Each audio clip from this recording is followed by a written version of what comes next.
금요일인가 네가 만나자 했던 날이 그 시간이 흐른 날 너와 나 생각해봤어. 무슨 일일까? 아니 무슨 말을 할까? 아니 무슨 옷을 입을까? 그렇게 금요일이 왔어. 너의 발을 맞추려 할 때마다 넌 밖에 걷는 걸 느껴. Oh my mind. 말도 못한 채 네 옆에 서 있는 내가 널 안아볼 수 있다면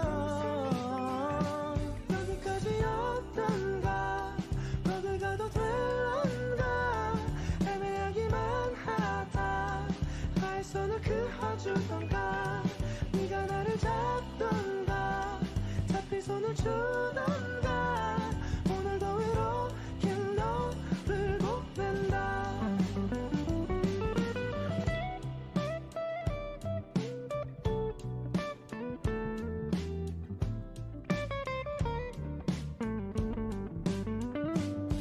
너의 발을 맞추려 할 때마다 넌 빠르게 걷는 걸 느껴. Oh my mind. 말도 못한 채 네 옆에 서 있는 내가 널 안아볼 수 있다면 여기까지였던가 거길 가도 될런가 애매하기만 하다 나의 손을 그어주던가 네가 나를 잡던가 잡힌 손을 주던가 오늘도 이렇게 너를 보낸다.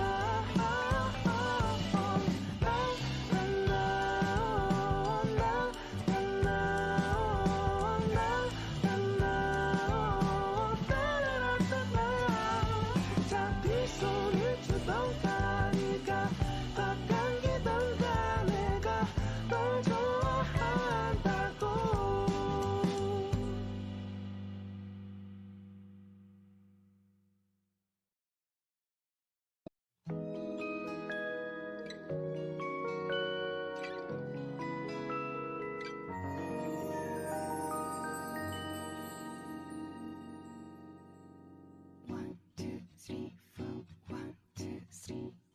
너 그래 너 요새 너 조금 이상해졌어. 자꾸만 시도 때도 없이 시무룩하고 고민이 생겼니?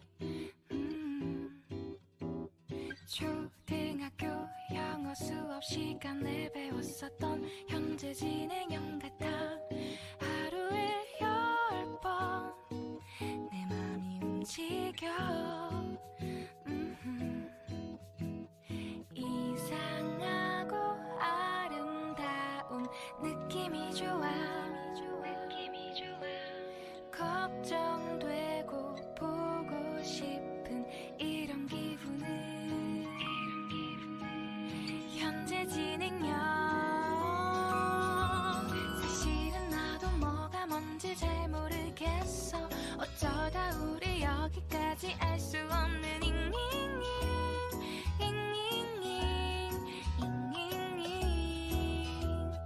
비동사 플러스 ing LOV를 붙여보면 사랑인 것 같고 say goodbye를 붙여보면 헤어질 것 같아서 ing just ing 내 맘은 아직 ing.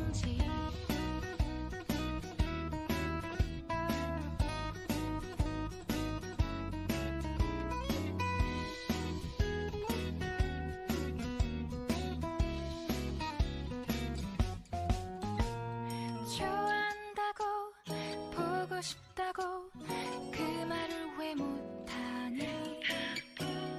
후회할까봐 아파할까봐 망설이는 걸. Oh, did you end up sending out a tweet? Just so it can be retweeted? I already retweeted it if you want to just grab it, or I can Yeah. link it. Yeah, I can just grab it real fast. Okay.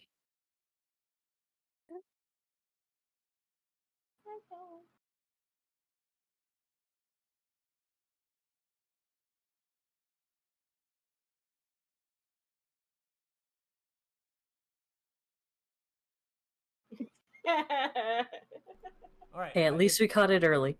Is there audio now? Please tell me there's audio now. Never. Oh, please tell me it's working. Here, I can go to this Very, real very quick. quiet. Very quiet. Is that is Uh, that better? I mean, I always have issues with you being extremely quiet. Really? He's fine for me. Am I still quiet? Is that Um, better? I'm just hold on, raising, let like, me- I'm gonna deafening check. Still quiet. Damn. Okay, let me just raise my gain. Like. Yeah, raising your gain will probably do it because everybody else sounds perfect, just not you. Weird, because my gain has never really been this high before when streaming. Is that better?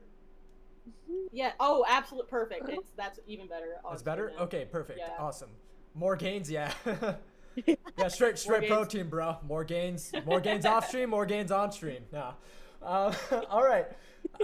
So yes, we are playing Paradox Perfect, which is the brainchild of Taylor, Tacy Vet, who is in the chat. So yeah, before we get into like the rules and before I get into like the donation incentives, if everybody wants to introduce themselves, we can start just kind of like going down the line from like the interface. So we can start with Salix and then go to Faye and then Annabelle. I'm Salix. I'm a cat girl. I do cat girl things. Like be cute. I'm here. Hi!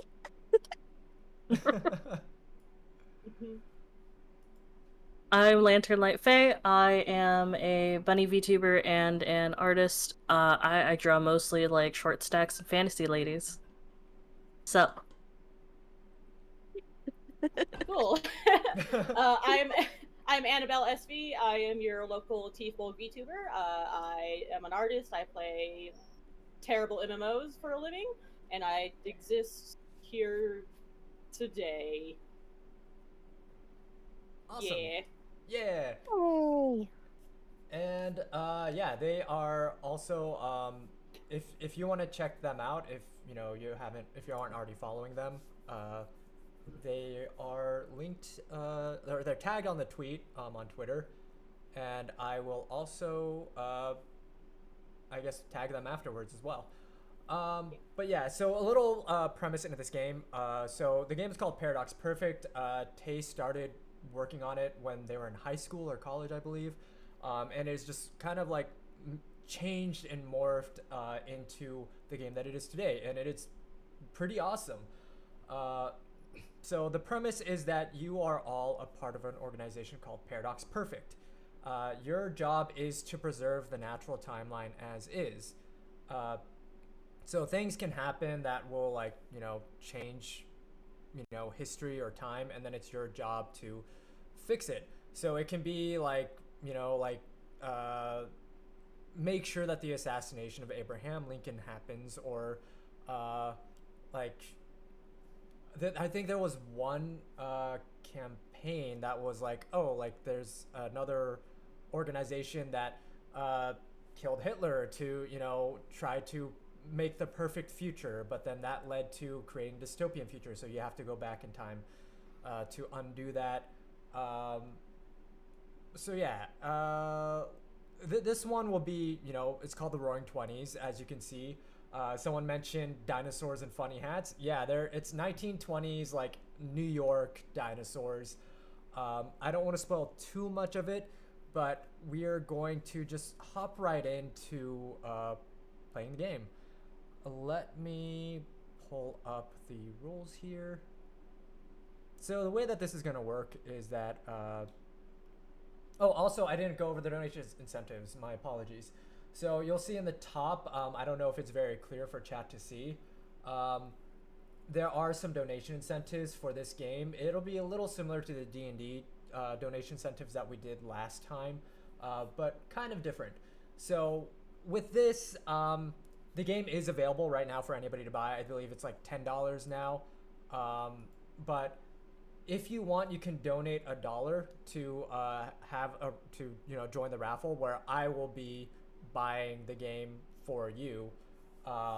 probably next week after this week of charity streams, and yeah, so it'll be $1 if you want to join the raffle, and then next week I'll choose a winner to send you the game. If you see this stream and then you like the game and want to purchase it for yourself, definitely.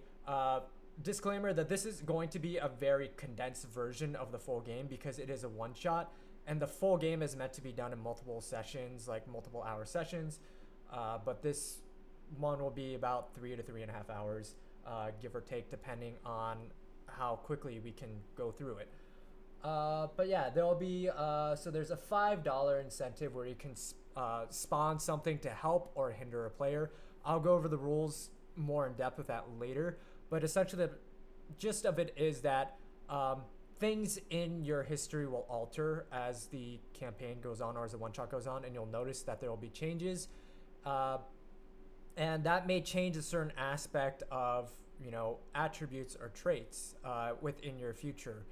And we'll go into that, we'll decide what that is, but it can be changed, and then someone can donate $5 to say like, oh, like your flaw tied to your character is related to this. So I'm going to spawn this into the game. So that way you're going to be doing any checks with disadvantage. Or if you have specific attributes that help you with a specific check, then they can spawn something related to that to help you roll with advantage, essentially. Also, $6 to choose an altered trait with time chaos increase. I'll explain that in a bit. But essentially, like as time goes on, there is like a meter known as like the time chaos meter, I believe. And as time changes and things in the timeline change, you have to make a check. If you pass, it doesn't go up. If you do like a mixed success, which I'll go over later, I think something does alter, but you also remember what time was like before it altered. And if you fail, time is just completely altered, and you kind of forget what you lose your memory of what time was like or what the world was like before that thing altered. So with choosing the altering trait, whoever donates $6 can choose what that change is going to be when it happens. All right, so let's just jump right into it. So, so starting off with the preparation here, I have 2 questions for the party. So, together, decide on someone that you all hate and then someone that you all love. Out of the Anybody? 3 of us? Oh no, just in general. Like it could be a celebrity, it could be a historical figure, it could just be someone in your life, it could be a fictional character. So like say like if you're all a fan of like, Attack on Titan, and you really don't like say like Erwin, and you're like, oh, we all collectively hate Erwin, then that will be the answer that you go with, and then I'll make a note of that, and then that will become relevant to the plot. Oh, this is something that should happen after you make it to the future? Oh, it's something that should be after the future because it's on the first page. Okay, so let's go. I guess it doesn't really matter if we're if you don't know what it's for yet. Okay. Sherlock Holmes. We should hate Sherlock Holmes. Oh, that way you can have an easier time coming up with it. Okay, that makes sense. All right, so let's go ahead and build the world then. For elections. Let me pull up the other rules. Okay, so this is where the Mad Lib style of things come in. Oh, hello, Miki. So let me go to that page. If my computer will unfreeze.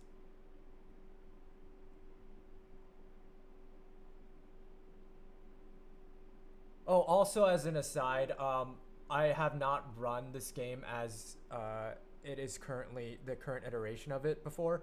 So there will be periods where I have to refer back to the rules just to make sure I'm doing things correctly. And Tay is also here to help as well, in case like I do things out of order or I'm missing something.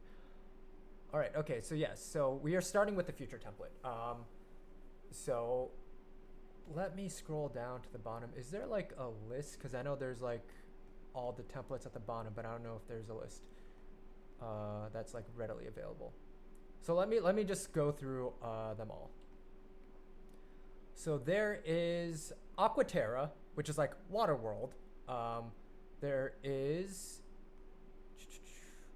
scrolling down. There's Cyberpunk, which is self-explanatory. Oh, don't worry, Tay.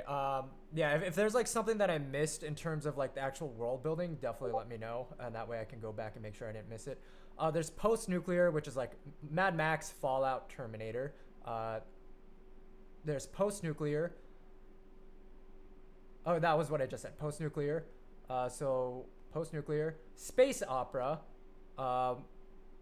which you can imagine how goofy that is.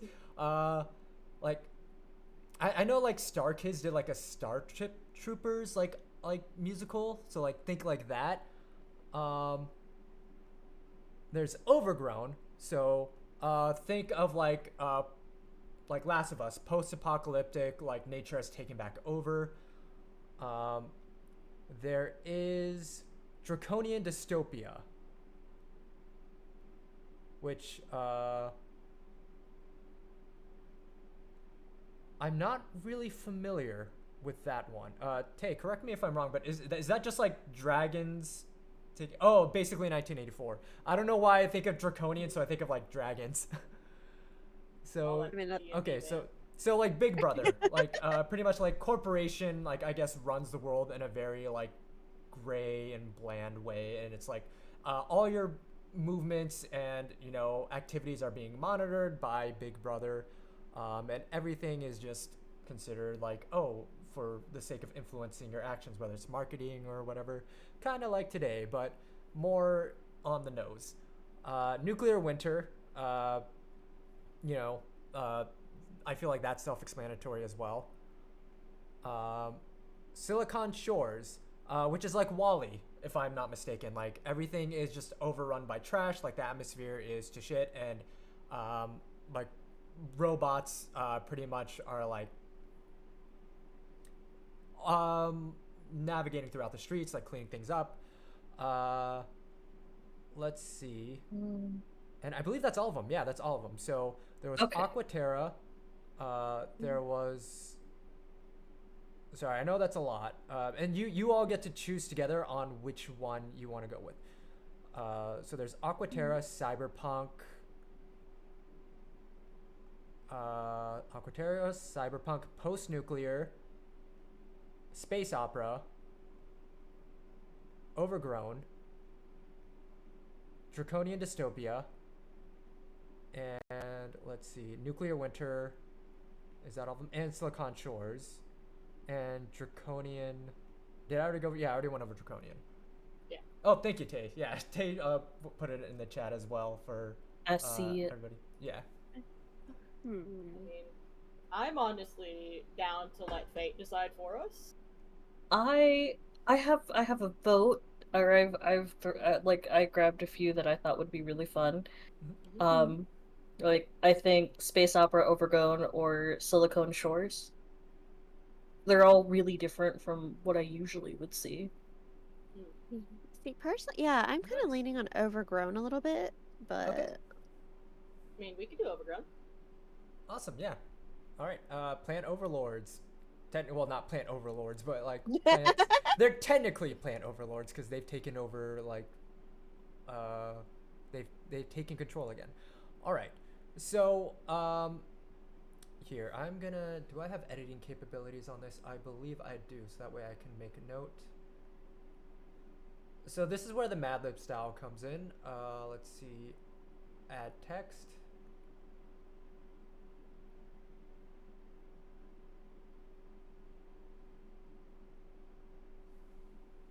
Okay, so we're just gonna go down the line, I guess, in terms of, who's, we got an ad starting in a minute, by the way, for anybody who's not subscribed. So starting with Salix, give me an adjective that starts with A. adjective that starts with A. Me suddenly forgetting what an adjective is. So like to describe something, like if it's like you can say awful, you can say adjacent, so like next to, which is like an adjective. Affable. Affable. Affable. Affable. Is that, how do I spell that? A-F-F-A-B-L-E? Yes. Yeah, AFFABLE, yeah. Okay, I actually do not know what that word means. It's like, it's friendly, basically. Oh, it's friendly? Oh, okay. Awesome. Friendly, easy to talk to, like. Okay, cool. Awesome. All right, Faye, give me an adjective that is synonymous to like metallic. So like describing something that's metallic. Silvery. Silvery? Okay, awesome. Silvery. Okay, Annabelle, describe to me, or give me a proper adjective that describes a fandom. No, I had one and then I completely forgot. Right? Like, you're told it, it's like, Yeah. wait. Wait a minute. That describes a fandom? Yeah, I forget what a proper adjective is. It's Yeah, been a I'm while since gonna- I had to do anything with pro- words. I normally work with computers, so this isn't really something that I'm ever really asked to do. I'm like trying to to wrap know? my head around it. Proper ag. Do we A mean proper proper adjective. noun? An adjective typically capitalized derived from a proper noun. Okay. Huh. So you can say like Shakespearean, or like Oh. or I guess for the sake of like, if you want to say like Junji Ito-esque, or for lack of a better word, or like Studio Ghibli-esque. I don't know. I got it. I'm making up words here now. Miyazaki-esque. Miyazaki-esque. Ooh, that'll be interesting. Oh, this is gonna be a time. So wholesome. It was either that or Kojima. I'm gonna suffer. Oh, Kojima would have been so great. Either Meryl. or. No. We have to stick with Miyazaki. Memes. Miyazaki-esque, yeah. Because that's funny, because it can describe like his works or his personality. Yes. All right, Salix, give me an adjective that like describes an intense feeling. Oh, hi, Adjective with Stickfishy. Intense feeling.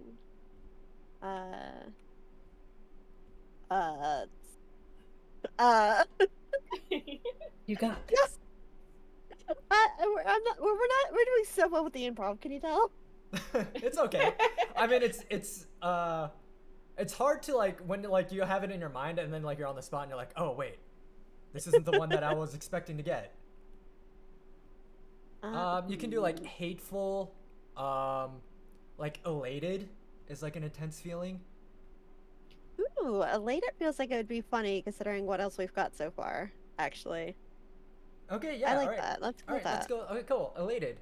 All right. Faye, if you can give me a noun that's a type of plant. A noun that's a type of plant. Oh, yeah, you're right. I didn't expect that. It's okay. Cactus. Cactus. Ooh, that's a good one. Cactus. All right. Annabelle, give me a noun that's a tiny animal. Jeroba. A what? How do I spell that? Here, I will do it for you. Thank you. I don't think I've ever heard of that animal before. Do you mean jerboa? Or Jerboa, my bad. I am. They're like the mice from Coraline. That's awesome. Yes, a Jerboa. How do I spell it? Here, I'll put it in chat for you. Oh, thank you. Oh, do you put it in the Discord chat or? Oh, no, in your Twitch chat. Oh, okay, cool. Yeah, because I don't You have know- Discord open. Jerboa. Why does that sound? What that spelling looks like it's a Star Wars word. Right. Okay, Jerboa. All right, Salix, give me a noun that's a jewel. Muad'Dib.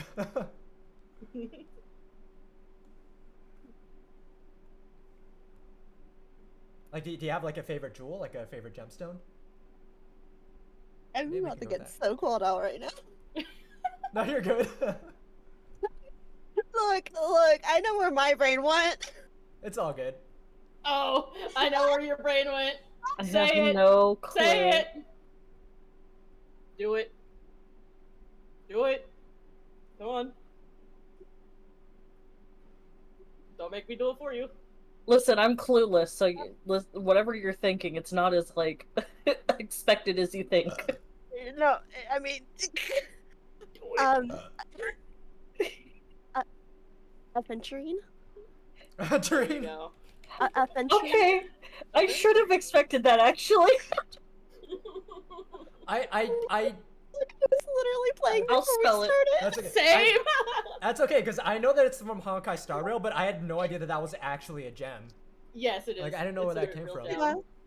Yeah, it's a type of quartz. Oh. Ooh. I gotta look it up Nice. though, because I actually have no idea what it looks like. It's really It- cute. Yeah, it's like, it's pretty. It looks similar to jade. Oh Yes. yeah, I see now. All right. And Faye, give me a noun for a gross food.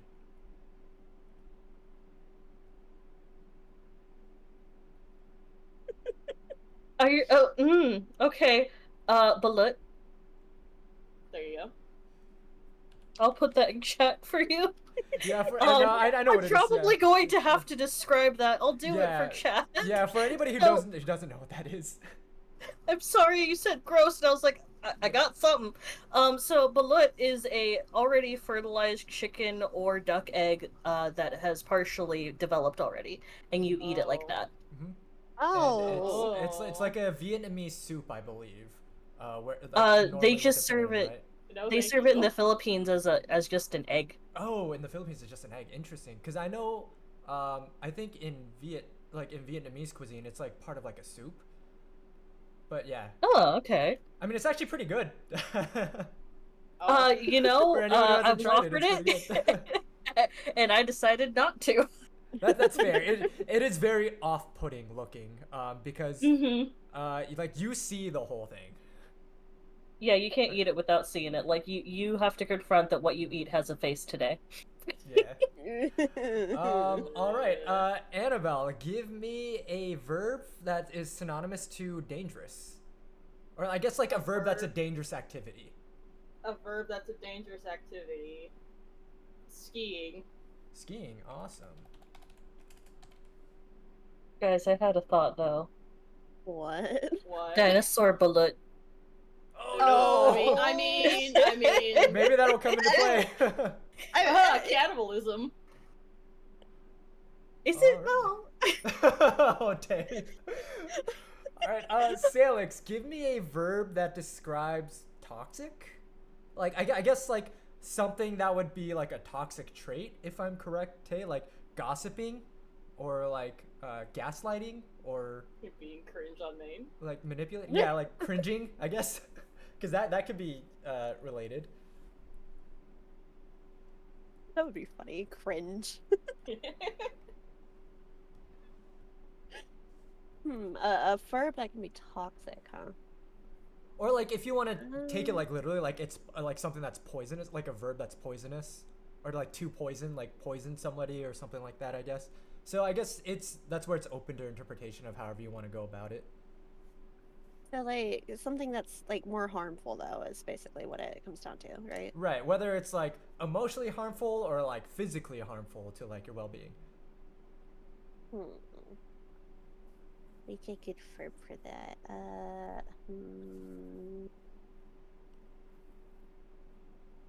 VTubing? I'm just kidding. Yeah. True. Please, that would be just look. Yeah, any verb that is toxic, literally poisonous, open to interpretation. What would be good? What would be toxic? Huh. Once again, this is. I'm never going to do an improv show. Can you tell? Practice makes perfect. Yeah, it is good Yeah. practice. Yeah, because TTRPGs are all just improv. Yeah, VTubing is also a pretty good one. VTubing's Yeah. really good. Like I'm so Yeah. tempted to just go Yeah, with we could that. just go with that. Honestly, Go for it, yeah. Yeah. Like I don't mean to do any like backseat driving on like the Mad Libs No, here, but no, it that one's works. funny though. Like, All right, let's go with VTubing. All right. we want to make this as funny as possible. All right, Faye, give me a verb that describes like something that's eco-friendly. Oh, you said a verb? Yeah. Actually, I have to. Recycling. Okay, Yeah, see that one I thought of right yeah. away. Oh my God, Annabelle, this one's interesting. I don't. Okay. This one is open for interpretation. A verb that describes something that men will never do. Get some bitch. Maidenless? Maidenless behavior.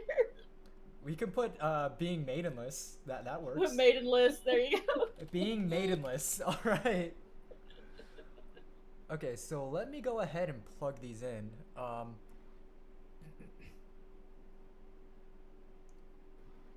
And I believe that we also want a list of these, right? Because these will be used, I believe. So let me go ahead and put these in the Twitch chat as well. So we got affable, silvery, I just had a really bad one come into my mind. Oh boy. Miyazaki. Oh no. Here's I the class. Type it in chat. Tay. Elated, Oh! cactus, This is gonna jerboa, be good. aventurine, balut, skiing, VTubing, recycling, and being maidenless. So those are our traits. So let me go ahead and plug that into... Oh no, this I can already tell this is gonna be wild. Okay, so being maidenless, balut. Oh no, what happened with my text box there? Why is it vertical? Oh no. Oh no. Balut. Sorry, I'm not used to using like this software for like editing. Oh, all good. Yeah, take your time. Intense feeling, elated, I believe is what we use for the intense feeling.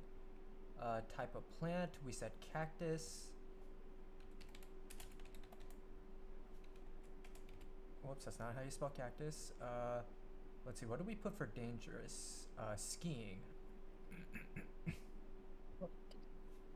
Why do I feel like we just created like an abomination? We Aventurine. just I mean, created a cactus themed Redditor. Oh, perfect. Adjective that begins with A, affable.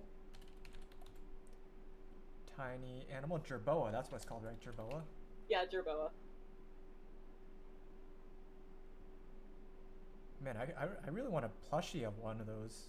They're so That's cute. adorable, yeah. Fandom, what do we go for fandom? Miyazaki-esque, right? Yeah. This is gonna be so weird. Metallic, silvery. Eco-friendly, recycling. Alright. Gotta thank Tay for this one, for being so creative with incorporating Mad Libs into a TTRPG. Alright. Oh, Kadris, thank you so much for the resub. And right on time, Kadris. Alright. How you doing? So let me paint the world for you as you live in. 500 years ago, Mother Earth rose from her deep slumber to find herself riddled with a deadly parasite called humanity, reacting with what we now call the overgrowth. The land itself became hostile. Natural disasters exacerbated, plant life grew at monstrously accelerated rates, and most of the world's men were eliminated by a flesh-eating bacteria unleashed upon the world called the being maidenless strain. To save half of the population, the brilliant Dr. Balut discovered a way to instantly transmute flesh into metal. A schism split the earth into two. Those who became robots continued to V-tube across the vast jungle. The doctor's immortality twisted their mind, unable to feel anything other than intense elation. Yeah, I guess that's supposed to be a noun. Then intense elation, yeah. The other half of the afflicted took tree hugging to the next level, creating a peaceful species of sentient plant humanoids called the Cactus Ians. The war between technology and nature was cataclysmic, and only those trained in the art of skiing by Master Mushroom could truly survive. One of the students was the almighty Aventurine Queen, who used their skills to rally the unaffected by the plague and built their own affable Amazonian society atop the back of an enormous mountain-sized jerboa. Alrighty. After years of conflict, the Amazons put aside their differences with an armed resistance of Miyazaki-esque furries. What? What? That's nothing but blinds. Together leading a final assault against Silvery City that finally resulted in the death of the Doctor. Upon consuming the Doctor's corpse, the Earth absorbed the transmutation ability. The world's plant life got a little more wired, and the metal life got a little leafier. The future is now a perfect harmony of technology and nature. Within the Great Tree, the time-traveling organization called Paradox Perfect uses their power to maintain this harmony and recycle across history. That was wild. Yeah. That was a lot, yeah. Yeah, that was a lot. I want fan art of Aventurine riding a giant ass jerboa. Please, that would be so good. That's wild. Fighting Miyazaki-esque furries. I don't even know how to picture that. I just They're imagine it's just like furries. Blythe or like Malekith. Oh my god. Okay. So now that that's our future, yeah, welcome to your future. So now that that's the future that we created, we're going on to, let's see. So after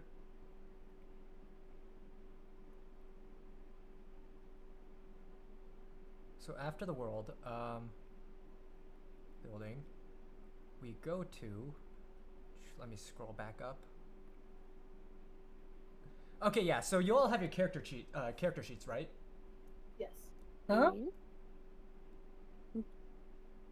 Okay. So if you all have your character sheets, so this is where it goes into building your character. So these are going to be the traits that you are, say, like, proficient in. So, and these are going to be tied to like your story on. So, you pick an adjective, a noun, and a verb. And you assign them essentially to your past, present, and future. So, say if you want to say that you're affable, and that's related to your backstory, like your past, like you were raised to be an affable person, then you would select affable as one of your traits and put it in the past. And that would mean that you're proficient in that trait. So if I told you to do a skill check based on a scenario that you're in, that you're trying to say, talk your way out of, and you're trying to be friendly to talk your way out of a situation, since you are proficient in that trait of affable from your past, like your backstory, you will, if I'm correct, Taylor, you will then get an extra die roll, essentially, to talk yourself out of that situation. Or in this case, if you want to be Miyazaki-esque, then I was gonna say, so are we going based on, this is based on the words that we gave during the beginning? Right. So you're gonna pick an adjective from the list, a verb from the list, and a noun from the list. And it doesn't have to be like, oh, you can share it, I believe. Is that correct, Taylor? Like, it doesn't have to be like, oh, I claim Miyazaki-esque, so nobody else can do Miyazaki-esque. You can, if you want. But I believe the more diverse of a palette that you choose in your traits as a party, the more you'll be able to get yourself out of different situations based off how you improvise it. Okay. You can share, but recommend it not to overlap if possible. Okay, are you guys feeling particularly strong towards any of those things? I'll let y'all decide first. Oh, and Faye, thank you so much for putting those in the Discord chat as well. If you all need reference to that. Yeah. I don't have anything in particular yet. Working on trying to get this No problem. somewhere. No problem. I was kind of feeling cactus. Okay. That's all I really. I always feel cactus. Right, and these words are intentionally vague on purpose, so that way you decide through your improv and your ideas on how you want it to relate to a situation. Like if you're good at growing cactuses, or like you're just very knowledgeable about like cactuses and like their like healing properties or something like that, or maybe even like if you have or if you carry cactuses with you, maybe like you're just always carrying cactuses with you because that's just what your obsession is or something. Okay. So, if that's the case, I would like to start with cactus and skiing. Okay. Yeah, Tay brings up a good point. You could actually be a cactus in this future. Or you can be like, you have like, you take care of them, so you have like a good relationship with anybody who's like a sentient cactus. Oh no, I know what I'm going to do. It involves throwing. Oh goodness gracious. I have something. Mm. I want to be a so I'm gonna choose Miyazaki, Jerboa, VTubing. Yeah, I also, love yes, let us know which is going to be your past, present, and future. Yeah. Because I do have to make a note of that. So, Okay. Faye, you said cactus, skiing, Mm-hmm. and And I which haven't one? picked an adjective Oh, yet. okay, gotcha. Alright, and Annabelle, you said Miyazaki-esque, right? Yeah, Miyazaki-esque, yeah. Miyazaki-esque. And I think you chose another one, right? Jerboa. Jerboa, okay. Mm.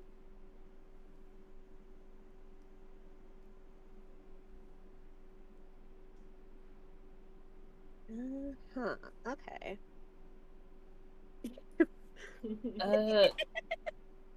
Uh, I'll go with silvery, Silvery, okay, awesome. and then I'm still trying to figure out which goes where. No problem. Mm-hmm. Annabelle, did you already tell me a third one? Sorry, I think- forget. Yeah, VTubing. VTubing, okay, gotcha.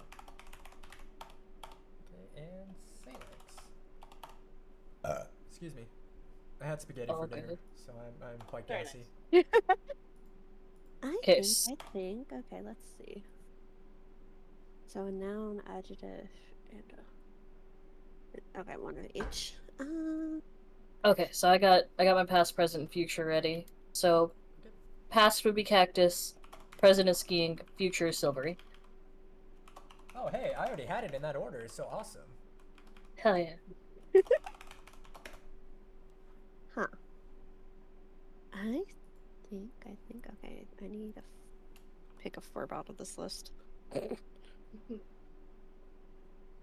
I think I went affable for my past. Okay. I'll go ahead and since we're running with the joke anyway, I'll do aventurine. And I want that to be Saved the it for you. Thank you. Thank you. Adventuring in the future? Yeah, adventurine's future. And then let's see, I still need to pick.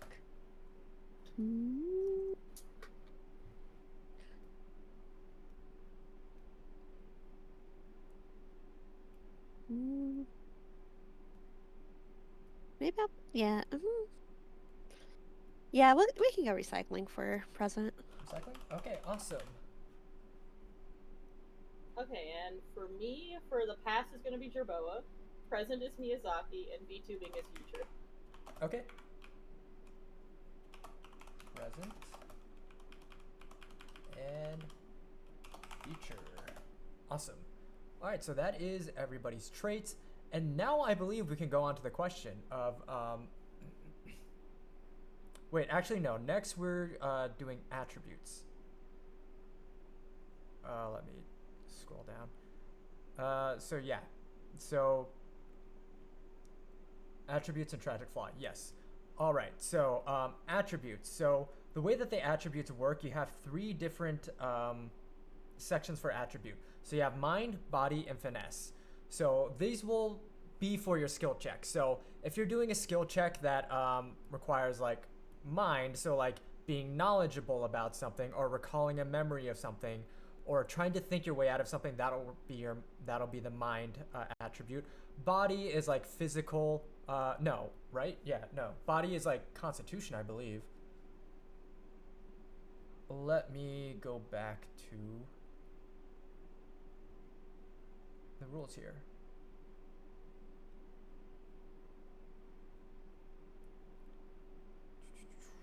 Okay, future creation, character creation. So yeah, so mind represents like education, perception, brain power. Body represents athletics, physical strength, constitution. Finesse is like agility, dexterity, deception, cunning. Yeah, like, okay, yeah. Tay says they're open to interpretation as well, but it's up to you to decide what action fits better with which. So the way this is going to work is that you have a total of like 6 attribute points to allocate.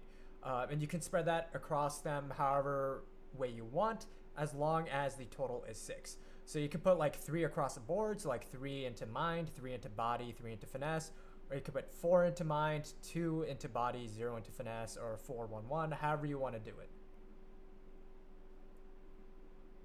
You could pickpocket someone. Do we with need to body. tell Yeah. you?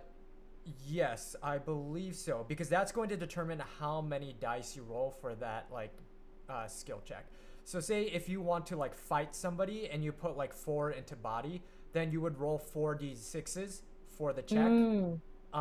And it's not, so the way that the checks work is it's not total, it's that you take the highest number out of them. So if you roll 0 to, let's see, 0 to 3 I believe is no, 0 to 2 is a failure, and then 2 to 4, no, 1 to 3, it can't have a 0. 1 to 3 is a failure.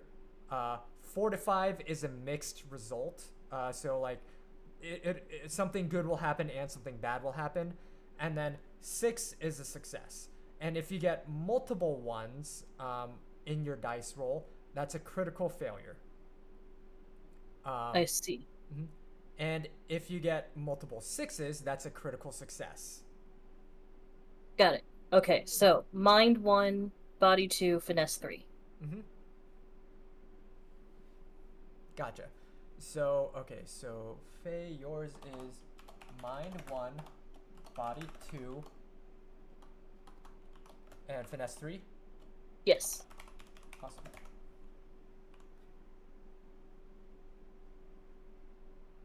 Right, yes. Your max HP will be your highest attribute. So in this case, with your finesse being 3, your max HP is 3. Okay. I am not able to edit the PDF you gave us, but I am keeping track. Gotcha.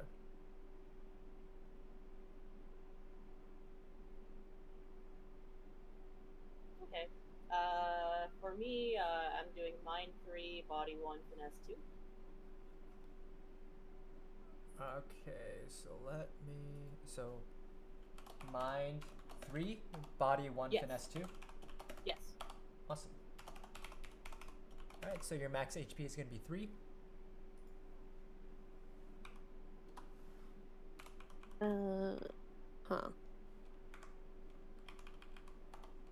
I'm not gonna lie to you. A lot of that just kind of went over my head. No problem. Okay, so sorry. Yeah, You know what? Yeah, if you want to go ahead and help explain it, you can. Okay, so core concept right now, you're just picking stats. After you pick stats, I will try to explain. What do you want to do with your character?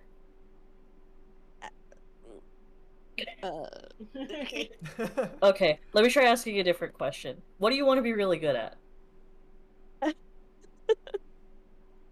I'm sorry. I'm so sorry. It's okay. Like, I don't think I absorbed much of that at all. I was listening, and it's like none of it was sticking. No, it's fine. So what's most important is like when we do roll, Yeah. we're rolling for the like out of these specific pools. So instead of rolling like a d20, we get multiple, I assume, d6s. Yes. Yes, to roll, and we base our successes off of those instead of basing it off of a singular number. Okay. So then it becomes, what do you want to be good at? Do you want to be really, like really clever, or smart, or charismatic? Do you want to be like really strong? Do you want to be really like what's the word I'm looking for? Finesse. Yeah, Tay got it. Body, physical stuff, mind, smart stuff, finesse, quicker, clever stuff. Okay, yeah. See, these are the types of terms you have to use with me sometimes. I'm so sorry. You're new to this. Very Yeah, much it's okay. so. Yeah, this is like, yeah, like nobody here has seen this before, I believe, except for Tay, who created it, and myself, who has seen it run and have played it myself. I've seen a lot of similar systems. I've just never seen it like this. It's really interesting. Yeah. I'm just here.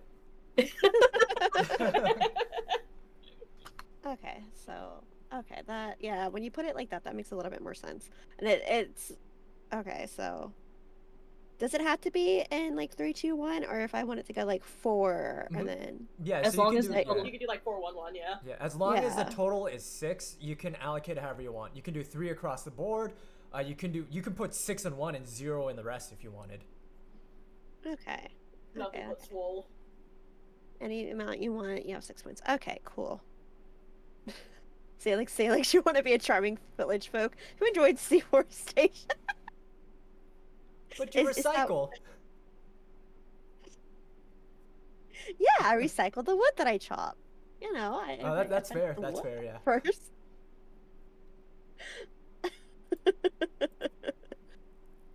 Okay, so I've arrived safely at home, so ready for chaos. You also Yeah, I still hope have I- like a bank of like points from what you donated last time, Cadris, as well. I don't remember the You dollar amount. I know reminder. somebody wrote it down, but I don't remember who wrote it down. So now that she's got that reminder, you know what? Okay. So if I want like 114, Yeah. You can do that. and then that would end up making my health 4 because that's the highest number. Correct. So it's like, You're getting it. okay. So yeah, let's see what happens if we do that.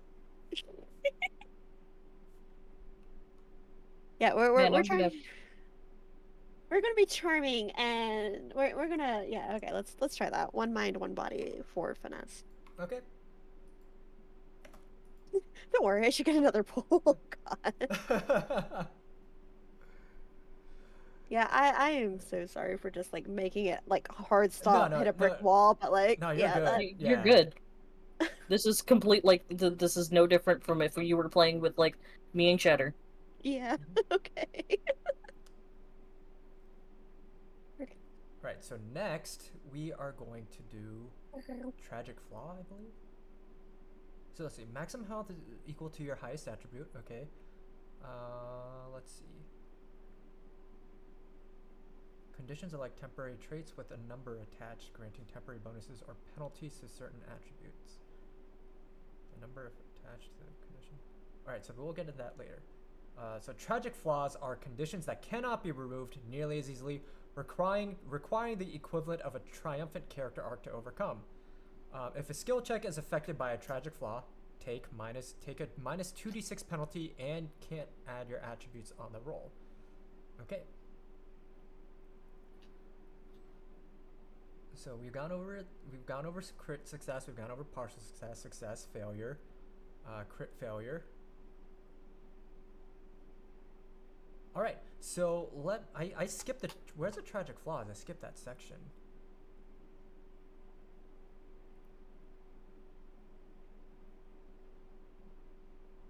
Allocate attributes. We did that. Personal details. We'll do that last. Assign traits. We did that. Okay, so tragic flaw. Each player now creates a tragic flaw. This is an inconvenient quirk, serious weakness, or downright bizarre phenomenon that plagues a person living in this future. These are exchanged randomly, making sure no player receives their own. Since there's only 3 of you, we're just gonna move it one counterclockwise. So, Annabelle, you get Salix's tragic flaw that they come up with. Faye, you get Annabelle's. And Salix, you get Faye's. So we'll worry about that afterwards. So everybody go ahead and think of a tragic flaw. It can be anything. Some examples are reckless. You treat life like a video game. You have no idea that you're actually a moose. You have extremely short-term memory loss. An unstoppable butterfly will stop at nothing to hunt you down. You get sweaty to the point of dehydration. The sight of nipples makes you burst into tears. And your vanity, it's made of mahogany and it's very expensive. So those are, it can be whatever you want. You can get as wild as you want with it. Jeremy ran a stream where one person's tragic flaw was they can only move by moonwalking. Another one is that, oh, funny enough, another one, a really funny one that someone came up with is they can't remember people's faces, so they think that everybody is their debt collector. Like, that was a really good one. I got one. All right. Yeah, and you can go ahead and share it, and I'll write it down. One of y'all is gonna have biophobia, which is the fear of nature. Oh no! That's. Oh no. Oh no! And one of you has an attribute of cactus. You're afraid of yourself. That is entirely possible. Oh, I lost it.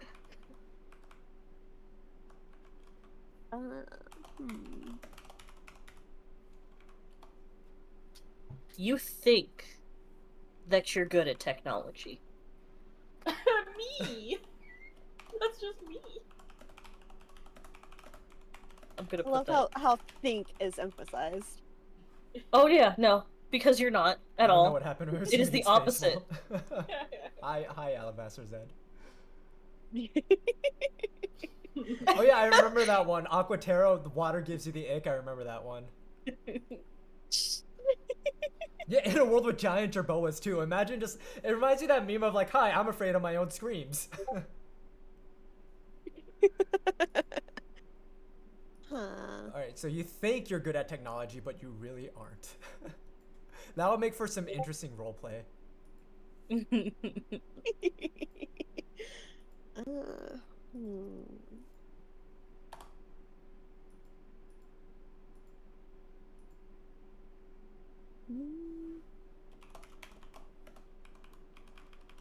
God, I see. This is why Felix doesn't play games like this. I mean, we appreciate you being here as well, because it is going for a good cause, so we really do appreciate Yeah, it. it's a lot of fun We don't too. mind. Like, you know, like you're coming into this blind, so like that is the best time to have because you don't know what you're doing, so you're gonna come up with even crazier shit. To be fair, I don't know what I'm doing either. Okay. Huh.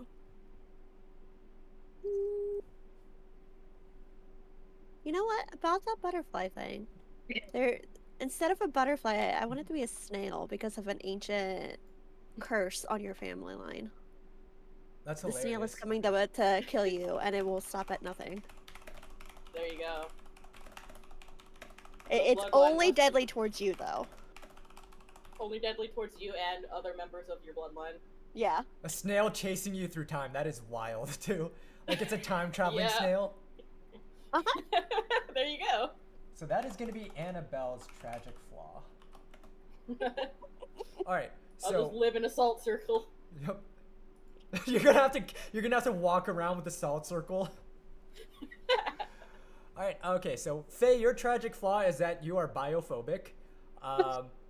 Salix, your tragic flaw is that you think you are good at technology. And Annabelle, your tragic flaw is that an unstoppable snail is coming to kill you and it will stop at nothing. That's actually hilarious. All right. So the way that this is going to work is that when you find yourself in a situation that requires a skill check, and if it's related to any of these, you're going to be rolling with 2 less d6s based off whatever trait you want. So if let's see. So say if you were doing like a mind, like say if you had to do like you had to think your way out of a situation and you are in a biodome essentially, that fear of nature will make your roll -1. So instead of rolling the dice and then taking the highest number, you're going to be rolling I believe you're going to be rolling, how is it? It's 2 dice and taking the lower number. Is that correct, Tay? So it's like advantage and disadvantage. Yeah. So it's like with mind, since it's because it's 1d6 and then you add 1 based off of your attribute.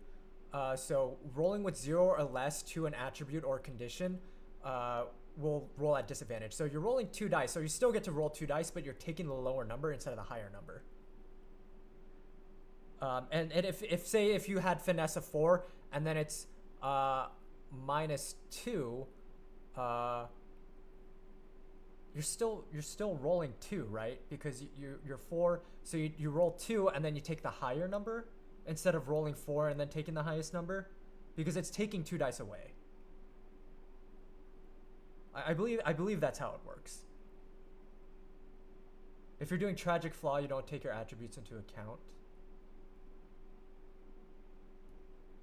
Oh, okay. So you just have to roll with whatever trait bonuses you have. Okay, gotcha. So it's not gonna be attribute related. It's just situational, and then you, so it's gonna be like, rolling. Wait, hold up. I'm not sure I understand. You have to roll with whatever trait bonuses you have. So then the default is 1d6, and then you add or take away based off of the bonus, and then any tragic flaws by default take away 2. So then that'd be -1, which would be you roll 2 dice and take the lower number. Okay, gotcha. Awesome. Okay, I think I followed them. Yeah, and if not, we'll explain it, because like I'm still struggling to like fully grasp it as well, because it has been a while. So yeah, so conditions. So with like, yeah, so that's like an example of a negative condition. You can have positive conditions, which can be spent freely to boost your rolls until it's all spent. For example, you can be caffeinated +3, which might let you add 3 d6s to 1 roll, or 1 d6s to 3 rolls, or however you want to kind of allocate that out.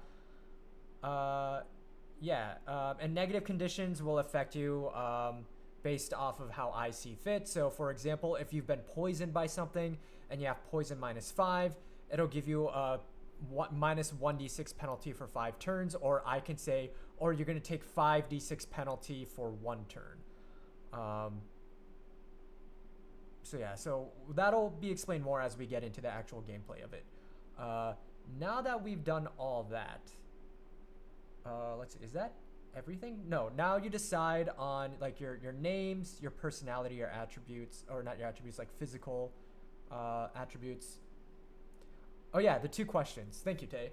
So now we move on to the 2 questions. So everybody decide on someone you love and someone you hate in the context of this world that you've created. This overgrown world with VTubing and giant jerboas and worshipping matriarch who is a aventurine queen. Queen Aventurine. With a rebel faction of Miyazaki furries.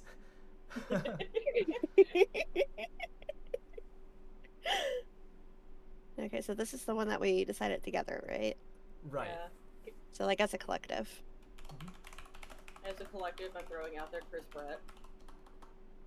Wait, for which? Yeah, it can be anybody you want. Like for Jeremy's campaign, they did Beyonce and Drake. As Beyonce is the person they love and Drake is the person they hate. So it can be any celebrity, it can be a historical figure, it can be a fictional character. I just ask that you refrain from naming anybody in your life, just so you're not like outing Fuck them. Chris, no, I'm kidding. So Chris Pratt for hate? Sure. Okay. Huh. Yeah, it doesn't need to be connected to the template, but if you I wanted to, it mean- can. I mean, we could go with the obvious option for like and go with ratio.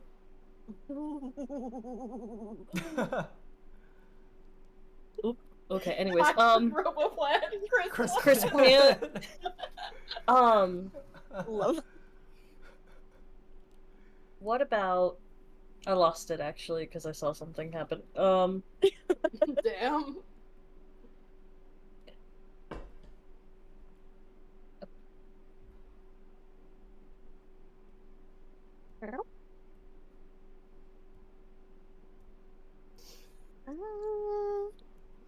I mean, look, I'm down to go for ratio, but I also play the game. Faye would have no idea what's going on though, so. It's on. Oh, I remember now. For some reason, I had Jim Henson on the mind. You know what? I don't know who that is, but sure. That name Yes, you sounds do. familiar. Muppets. Oh, okay. And a lot of other movies that I really Yeah. like. Okay. I got you. That's fair. Just But- think puppets. That's all you really need to know. Yeah. He's the puppet man. Like, what? Did the Dark Crystal and worked on Labyrinth and Fraggle Rock? But, like, Muppets is what you're going to think of when you think Jim Henson. Yeah. Yeah. Iconic. So do you want Yeah, to do sure. him for love? Yeah? I'm down with that. Yeah. Yeah? Yeah. Okay, this Yep. will be interesting. So, the person you love is Jim Henson, and the person you hate is Chris Pratt, or are we going with Chris Plant? Can we go with Chris Plant, please? Chris Plant. Okay, so I'm gonna put hybrid Robo Plant Chris Plant parentheses Pratt.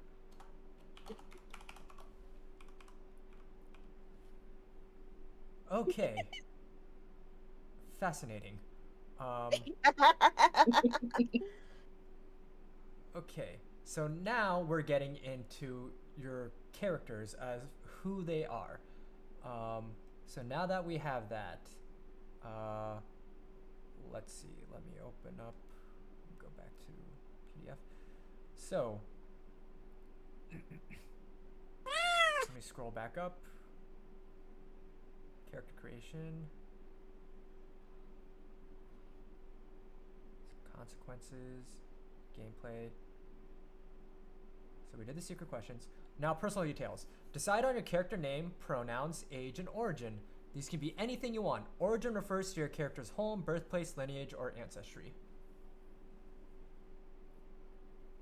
So yeah, just like pretty much deciding your identity. Huh. Did I see a $10 anonymous donation? Oh yeah, we did Yes, get yes, a we $10 anonymous donation. Thank you so much. So I don't know who donated. I don't know if that's. Let me check Tiltify to see if they left a note on what they wanted to go towards.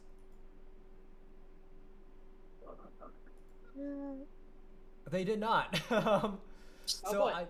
I don't know if that's going towards the raffle or if that's going towards me telling an embarrassing story, or if that's going towards spawning something later down the line.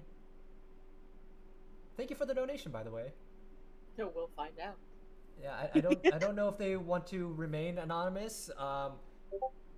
If you have me on Discord, if you want to go ahead and message me. Okay, also that was an accident. I can do what I want with it. Well, do you care if I say who it is, who donated? Like, I can keep it anonymous if you want, or if you care. And also, thank you for the donation. I really appreciate it. Because, based on if you want to remain anonymous, we can coordinate in secret. or if you don't care, then I'll just say it here, on what I decide. Mhm.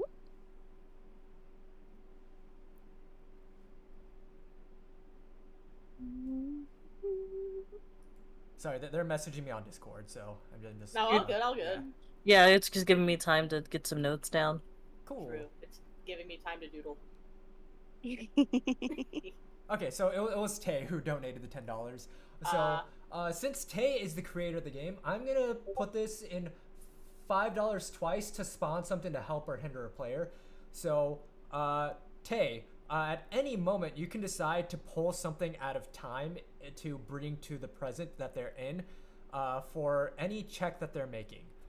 So say with like biophobia, if you want to just bring a giant like redwood tree into the room or something like that. That is fully in your power. Okay. So yeah, now we're going into your characters. Yeah, like your names, pronouns, age, and origin. You can be as detailed or as vague as you want about that. You already know exactly what you're gonna do. Okay. That's not at all concerning. Oh boy. Okay, so for origin, what exactly like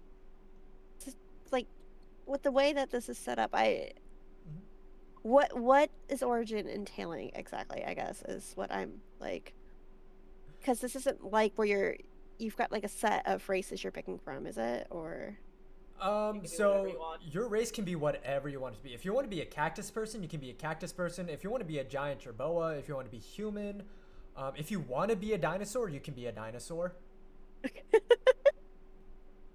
Forgot that was even a part of this.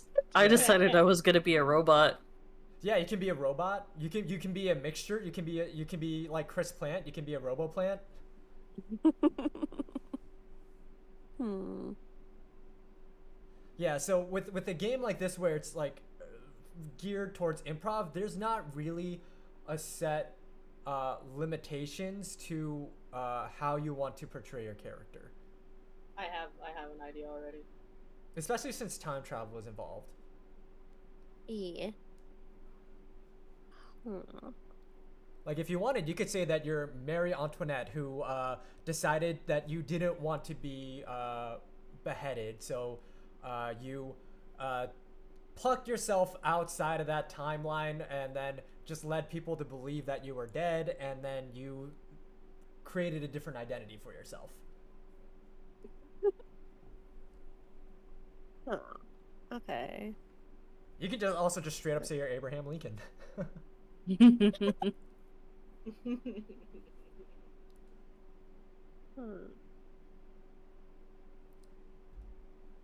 Oh man, Okay. that just reminded me, Tay. That just reminded me of Barrison Ford. Harrison Ford. Yeah. I've heard of that. Yeah. Bears it's and great. Ford. Yeah, shout outs to Barrison Ford. I don't know anything about him, but I love him already. I don't even think he was Harrison Ford. I think he was just a bear, like in a trench coat, tie, and hat. Like, I don't think there was any relation to Harrison Ford. I think that was just like the joke that he was just a bear. Oh, he was, okay, so he was a bear who believed he was Harrison Ford. He was Okay. Harrison Ford. Yeah, that was like from the first session that we did in college, I believe. Or that might have been before I knew Tay. Yeah, I think that actually was before I knew Tay.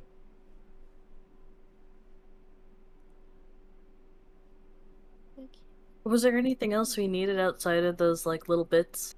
Nope, that's pretty much it. From there, once we have that all set up, I can go into the mechanics of like how things are gonna work. Like, there's a thing called He's on the resolve. cover art. He's on the cover art. Yeah, he is on the cover art.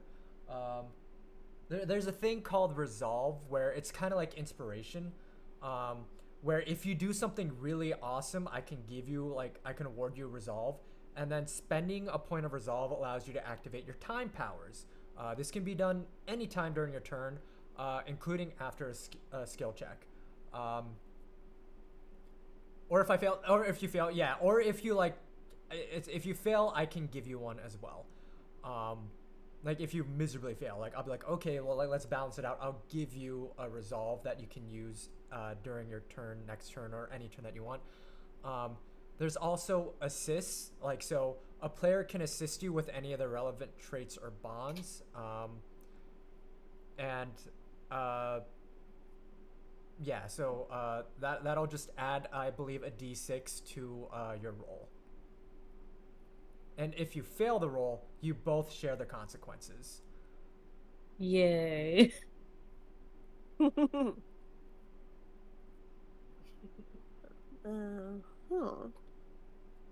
Oh, hi, Tome. Hi, Tom. Yeah. Don't look at And, me. Don't perceive me. I'm not here.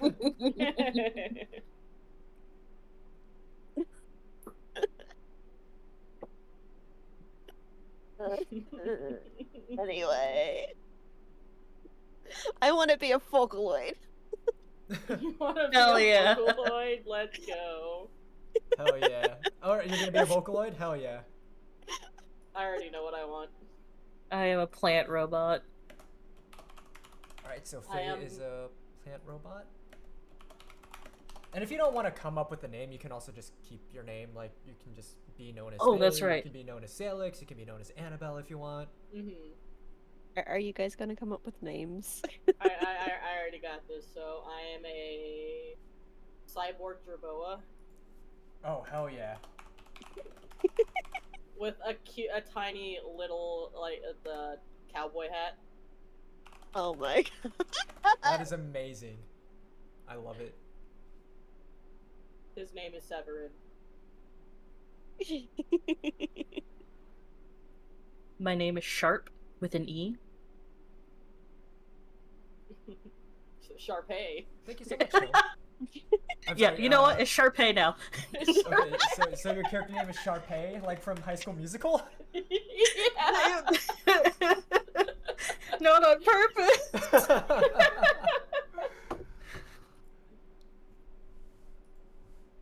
You're just plant robot Ashley Tisdale. Let's go. Have a time. Sharpay's gonna have a blast being, the plant and the cactus. Yeah, with the fear of nature and stuff. This is gonna be great. Wait, you're a cactus with a fear of nature. I said I'm a plant robot.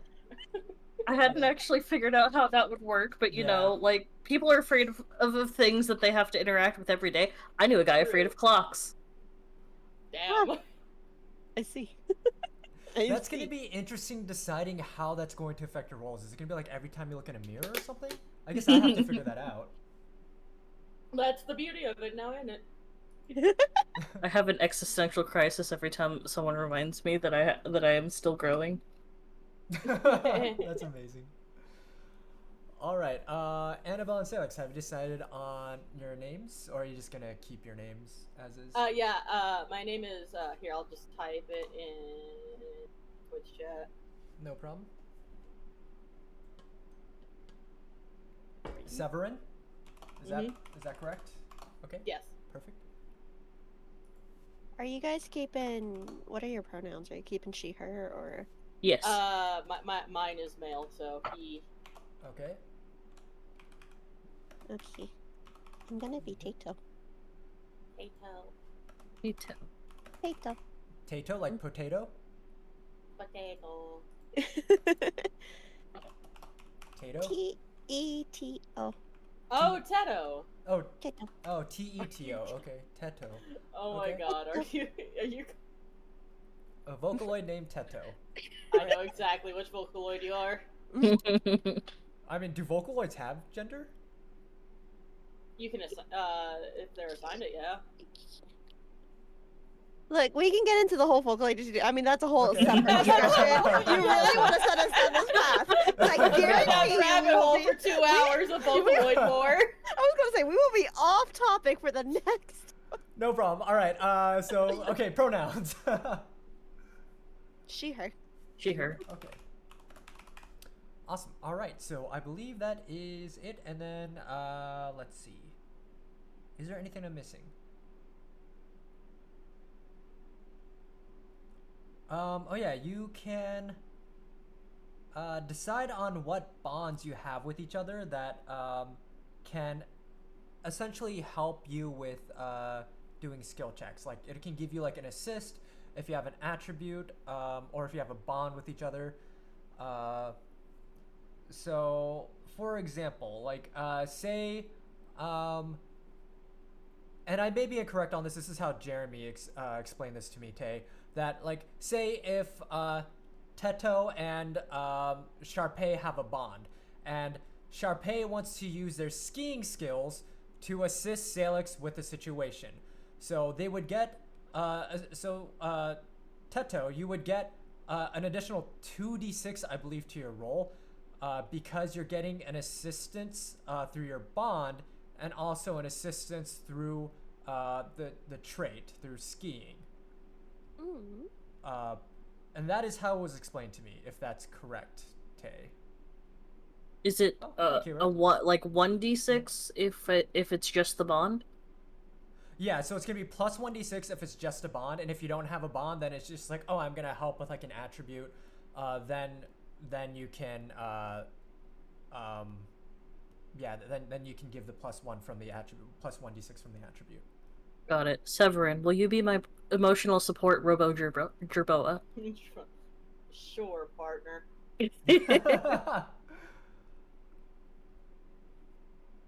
So would that just make Severin like kind of like your steed in a sense?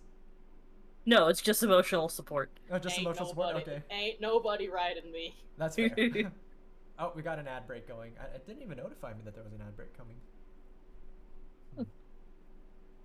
You just come up with another trait that ties you to another person. Oh, so they just add another trait like to like just keep on the list? Mm.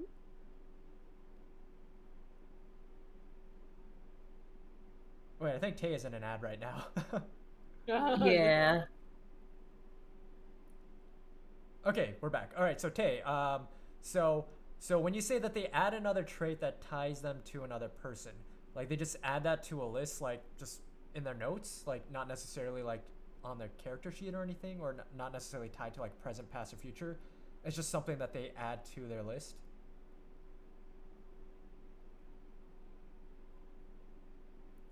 Oh, there's a section on their sheet for bond. Okay, so that's where you would put it.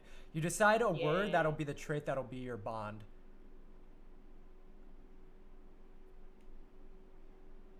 Heard it there, like it's a trait. Okay, cool. Are we picking from the same list as earlier, or? It can be anything. So you just come up with the trait that ties you together. So like if you want to like emotional support. So the trait can be emotional support if you want. Yeah. So if there's ever a situation where the skill check would involve like emotional support or something, like say you're about to freak out from an existential crisis, and then Severin is there to be your emotional support to help like tell you that it's going to be okay. Then instead of getting a -1 to that roll, it would just be kind of just it would just be straight 1d6.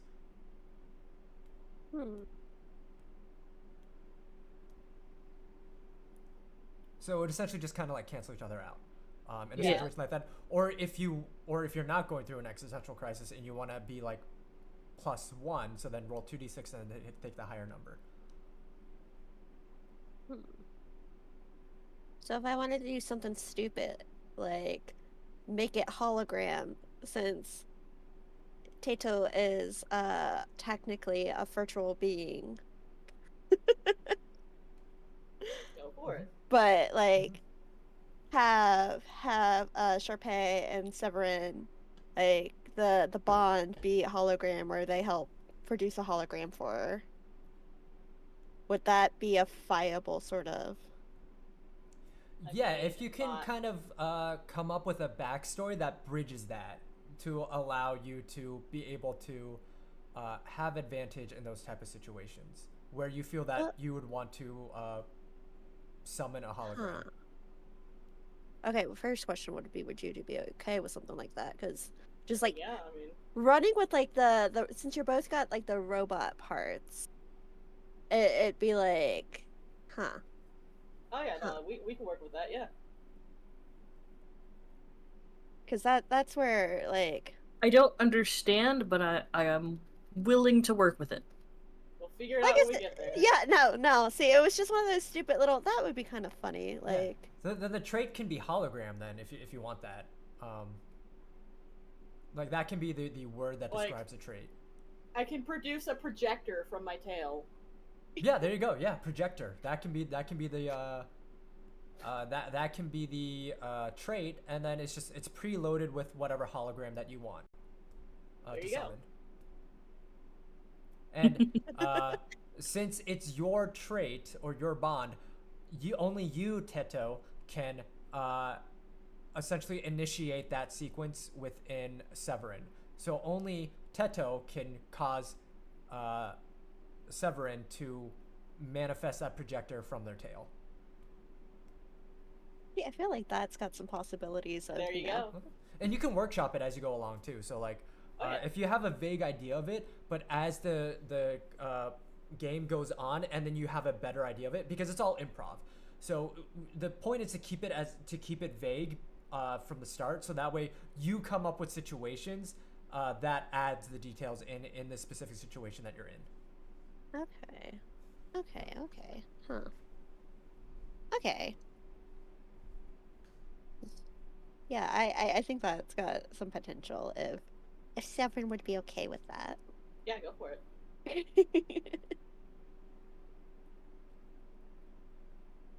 Okay, yeah, I feel like we can play with that some.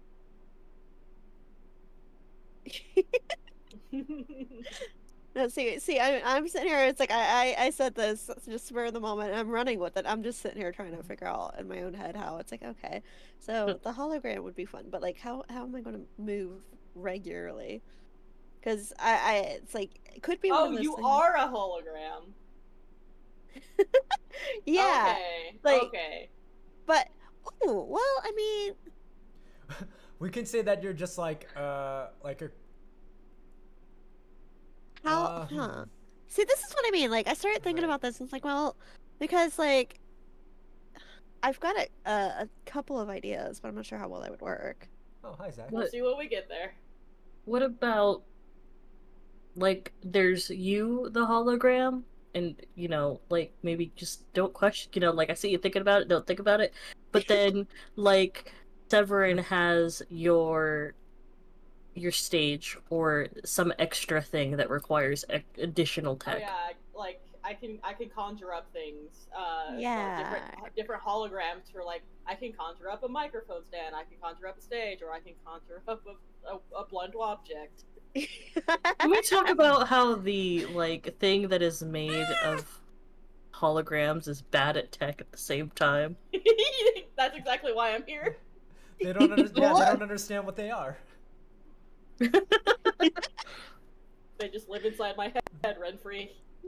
Look, I feel like that tracks. Like the half plant robot is afraid of.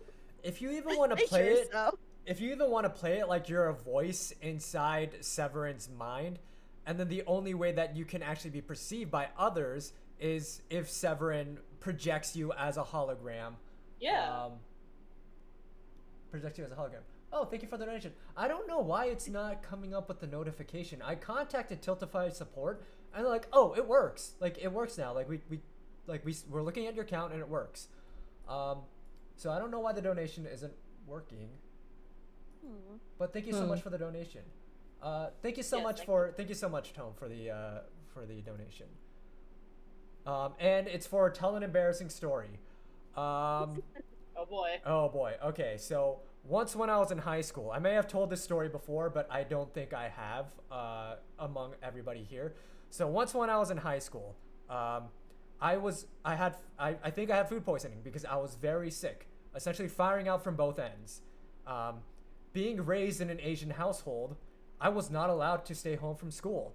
My mom and dad did not really believe like, oh, you're too sick to go to school. Like you're going to school. So I went to school, and around lunchtime, I shat my pants during lunch, Oh. and Oh no. and I had to go to the nurse's office to get a change of pants. They asked me if I wanted to go home because I did not feel great. I called my parents saying that I wanted to go home. They did not let me come home. So I had to stay Oh in my school for the God. rest of the day, living with that. Uh, And people noticed. Oh. My friends around me noticed. Luckily, they were very, they were very understanding and very helpful. But yeah, I don't know if that. I'm sorry if that was too personal, but that was the first thing that came to mind. That reminds me of something that happened to me, but I'll save that for later. So I don't know why. Thank you, Tome. That was for you. I don't know why, but like this is the second time in the last 48 hours that I've heard a story involving that person probably should have stayed home and Yeah. involving shitting their pants. Yeah. I hope this is not a sign. Yeah. Hopefully not. Hopefully this is just a funny coincidence. Rage.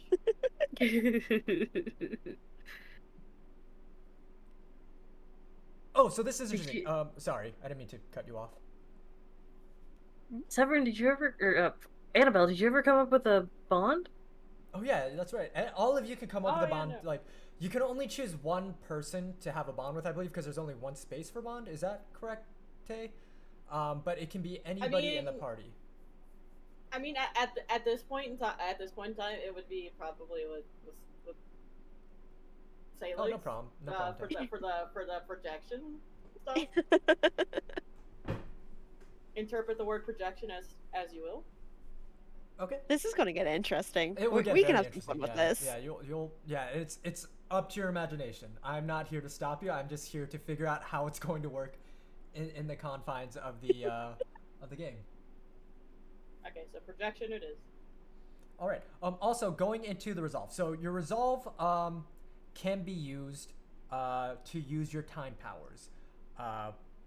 So I'm gonna read them off. So slow motion.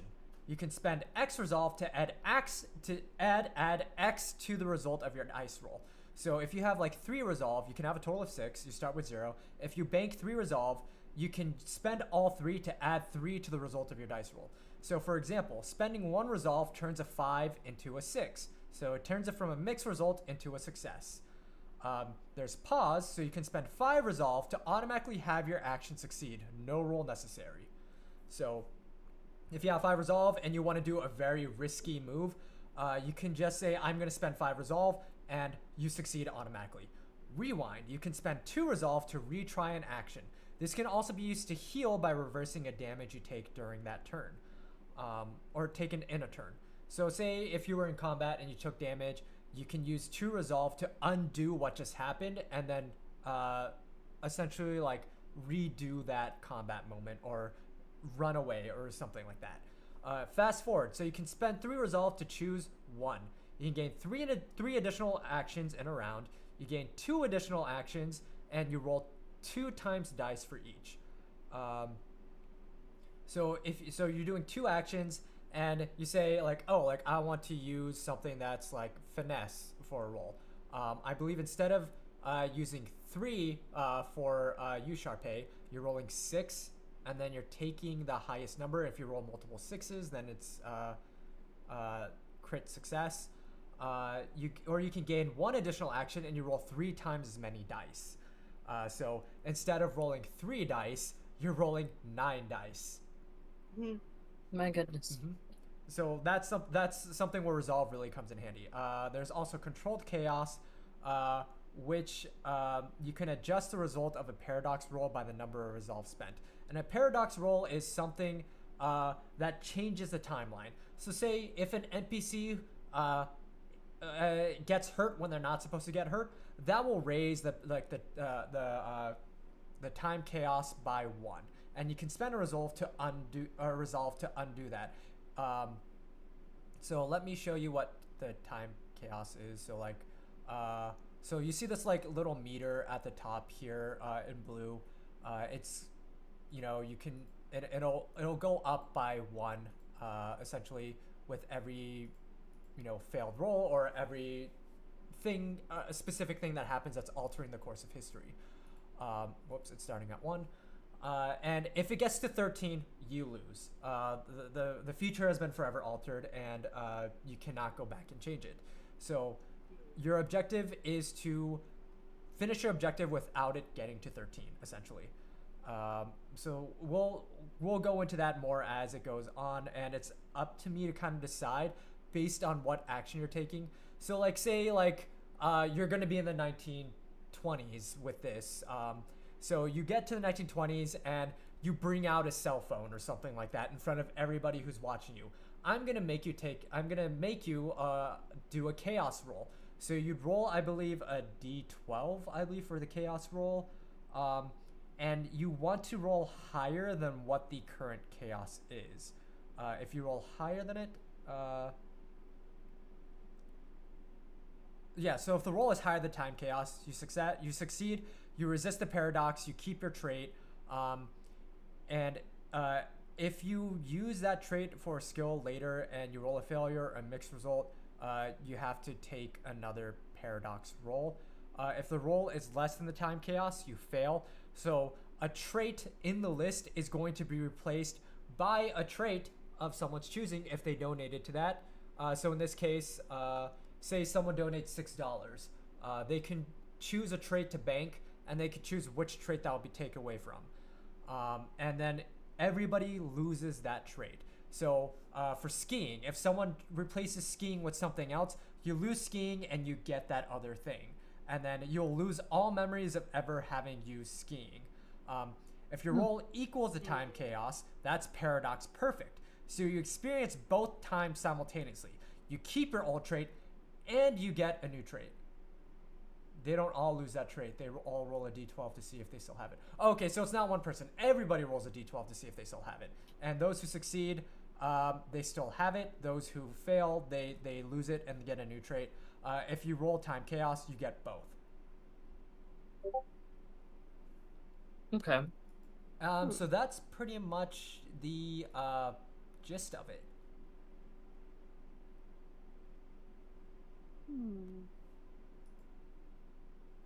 So yeah, Gotcha. so that's pretty much, I believe, Tay, that's all of it. And that's all they really need to know. Let me put a screenshot of the time powers in the chat, in the Discord chat here. Hold up, first let me open up Discord on my other computer. Yeah, so time for adventure. Let's go. So I'm going to put this in the chat here for all of you to refer to if you ever want to use your time powers. It's slow-mo, pause, rewind, fast forward, and controlled chaos.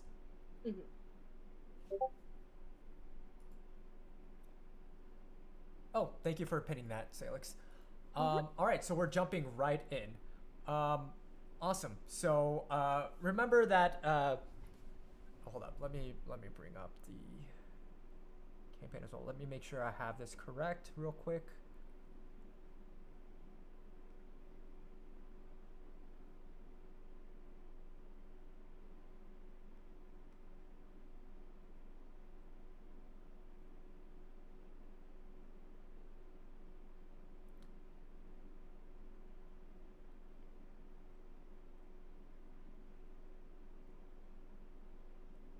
Okay, awesome. So you you are all working for the organization Paradox Perfect. Your boss, Jim Henson, who is the leader of Paradox Perfect, has tasked you all to go investigate the lab of a scientist who has essentially gone rogue. This was a scientist who was under the employ of Paradox Perfect, who went back to the Jurassic, or not, I don't know, I guess like throughout different periods where the dinosaurs roamed, and it is known that he created an ultimate life form based off of his time with in his experiments traveling back, and that that individual, that perfect life form that he created, no longer exists. There's no records of, you know, this individual being around anymore. So your job is to go to this lab to talk to the scientist and to find out what happened, to get more information from them. And also, I just decided this because you decided that Jim Henson is a person that you love, who is now your boss. Jim Henson has made it a rule that every employee of Paradox Perfect has to have a Muppet on their hand, and they always have to talk through the Muppet.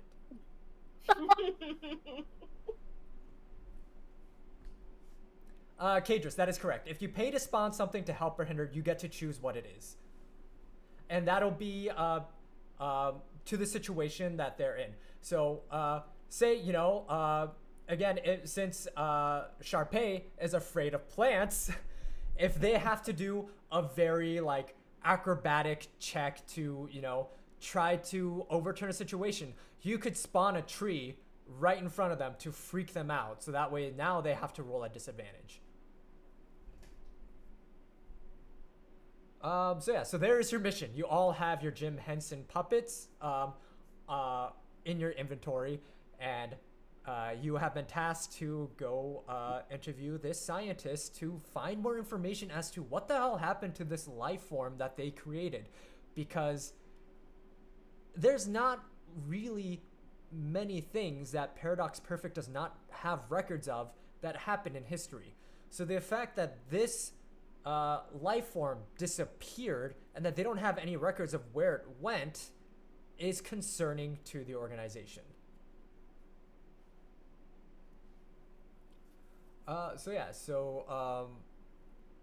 Jumping right into it, you are immediately sent to the ship, and you find yourself in a giant room with a bunch of different, like, tanks of, like, lizards. There's, like, a lot of, like, notes on different travels. There's, like, notes on, like, observation of different dinosaurs and life forms throughout the different periods. There's, like, Cretaceous, there's Jurassic, or Cretaceous, not Cretaceous. Cretaceous period, Jurassic period. Another period that I'm drawing a blank on because I did not really study those different periods since I was a little kid reading dinosaur books that I forgot all about. And yeah, in the middle, you see just a man at his desk, and he's just kind of and this lab is part of a ship too. I forgot to mention that you're on like a spaceship that flies around. Yeah, sure, Mesozoic period. Yeah, so you see a lot of notes about the Mesozoic period as well. And in giant letters it says "fuck the Mesozoic period," and I don't know why. I don't know much about the Mesozoic period. Yeah, the dinosaur period. And yeah, and he's like scribbling furiously at his he's sitting in the center, like at a desk, just like scribbling furiously at his notes, not even noticing that you came in. I will say that like among the tanks, you notice, you know what? I'll just fucking put a map on the to kind of like give you an idea. Whoops. I hate this place already. So yeah. Same. So and you see like at the end that there is like a giant like broken down looking like laser type cannon type thing, and you don't really know what it does. So yeah, you're free to talk to him or for you know, and you can't really see him. He's like kind of like hunched over with his back turned towards you because he's like, you know, back to his back turns towards you, and he's not even like paying attention to his surroundings. He's like very deep in his work right now. I am going to very tentatively and fearfully tap on one of the glass tubes. Okay, yeah, so you tap on a glass tube, and yeah, you just see like kind of like this huge like dragon-like lizard just kind of like in the glass tube, and it's not really paying much attention to you. Like there's like a heat lamp above it, and it's just kind of like sunbathing or like heat bathing, I guess in this case. Oh, it's alive. This place is terrible. Yeah, they're all alive, by the way. Every single one of them. This is a horror show.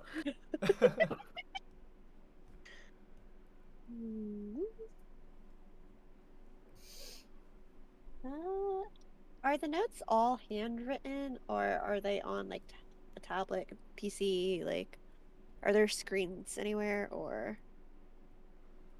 There are screens, but they're like, you see that there's like kind of like like a control panel like near like where he's sitting, and there's like a bunch of wires going towards like the like the laser that you see, but they don't look like they've been turned on in a long time. They don't look like they've been used in a long time, and all of the notes that he has scribbled, they're all handwritten. If you look closer, you'll actually see that like that he wrote like "fuck technology," like don't trust technology. Everything must be handwritten. Don't put anything into a cloud-based system where anybody can steal your data. Fuck the cloud. Fuck AI. Everything is just going to shit. Pen and paper is the only thing you can trust.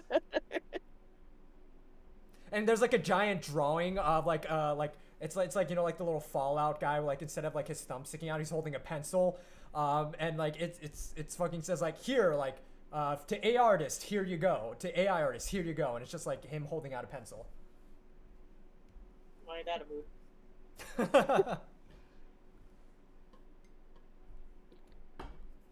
Okay. So I'm gonna be completely honest with y'all. I completely blanked out on what's going on. No problem. So just to kind of like give like a TLDR, you've been assigned to interview a scientist. Okay. Because a life form that he created based off of like his studies, traveling back in time to like the different like periods where dinosaurs roamed, has gone missing, and Paradox Perfect does not have any records of where this entity went, of this life form went. Mm-hmm. So your job is to go over there to talk to him to find out what happened, because he hasn't been very forthcoming with that thus far. Do we know this doctor's name? Yeah. Can we check the notes for the doctor's name? Yeah. So you check the notes. He doesn't like sign anything off with his name. And when you like, so like Jim Henson, like the boss, like he's like he'll tell you like he's a very private person. Like we know where to find him, but he always wants his names like stricken from the record. So like any like official records, we just refer to him as the mad scientist. I see. Okay, gotcha.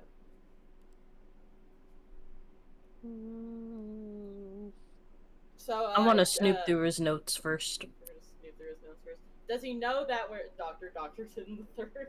Dr. Doctorton the Third. So is he aware of our presence, or is he just like mindlessly or scribbling away? He's just like very focused on what he's doing, scribbling away. He doesn't even notice that you're there. Okay, so I am going to walk up to, I assume, the desk that he is vigorously scribbling notes away on. Mm-hmm. And I'm going to actually like lift my leg and kind of like slam my foot on the table. Just to make my presence known. Okay, so like on the table that he's writing on, or like... Or just enough to make a loud enough noise to know that we are here. Okay. Yeah. So you're just pretty much, it's just kind of like the whole like pirate like, oh, like lifting up like their knee and like just like placing their foot down like on like a ledge or something, on like. So you're just trying to Or like make a loud sound. whatever surface, whether it's a table or whatever. Okay, so you like lift up your foot and then you stomp it down hard on a table. Notes come like flying off like the table, like from like scribbled notes on that table, and it makes like a loud like resonating stomping sound that echoes throughout the room because it is a pretty big room. He just kind of like stops, turns over, and faces you, and you see that this mad scientist is just Bill Nye. You just see that it's full on Bill Nye. Looks at you, but like he looks like really unhinged, like unhinged Bill Nye. And then he just turns back to his work and just continues just like writing, like just not really paying you any mind. Like he doesn't care that you're there. Alrighty. So with that being said, and that technically my presence has been acknowledged, I am going to start rambling off at this man. First of all, I'm gonna have like my hands on like, or like one of my hands on like the bottom of my chin, an elbow on one of my legs, and I'm just gonna say, "Howdy there, partner. We're here. So me and my compadres here are here to interview you about some sort of experiment that's gone rogue and missing." Bill Nye the Unhinged guy. He just kind of looks up at you and he goes, you with the organization? You look like you're with the organization. Perhaps I am, perhaps I'm not. Doesn't matter. And so he hears your answer. He goes, do you know about what's going on over there? Do you know about the toilets? Do you know what they're doing with the toilets? So you should know about the toilets. You should know about the toilets. And he just kind of starts rambling about himself. He's like, oh, like toilets, like plunger circumference. It's like, oh, like how does it work? How does it work over there? Like where the toilets go? As pipes lead somewhere, and the water works. And he just kind of like, and he just starts scribbling furiously. You can definitely tell that this dude is not very lucid as to the conversation that you're trying to have with him. Like he's not very focused on being able to give a straightforward answer the way that you're approaching it. Gotcha. His brain is scrambled. Very much. We should fuck with him. I'm kidding. Sure. I can fork with someone. All right. Pulls out my gun. What a I love how that's like the first immediate like reaction. You love Wikipedia. I mean, how do you want to fuck with him? Go on. Do you have an idea? Well, no, I was, I mean, we have all of his notes here. We can, like, rifle through them. Did he leave any notes out about this perfect being, or are those, like, just completely gone? I will say that, like, with, like, how his mind operates, going through his notes, they don't really make much sense to you. If you want to try to, like, you know, like, kind of like solve the puzzle of his mind, like by going through his notes, I will say it'll be like a mind check on that. Okay, I'll try it. So that would be, we already get 1 by default, so adding another 1 from my attribute would be 2. Yeah, if you have like if you have a trait that'll help you, in the sense of like, you know, deciphering like the ramblings on the pages, then that would add like an extra d6 to your roll. No, what I'm asking is, since I have a 1 in the mind attribute, is that 1 dice total, or is that 2 dice total? Oh, that's 2 dice total, because that adds 1 to your roll. And then Okay. if you am I correct with this, Tay? Oh, you just roll 1? Oh, I thought it was if it's 0 you roll 1. Or no, if it's 0 or less, then you roll at disadvantage. Okay, so yeah, so you do just roll 1. Okay. And if you have, I believe, an attribute that can help you with it, that adds an extra die. I think I follow. Okay, I'll just roll one dice then. I got a 1. Okay, so that would be a failure. Um, so yeah, so every relevant trait adds another. Yeah. Okay. So yeah, so that would be a failure in this case. So yeah, like I won't say that you'll take any damage or anything like that. Like it's just you have no idea what he's talking about in his like in his ramblings on the page. Okay.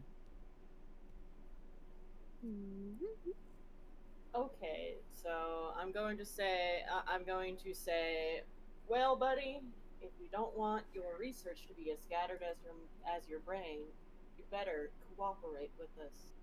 And while I'm saying that, I'm going to actually, you see a small light from my tail shine up, and it starts scanning the room.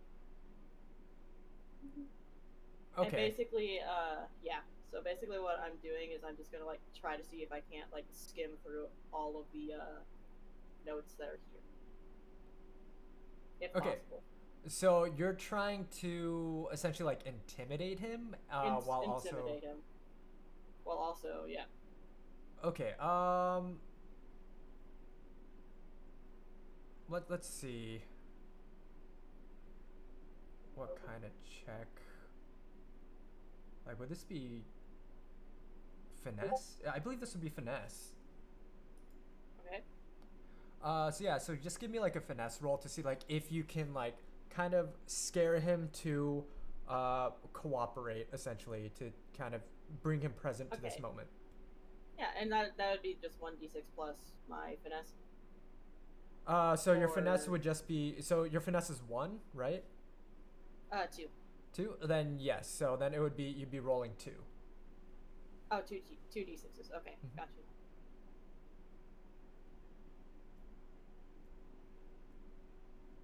Seven. Oh, so you don't add the total. It's just you take the higher number. I take the higher number, 5. 5. All right. So 5 is a mixed success. So how do I want to play this out? Because something good will happen and something bad will happen.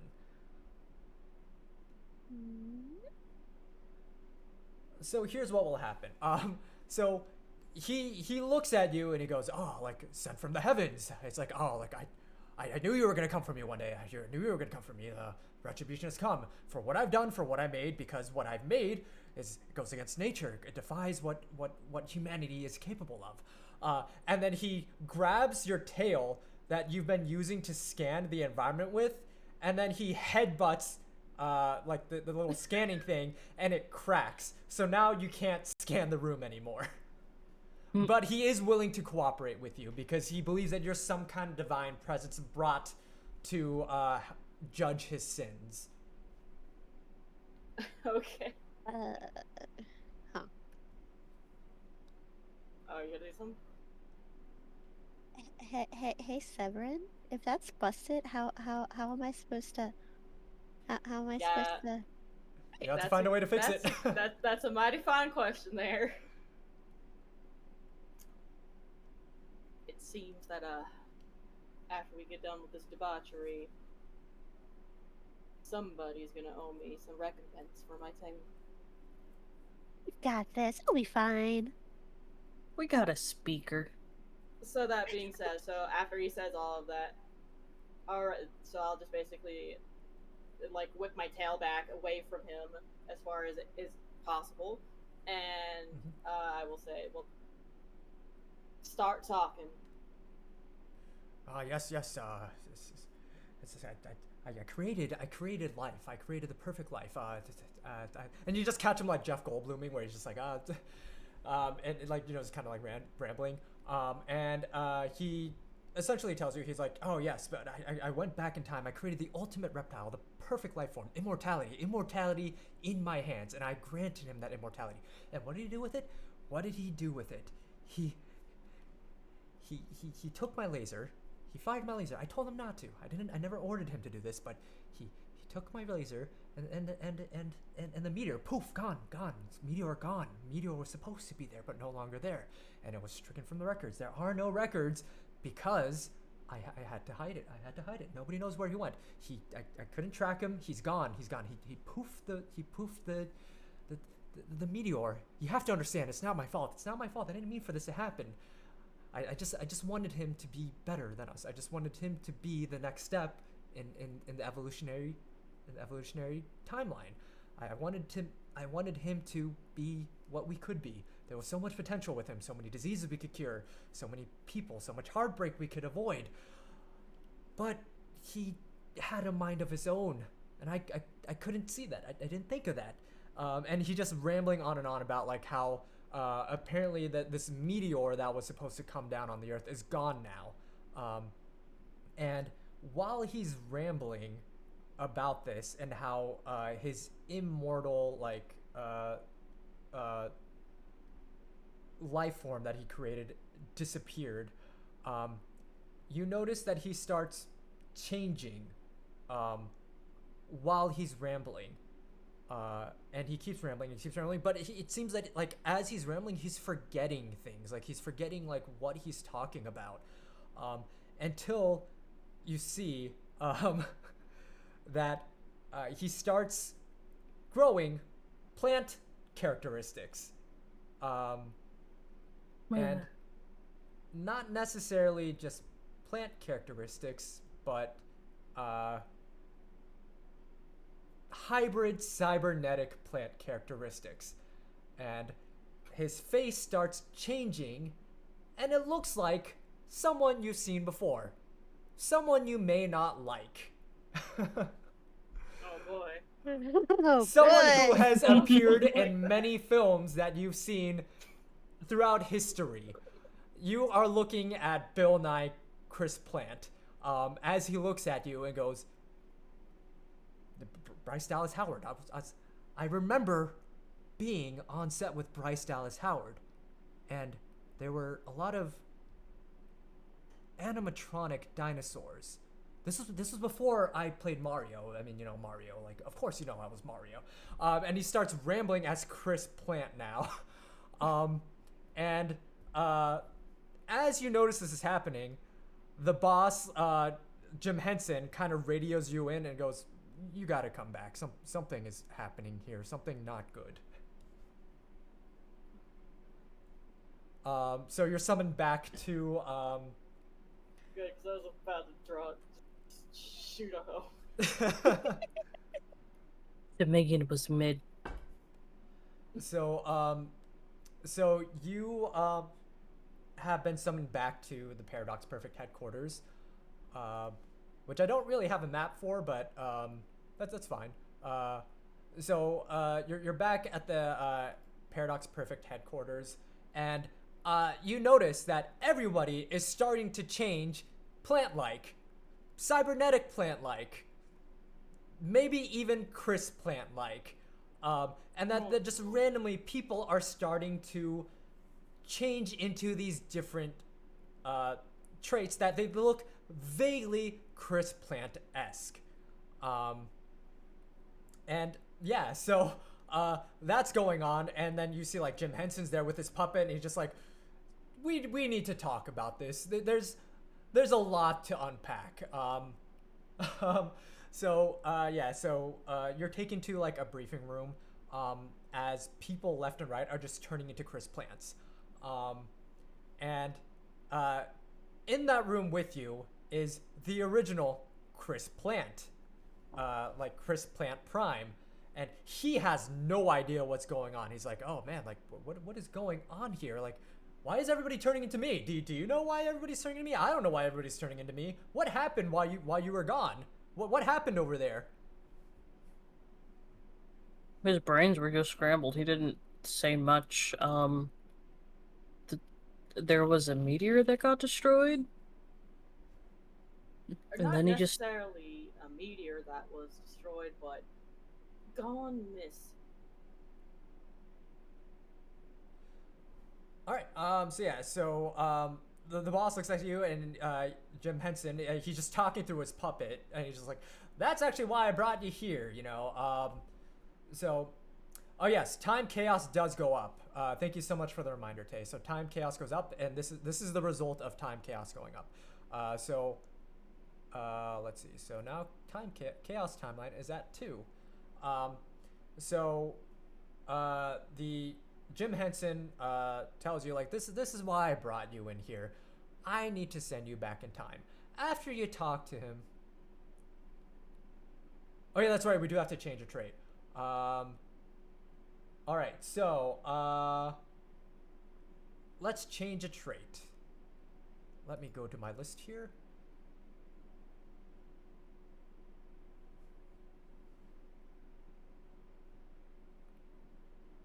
Wait, where's my list of traits? Yeah, that's right. Something in history has been altered to that's kickstarting all this. Here I can reply.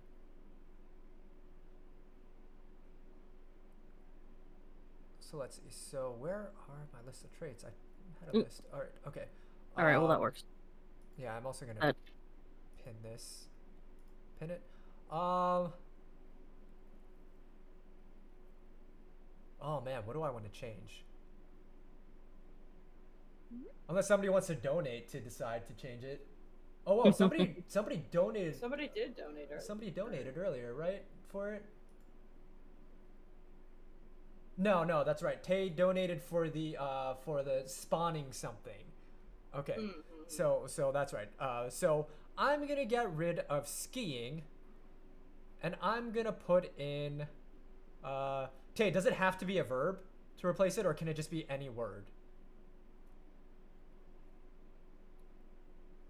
Yeah, Tome donated for the embarrassing story. Pages was asking, but I don't think she actually did anything yet. Gotcha, okay. Ideally, but it can be anything. I'm going to make up a verb here. I'm going to go with gold blooming from the show Community. For those who are not familiar with gold blooming, it's when you start acting like Jeff Goldblum when he starts rambling. When you go like, poof. Yeah. It's just like, yes, there it is. There it is. That's the chaos theory, string theory. So that's gold blooming. So anybody who has the trait skiing now has a trait gold blooming. I remember something about a roll. Yes. Oh right. Oh yeah. That's right. You're rolling. So you roll to find out. So roll a d12, and you want to get 2 or higher. If you roll higher than a 2, you don't lose that trait. If you roll less than a 2, you lose skiing and you get gold blooming. If you roll a 2, you get both. Okay. Rolling. I got a 3. You got a 3? Okay. All right. So yeah, you keep skiing. Okay, great. Anybody else have skiing? No, right? Yeah, no. No. Okay, cool. Awesome. So yeah, so you feel yourself like kind of like your head starts feeling hazy, but you kind of like shake it off and you're like, okay, yeah, like I'm good. And the boss, Jim Henson, kind of goes through. He's like, after you talk to the scientist, something happened. I don't know what happened, but our records kind of showed that our records that we had missing about this life form came back. So we need to. So what happened was that meteor disappeared. That the meteor that wiped out the animal, that wiped out the dinosaurs, disappeared. We don't really know why it disappeared, but it did. And we have seen in our history that it was sent back to the year of 1929 and wiped out everybody then. So we need you to go back there and stop it and figure out why everybody's turning into Chris Plant, because we don't know why that's happening. Our records don't really indicate that there's a reason why everybody's turning into Chris Plants. Our records only show that there only ever was Chris Plant after the year 1920, after a specific year, let's say 1956. After the year 1956, Chris Plants started popping up everywhere. And now we're starting to see that people are turning into Chris Plants. So there has to be some kind of connection there. So I need you all to go back to the year 1929 and stop it. Oh, also, because Chris Plant is obviously involved in all this. He's coming with you, but we can't send him by himself because we don't trust him to be by himself. So you need to take him as your chaperone, or as a chaperone. Hey, Severin, you should ask if we shoot him if it will fix the problem. A mighty fine question indeed. Pulls out gun. You're just randomly pulling out your gun Yeah. at random intervals. Okay, so let's see. I believe that there are. All right, so next time you're skiing, you must roll again since it's no longer in the timeline. Okay. So every time you want to use something that's regarding skiing, you have to roll to see if you keep skiing afterwards. Yes. Okay. Okay. Let's see. So.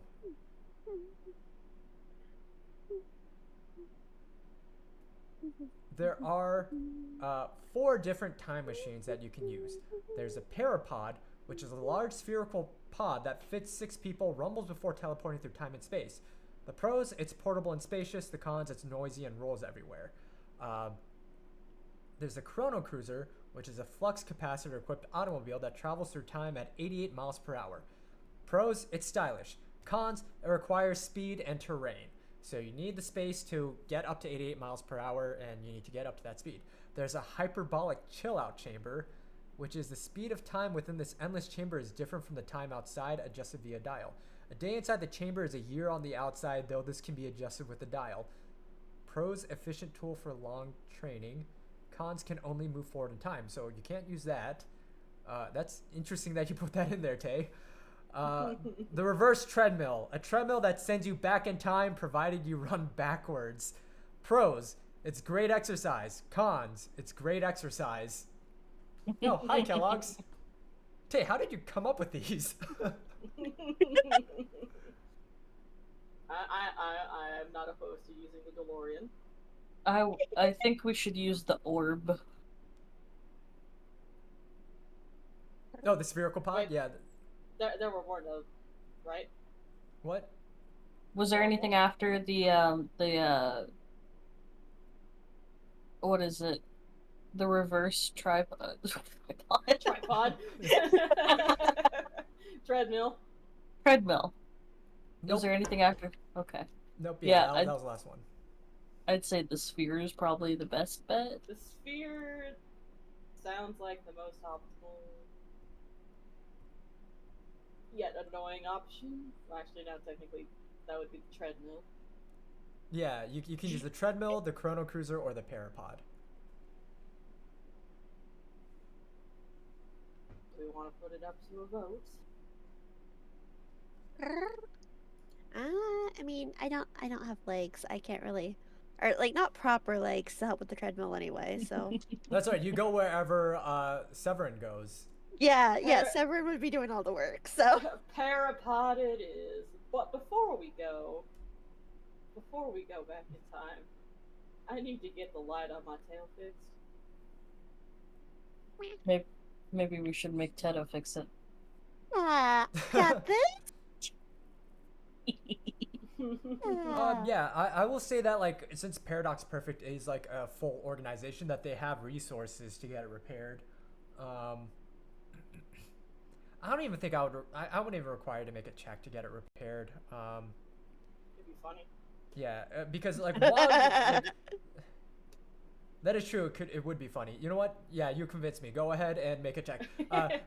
All the people who knew how to fix it for you, they've turned into Chris Plant.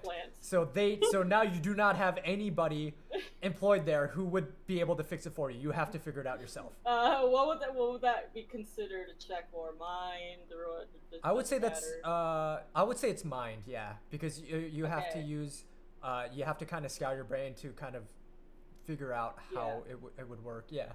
Okay, so I have a 3. So do I roll 3d6s or? Yeah, you roll 3d6.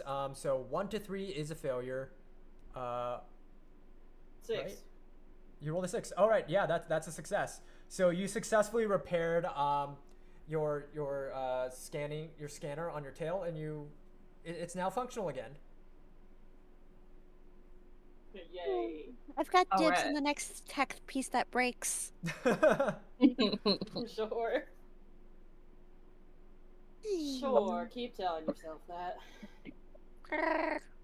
I will say, for the sake of adding urgency, or like adding risk to the situation, if any part of you malfunctions again, you can bring tools with you back in time, but they are limited use because you are no longer within the organization that has these endless resources at your disposal. Oh, Kadris, thank you so much for the donation. Ooh, $50. $50 donation. Thank you so Oh much. boy, what? All right. And so it begins. All right, And so it let begins. us see.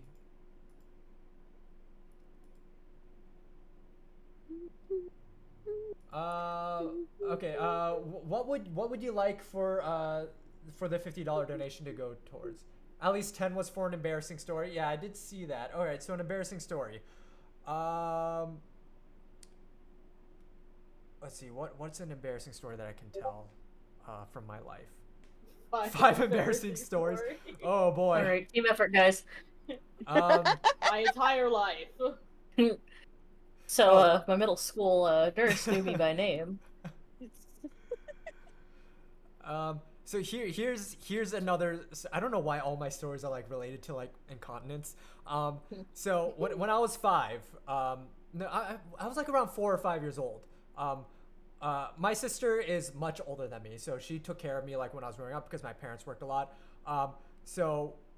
When I was like 4 or 5 years old, we had like a toy room / game room where we kept all of our toys, and it was bath time. So she was in charge of like making sure that like I got bathed.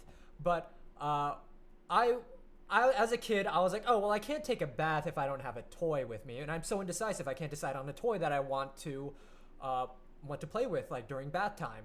I don't know why I remember this, but also at that time I had to poop, but I was also very indecisive. So I was in the game room, getting ready to like go take a bath, trying to decide on a toy, and again I fully shat myself onto the carpet.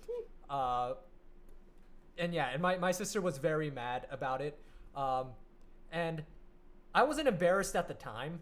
But as I grew older, I was like, yeah, that was a pretty embarrassing time. Because I even talked to my sister about it, and I was like, do you remember that? And she's like, I don't remember that at all. I'm like, well, it's good that you don't, Thank because God. you had to clean it up. Because I distinctly remember you putting on gloves, like the rubber gloves, and then like putting like having to clean it up. Because I was like 4 or 5 years old. I didn't know how to clean myself up. So there's my embarrassing story. I was about to say, if you run out of embarrassing stories, we can also tell some too. Yeah. Oh, that's fair. Yeah. If we want to make it a group effort. There you go. Yeah. How about this? So if you donate to tell an embarrassing story, you choose who's gonna tell the embarrassing story. If they are comfortable with it, that is. If they are comfortable with it, then they'll tell the embarrassing story. If not, then I'll tell the embarrassing story. There you go. Awesome. All right. So, Kadris, would you like to bank the other $40, or would you like to use it for something specific? Also, thank you so much for the donation. That's awesome. We're already almost to the first goal. Let's go. Stockpile some help and hinders, mostly hinders. Okay, awesome. Bank for now. All right. So you repaired it, and you've chosen to do the parapod, right, for the time machine. Yes. Yeah. All right. So you all pile on. You hop into the parapod with Chris Plant. So there's 4 of you in the pod that fits 6, and it starts shaking violently as you're going back in time, essentially. As it starts winding up, heating up, or gearing up to send you back in time. As this happens, a bunch of manic Chris Plants start charging at you, charging at you, seeing that you're going into a time machine.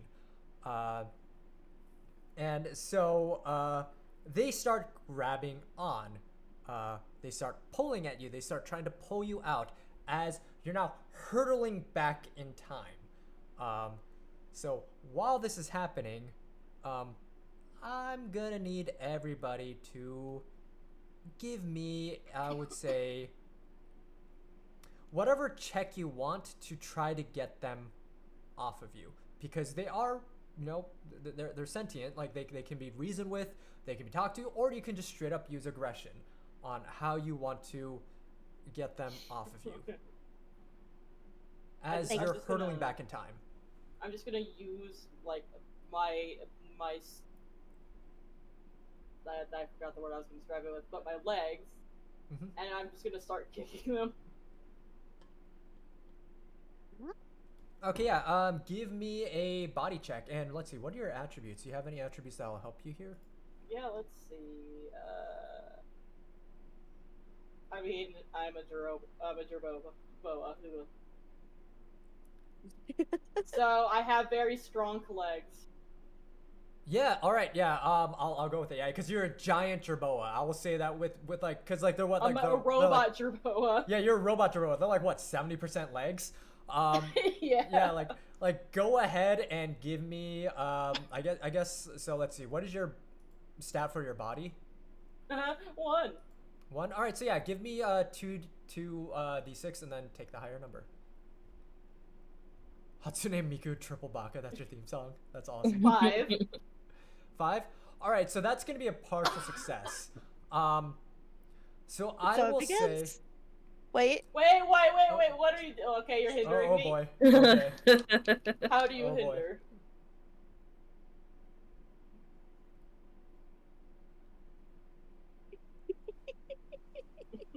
Attention. Mhm. All right. So you got like 8 hinders or helps with the $40. That's a decent amount. And Tay also has 2. Ooh, Sailor Kellogg's just donated 10. Oh, thank you so much, Sailor Kellogg's. Really appreciate it. Let's see. What did you donate for? Did you donate for an embarrassing story?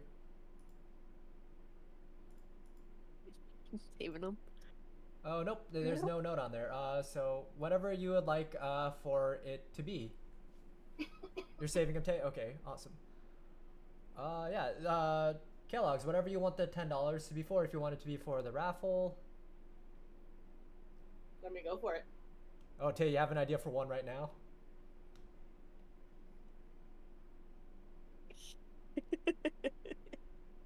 Oh boy, oh boy, oh boy. So The snail has appeared in its own No! body. It's like chase.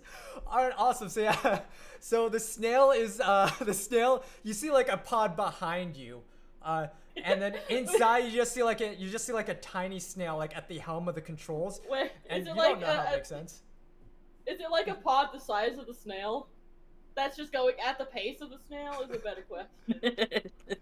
It's like right behind you, like hurtling through time. All right, Kate decided yes, it is. So, all right, so it is the size of a snail, and it's going at the pace of a snail. So it is pretty far behind you, and yeah, it is pissed.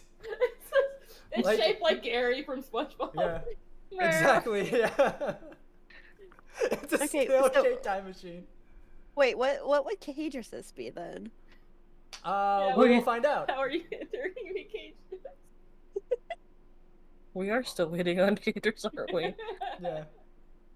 While we're waiting on Kadris, the other two of you, how are you going to get these crisp plants off of you?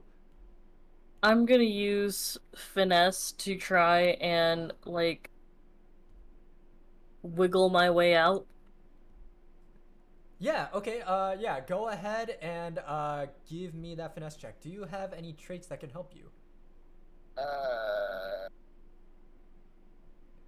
You have cactus. I can say, like, if you can come up with a way, like, oh, like a prickly cactus, like they don't want to be near you, if, like, that'll help, maybe. Yeah, I was thinking something along those lines, either that or just, Yeah. like, casually having cactuses to beat them down with. You could be like a cactor and just like all of your needles. Yeah. You know what, that makes more sense. The plant that I am is partially cactus. So I am going to try and prickle my way out to try to get them to avoid touching me. Okay, yeah. Yeah, I'll say yeah, go ahead and yeah, give me that 2d6. Okay. Oh, no problem, 4. Tome. Have a wonderful night, Tome. Bye bye. 4. 4, so that is a partial success. So I will say you do manage to get them off of you. Um, but I will say that like losing a bunch of the what do you call them? Like The spines. Thorns. the thorns, the Thorn. spines, yeah. Um, does a point of damage to you because it is like losing a part of your. Well, are you a cactus? I am also a plant robot. You're a plant robot. Did we? Yeah, you can literally add as many traits as you want as long as you can convince me as to why they work in this scenario. So you can keep stacking them. That's dangerous. Okay. That's fair. So if you want to say like, oh, like I'm silvery and like like I'm blinding them or like something like that can stack on another as Flashing well. Okay.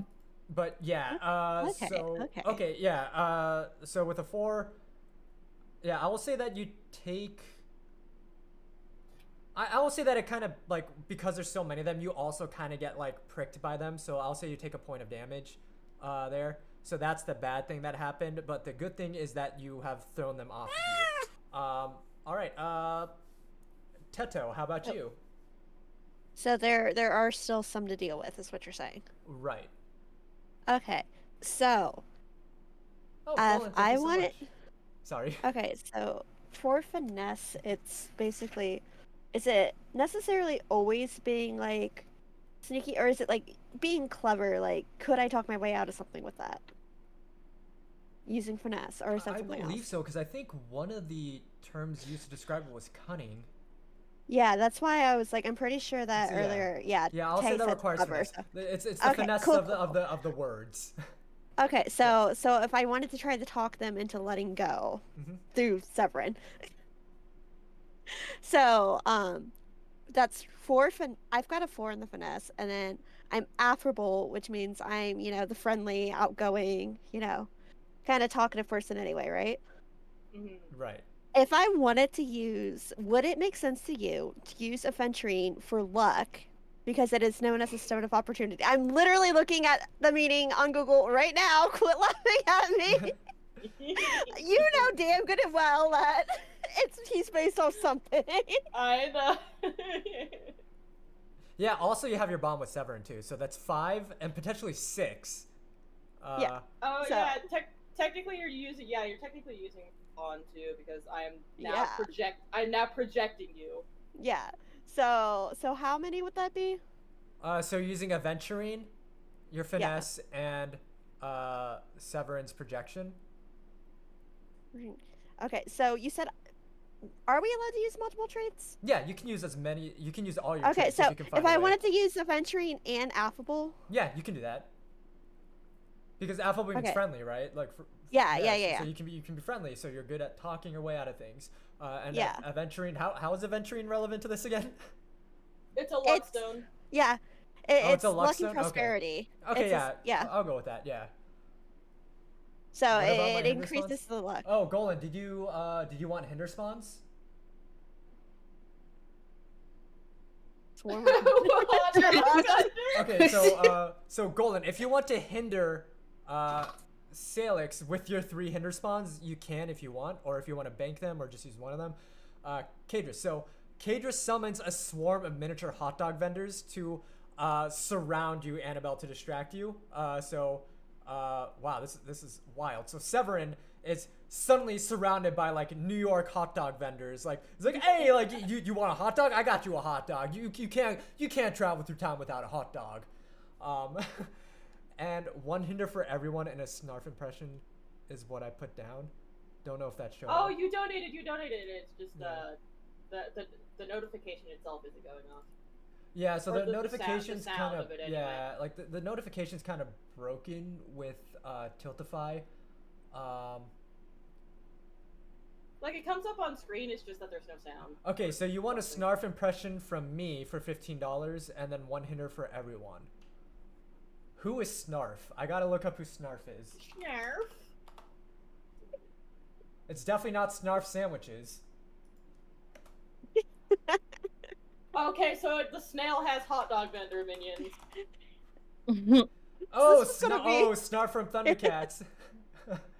Oh, from Thundercats. Okay. Oh, I see. Okay. Oh no, I'm old. No. I know what you like. Okay, like I'm familiar with Thundercats. I just kind of blanked on Snarf. Because I remember the character. It's like I was like, what should I say? Like what does he say?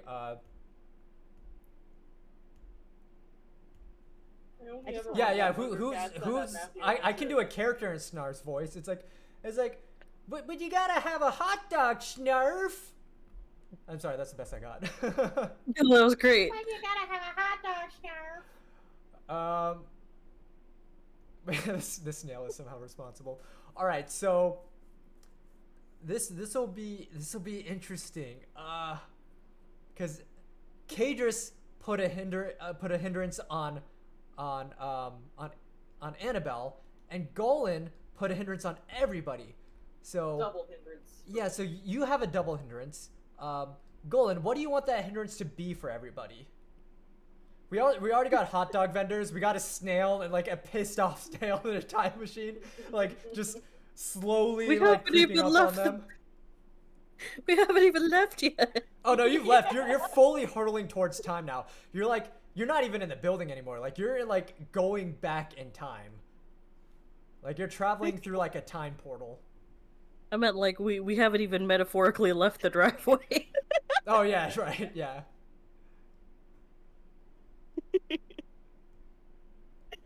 Oh boy. So Salix is accosted by an evangelist.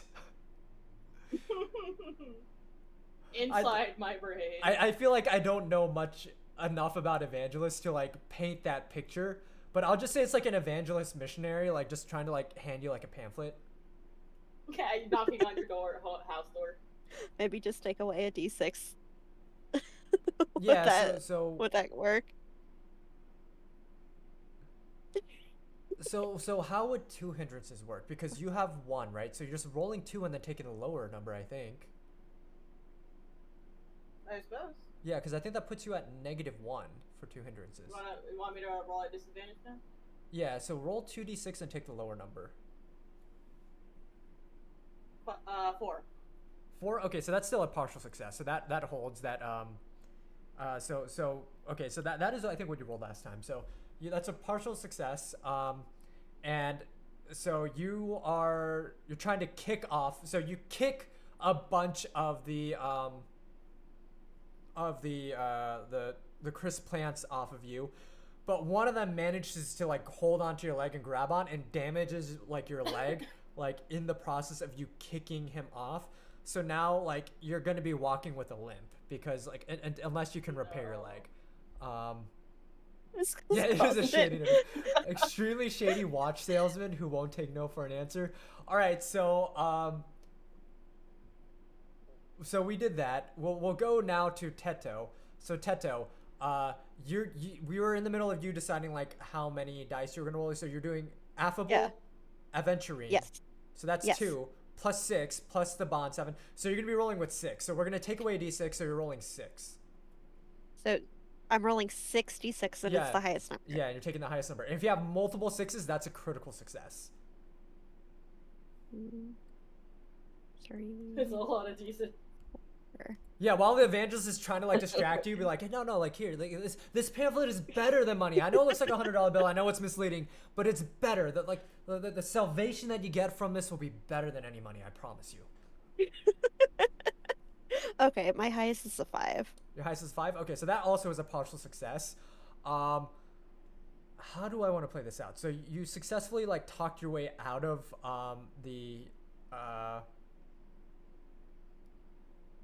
you successfully talked your way out, and then like the crisp plants are leaving alone now, and there's not enough of them to fit in, so they're just kind of like, okay, like you convinced us to let go. We'll just let go and fall into the time stream, and that's what they do in very horrific fashion because it's painful. And what is the bad thing that should happen? You are a hologram. Dice the psychic damage. I don't even know how You are we now an portray psychic evangelist. damage here. Yeah, you're an evangelist now. Yeah, you convert. God. You convert to Wait, evangelist. So I will say that because you're an evangelist hologram, but you're also a hologram that was made by technically by people. You're like constantly in an existential crisis mode. Like you're like we just inadvertently added on another tragic flaw. Like you're just constantly. Yeah, you're an evangelist Vocaloid. You're evangelist Miku, Hatsune Miku, and you're just in pure agony over what's going on in your mind. So yeah, and then that'll bring us to Sharpay, who is being accosted, or not accosted, being harassed by this watch. And is like, no, like I got you. I got Rolexes. I got whatever you want. Look. He just lifts up his coat. It's like a bunch of shiny watches. He's just like, what are you buying, stranger? But yeah. I'll tell you what I'm buying. I am buying a threat. Oh, you're gonna. I am going to damage. Yeah, I'm Okay. gonna threaten him. I am going to damage every watch you have with what's left of my thorns. Nice. All right. How do we do this? Because you already made your roll. So let's do this. Golan, since Faye already made the roll before that hindrance, do you just want to bank that for something in the future against them? Because the roll's already been done. I like that idea. It's just like a pop-up ad that just never goes away. Yeah. So we'll, In my brain. So we'll have, like you said, a watch salesman. We'll have the watch salesman hang around, and then you decide when the watch salesman's gonna like do his whole shtick. So he's just biding his time. He's just watching, biding his time. Yeah, the salesman team up for later.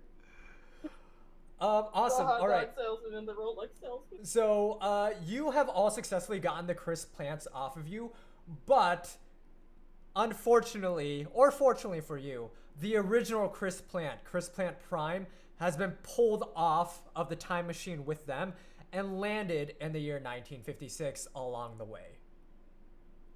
So that's what happened. So now you find yourself back in 1929, and you find yourselves like back at what you see is the ship that Bill and I was in. Like you are in his ship again, and you are. Let's see. So where is the map that I need?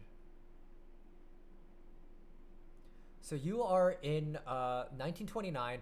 And you are in, God, there's so many things. Okay, so here it is. You are in what looks like a club, like a 1920s club, and you see a sign above the door that says the Lacy Lizard. You see that there's a bar area, that there is like kind of like seating area. There's a dance floor with a DJ booth all the way like towards the back, and you see that this place is like filled with dinosaurs, like in pinstripe suits, like in like flapper dresses. They're all drinking, smoking, having a great time. You also notice that there is like a stage made of ice, like in the corner, with a giant megalodon just like swimming underneath it. And yeah, you see people drinking at the bar. And I will say that you see these people as well. Hold up. Damn. Shit. I'm dealing with some OBS scuff. LLBS.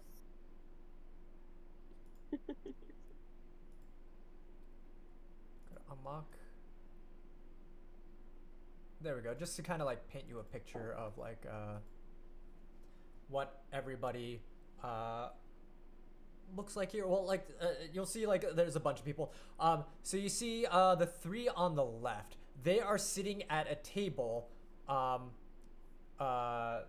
Man, I can't ping or anything, but you see that like the table with the three chairs. They're sitting at that table, and you see they're watching all these performances at on this ice stage. And yeah, shout out to Bean Yolk for doing like the portraits for these individuals.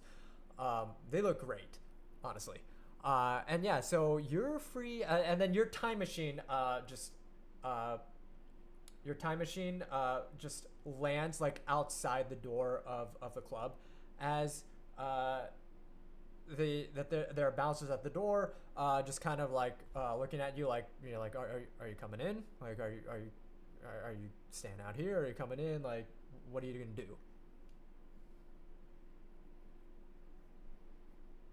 So like the time machine just like lands in front of this this bar, and nobody questions anything.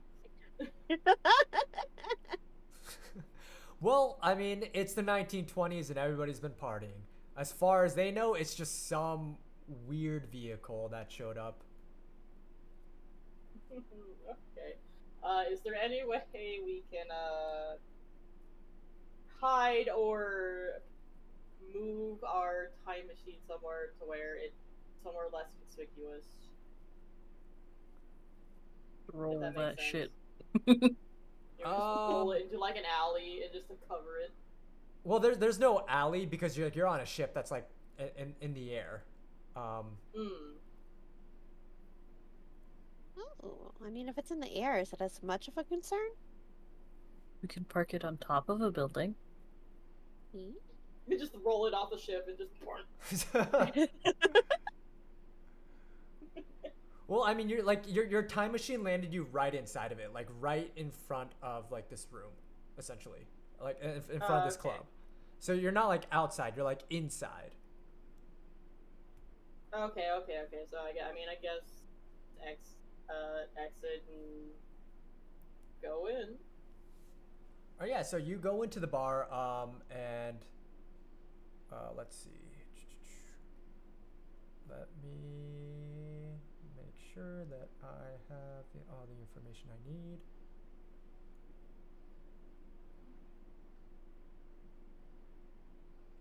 Okay, so you go inside, and you see that there are also like statues of like this old-looking dinosaur with a crown on its head, and it's like really ordained and ornate. And under like on the statues, there's like a plaque that says like, oh, like our glorious leader Laplace Rex, and on his crown you see that there is like a red key, like in like the depiction of him, and like you see like statues of him, you see like busts of him, you see like paintings of him, like clearly like everybody here views this guy as a big deal. And yeah, so you see that, and you also see a sign that says that that this is the Lazy Lizard. It's a jazz and drag club holding a talent contest called the Bronto Burlesque, and the winner will receive a blue necklace key, which is an ancient and beautiful piece of jewelry. And in print under that, it says, "It used to belong to Laplace Rex." So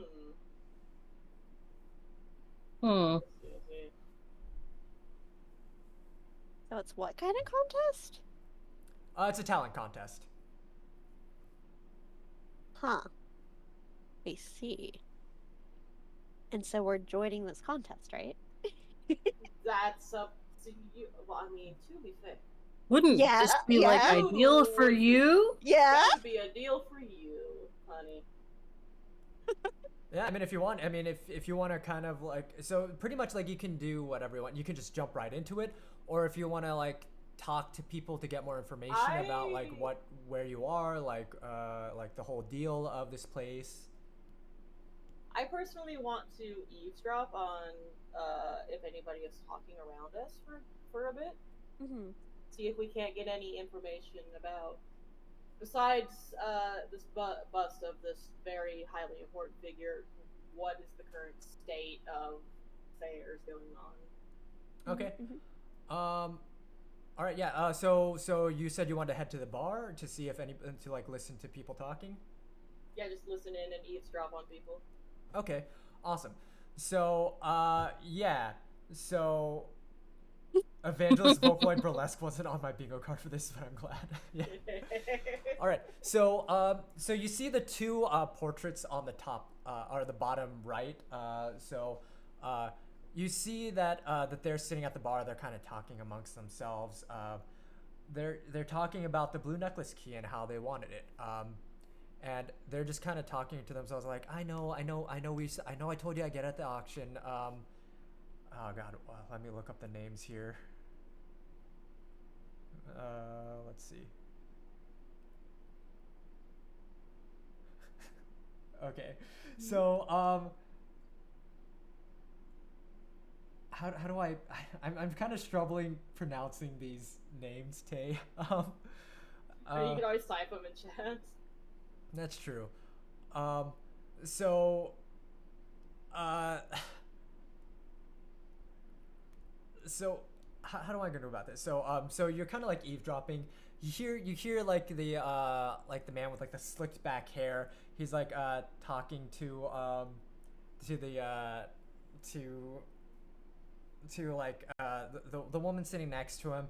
He's like, I know, Zelda. I know you really wanted that key. I was gonna get it at the auction, but you know.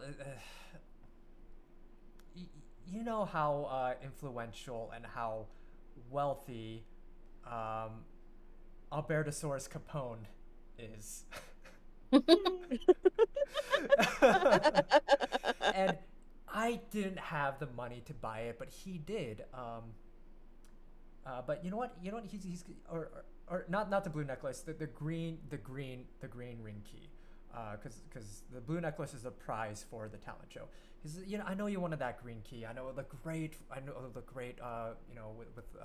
all the other things that you have going on, all the other things that you have back at home.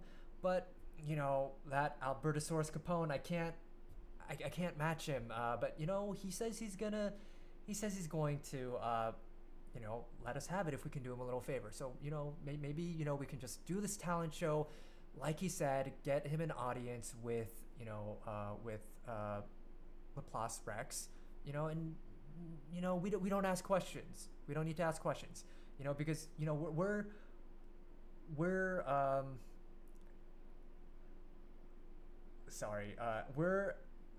Archaeopteryx Geralds, and if my name isn't F. Scott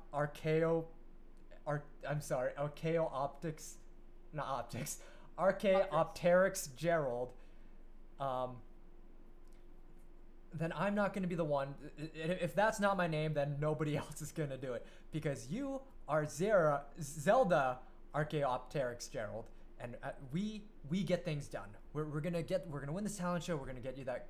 We're gonna get that green ring, and maybe if we win that blue necklace, maybe even if we, if that wasn't, if they, we can get him that audience, and maybe that'll be like an extra thing to get in his good favor, in his good graces. We can give him that blue necklace as well. Unless you want the blue necklace, then you can have that as well. And you just kind of hear them like talking amongst each other, and like they're like getting ready. It seems like they're talking to get ready to participate in the talent show, for whatever reason Albertosaurus Capone wants them to. Okay. So I'm going to, well, obviously me and Teto heard all of this, but I would like to relay what I overheard to Sharpay, and I have an idea of what we might need to do. Go on. They seem to be, these folks seem to be talking about these keys in order to get into the good graces of this particular powerful individual. Perhaps the more keys we get, the higher the chances we can figure out what's going on here. I think you're right. Now. So, first and foremost, this blue key here is being held for this contest, but second one, a green one, is being held by somebody named some dude with a really long name. I'm just gonna call him Al Capone. Yeah. Al Capone It is. So Oh. I personally am thinking we should just steal this blue key because no pun intended. This show kind of sounds like a drag, but I'll leave that to a general consensus. Do you want to steal the key? Yeah. Wouldn't it be easier to just try to win the contest? Perhaps, but who's to say we ain't gonna win? Well, see, what you do is you try, and then if we lose, then we steal it. Then we Al Capone everybody in here and take that key. Yeah, I agree with Tay. I would say if you can successfully, or yeah, the contest would be a drag. Yeah, take a resolve for that. That's great. That's a great pun. I mean, couldn't you use the holograph for dressing up Tato in drag? I mean, it isn't a requirement to be in drag, but you can be if that's part of your talent.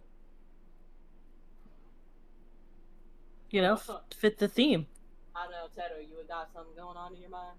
Like, Tay, isn't this supposed to pretty much be like the Kitty Cat Club from Cabaret? Isn't that like the inspiration? Because like that's what I think of when I think of like a jazz drag club. In that time period, roughly. Hmm. So I mean, if you want to do drag, not specifically, but that sounds correct. Oh, okay. So I'll leave that up to you, Tato. What? Huh. Honestly, if you can pull off just stealing the key, like finding out where it is and then just stealing it and not doing the whole talent show, then I mean, I'll give you all resolves for that because I didn't even think that would be something that you would want to do. Do you want to skip straight to stealing it? Listen, Or I wasn't programmed for this type of thing. Because also, I'd have to figure out how that's gonna work. We'd have to figure out how it's gonna work. I want to see a faceless Miku perform. Just be You funny, know like what? Cadra's How just about like. how about we compromise? How about we compromise? You can do your fun little drag show up there, and Sharpay can see if they can't go ahead and find that. Yeah, porque no los dos. It'd be funny if like Cadris puts in like 8 hindrances to like ensure that you go through the talent show and that you can't steal the key. yeah, give her ideas. Let's go. That'd just be so funny. Because Okay. I personally would go to find that key, but unfortunately you're attached to me. Okay, but imagine this.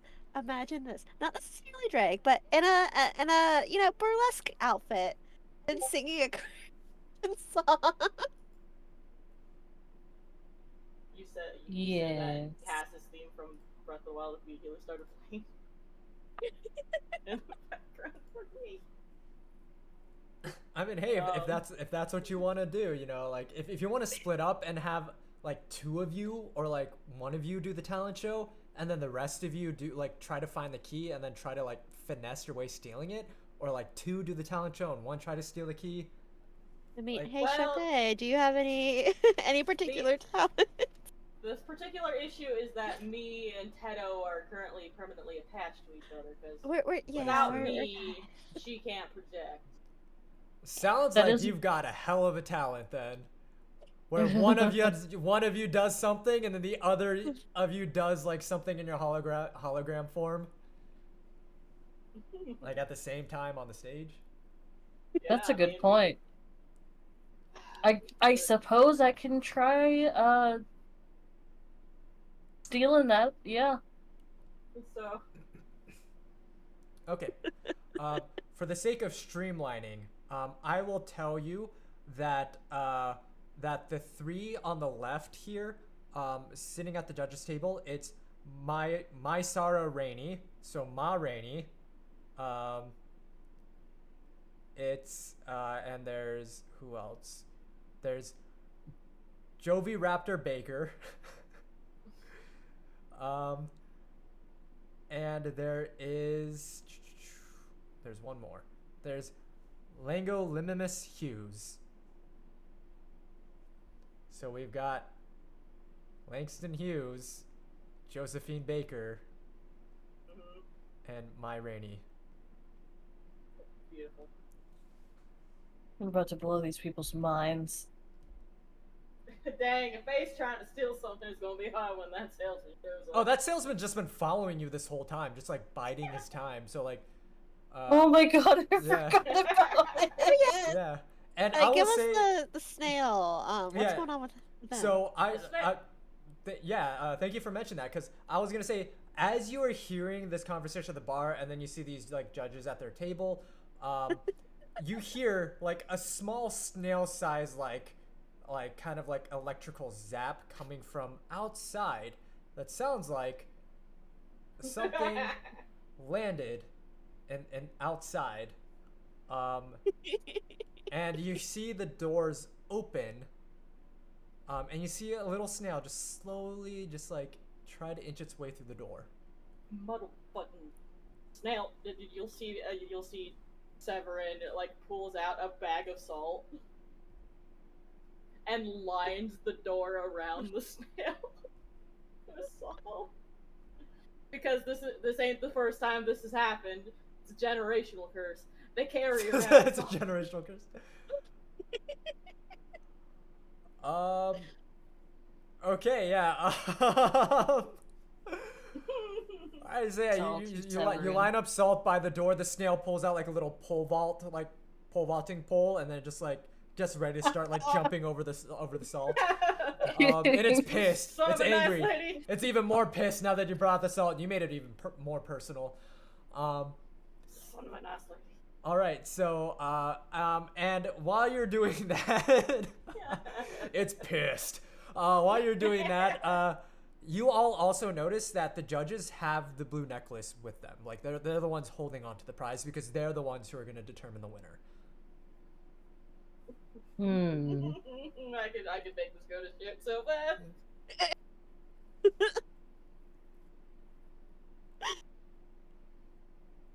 Concept. Concept. Really dumb concept. Yeah. What if we use the hologram to make the necklace appear missing? I was actually considering using my hologram to flash them, and we just run off with the necklace. Okay. Got a flashbang? Yeah, we're just Why gonna not? flashbang 'em. Oh, okay. I guess what would that be? Would that be finesse? I guess that would be finesse. Work it, A man. flashbang them or just seal it off the neck?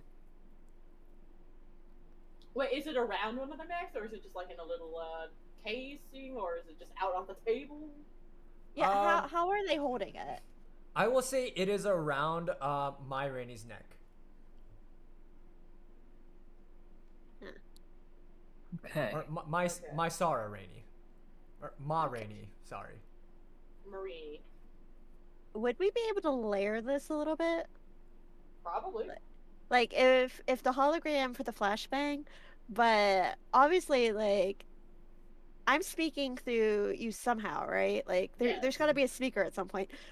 Have you ever heard a vocal aid pitched really high?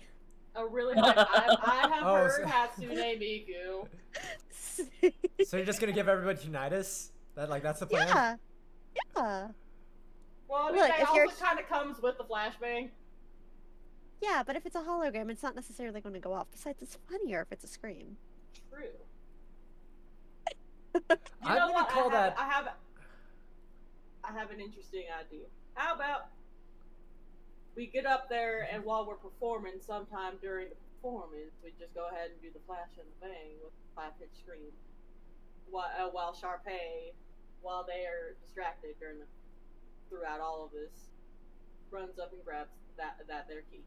Okay, Sharpay, this is all banking on you. Yeah, if you want to do that. All right.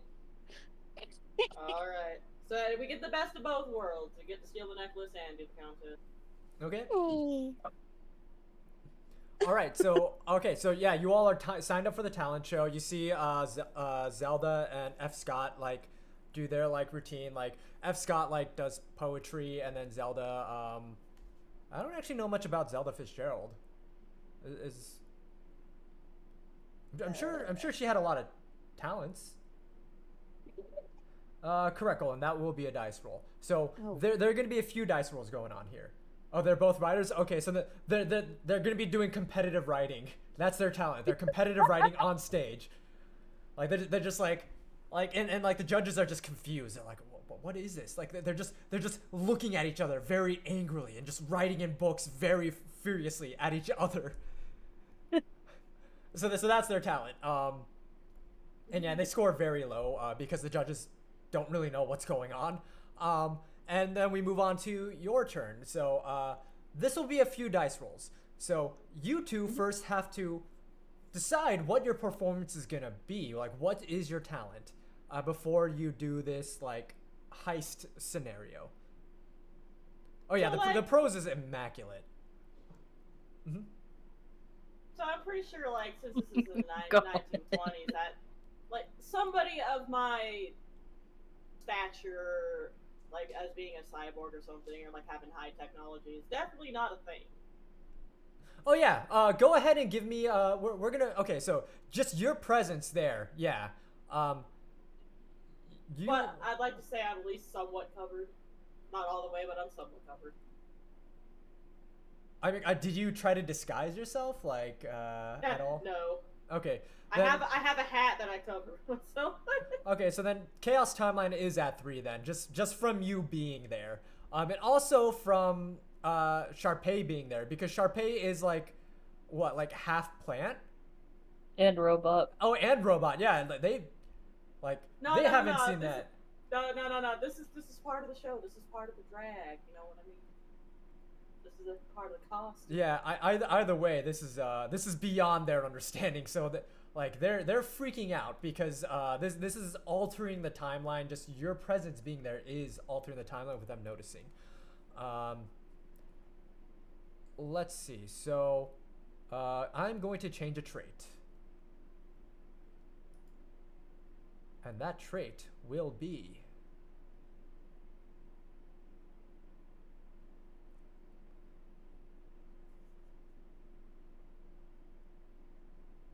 we're changing affable. We're gonna go ahead and change affable. And we're gonna change the opposite. I'm gonna replace it with repugnant. And that's gonna be the trait. Oh, okay. So instead of friendly, you are repugnant, and you can actually use that to your advantage, creatively enough. So go ahead and, Salix, you're the only one with affable, correct? I believe so. Go ahead and give me a d12 roll. You're going to want to roll a 3 or higher. D12? D12. Okay, D12? yeah. Okay. Yes, 11. D12. Right, yeah. We'll do the. Yeah, you have to paradox make. roll. You have to make a paradox roll. Yeah. 11. 11. Okay, then yeah, it's nothing changes. But every time now that you use anything related to being affable, you have to make that roll again to see if you keep it. Okay. Awesome. All right. So that being said, what are your performances as you go up there? Because now it's your turn to wow them. So I will bow to the crowd, give the ladies and gentlemen, feast your eyes, blah blah blah, all that malarkey. As I like go and grab and hold my tail, and I just like turn on the light, and a projection of Teto just phases from the floor and up. But while that's happening, I want the projection to also. Is there like a curtain or anything like that? Is there a curtain? No, it's just like a straight up, like a stage, like made out of ice. Okay. So this is some magnets duct taped to mirrors BS that I'm trying to play to make the technology look less technological. Okay. And she just appears from the ground up. I'm gonna call this finesse. Yeah. But this is gonna be finesse that determines if the chaos, time chaos goes up as well. So also, like, hold up, there's mechanics for the stage as well that I need to look at here. So this is going to be a series of rolls. Mm-hmm. So hold up.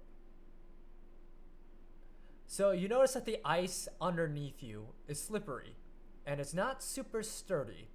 If you can perform gracefully for the duration of whatever your act is, and you can, successfully do it, the judges will be impressed enough for you to win. Thing is, let's see. This will depend on your performance. So, if you have a mixed success, the ice cracks a little, and it's fine because you still have a mixed success. If you fail, I will say the ice cracks enough for you to fall in. But if you succeed, you perform gracefully, nothing happens to the ice. Critical success, you're a just guaranteed win automatically. Like nothing bad will happen on a crit success. So yeah, so that being said, go ahead and give me a finesse roll. That's 2d6, right? For you, I believe, because your finesse is. My finesse is 2. Okay, is 2. 4. I was gonna say, with the bond. Actually, with the bond, because this is a dual Yeah. performance. Yeah. The bond. Yeah, you would add the bond as well. So, you roll. An extra 6. Yeah, an extra d6. Okay, it's still 4. It's still 4. Okay, I will say, I don't know how this would really tie into doing a paradox roll, or if there would be a paradox roll. I mean, if he's on the stage and he's moving around and stuff, would they even really recognize it as like with the ice? You could definitely play it off with some of the lighting Yeah. tricks, Or and like the robotic parts you can just say are a costume of some sort. Yeah, of course. And I do have like a scarf of some sort that I'm wearing that I could also use to hide projection malarkey. Okay, yeah, we'll say that's part of finesse. Since you Yeah. rolled a 4, that is a partial success. So they'll buy it for your act, but they're still freaked out about the fact that that you're this giant kind of like cybernetic. Gerbo. Yeah, like Jerboa, because even if like they're like, oh yeah, it's a machine that I invented, like they're still really like they're not used to seeing something like that, so they are Baffled, freaked yeah. out. Yeah. So I will say like because like it is a change to the timeline. It is still at 3, but but you've successfully convinced them to keep performing essentially. Like they're not freaking out. They're not like trying to get you out of there or anything like that. And yeah, and I'll say so now like what is your performance gonna be? What module of song are we choosing? I sent my song.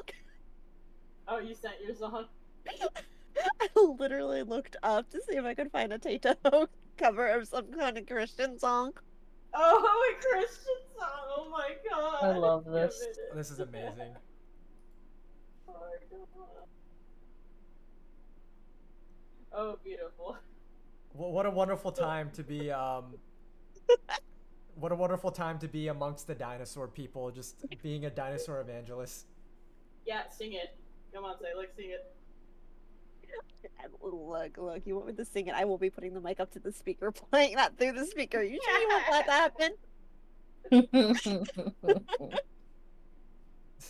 Like, look, see, all we have to do is if August plays like 10 seconds of the song, it counts, right? Oh, you want me to play the song? Where's the song? Copyright. Scroll up. Honestly, I think the worst you'd get is maybe mute it, but like, it's Let me just pick a random spot. longing for you. I have not heard this one. Can everybody hear it? I don't know this song. I just looked it up. Okay, well, I mean, I think I can play up to 7 seconds of it. So. Well, hang on. Did you hear it? Hopefully you all heard it. I am converted. You were I converted? didn't hear any of it, but you were asking chat. Oh. I mean, chat, did you hear it? Because I played it through Discord, I think. So, hopefully. Oh, I played. Okay, Yeah, perfect. played. Okay. We make August sing the lyrics. I don't know the lyrics. I don't know the That song. could be, we can find the lyrics. Time Finding the to lyrics Google is it. the hard part. I Genius don't know is the right song. there. There you go, find the lyrics. Oh, it's Hillsong. I don't think I've ever listened to a Hillsong. I song. don't know. Like I said, I Yeah, literally what? put in Tato Christian music and I found that cover. I don't even know how the song goes. Neither. Like just Doesn't from that matter. 7. Go Just go from with that your 7 seconds. heart. Read it like you're reading slam poetry. Okay, I can do that. Is that okay, Cadris? You just want me to read it like slam poetry? Huh?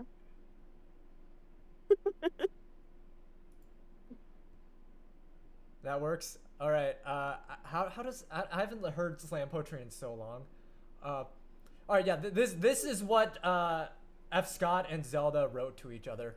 Here I am waiting. Abide in me. I pray. I pray. Here I am longing for you.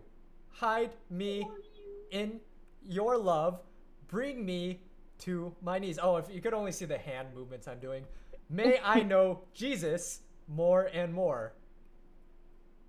Come live in me all my life. Take over. Come breathe in me. That's how I view slam poetry. Like when I see it. It's just a robot AI voice. I will rise on eagle's wings. Caw caw. Come live in me all my life. Take over. Yeah, this is just like the Great Gatsby. Like what does he call him all the time? Like old boy. Come breathe in me, old boy. I will rise on eagle's wings. May I know Jesus more and more. Jesus. I hope that's good enough. I'm sorry, Cagers. I'm just not familiar with this at all. Oh, it's Old Sport. Oh. That's right. Old Boy is a Korean film that's very traumatic. Oh. Little bit different tone. Yeah. Okay, so now that that's done, what is your talent? Oh, wait, that's your talent. You're singing that. That's your talent, right? That, yeah. You're singing that? Okay, well, this is very much a genre that I don't think existed in that time. Or what does it sound like? So, Sorry. I mean, it would just be like an acapella performance at that point. Yeah. okay, that's fair. Yeah. If it's a cappella, yeah, we'll go with that. Because if you were like a hologram, I thought you were gonna do like full instrumental or something. Look, we've got Nah, enough going on with trying to trick the people. We ain't. Yeah. All right. Okay. So yeah. So doing an a cappella version. Luckily for you, Time Chaos is not gonna go up.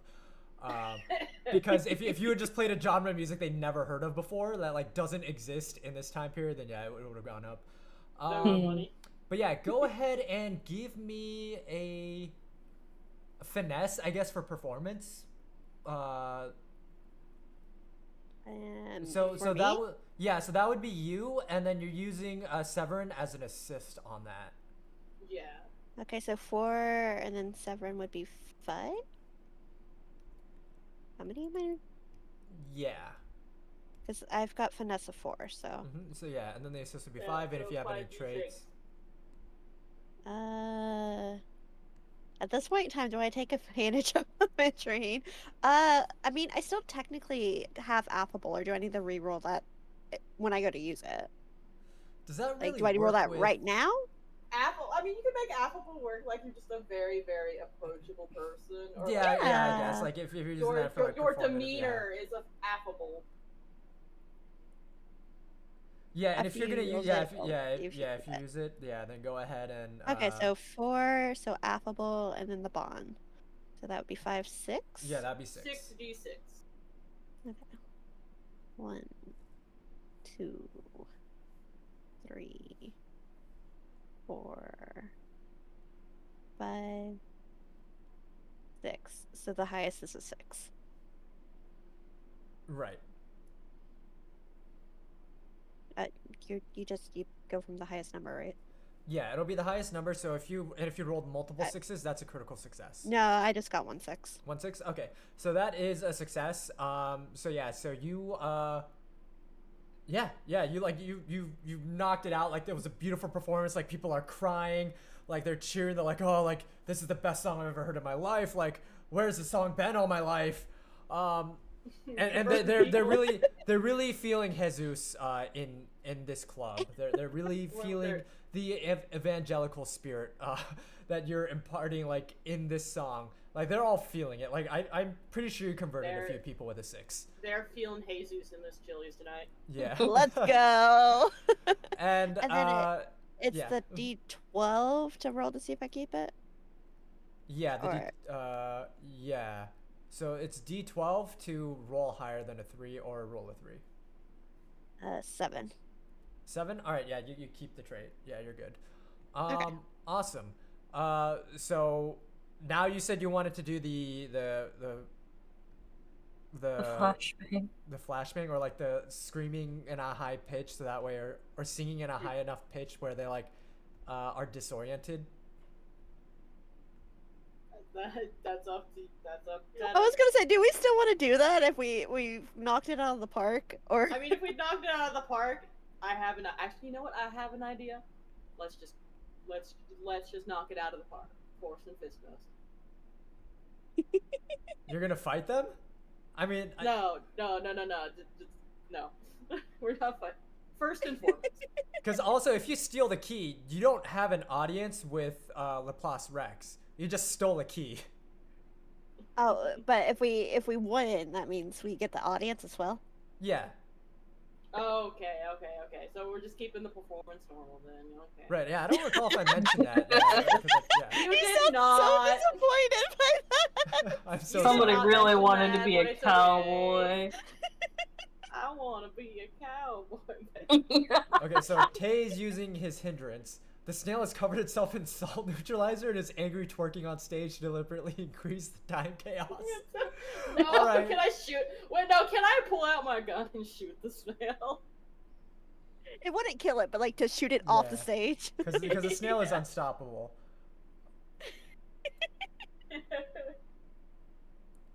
I the just thing want is, to like, I want to get all that disoriented.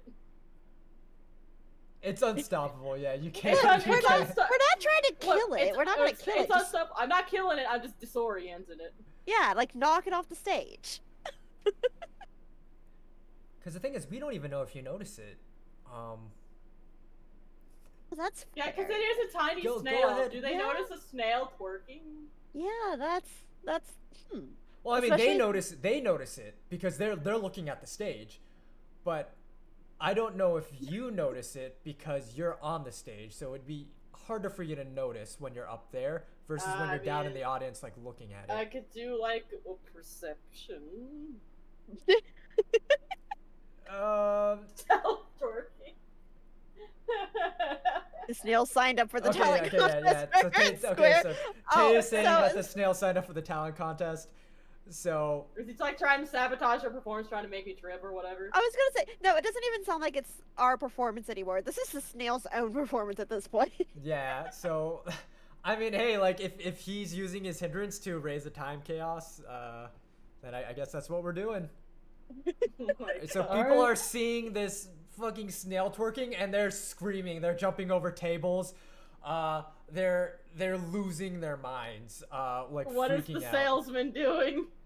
That's up to I you, didn't Golan. need to roll. Golan, if you want the salesman to do something that could trigger a roll, we could definitely do that. Making me draw a snail twerking. Wow, so there's gotta find a trait to replace?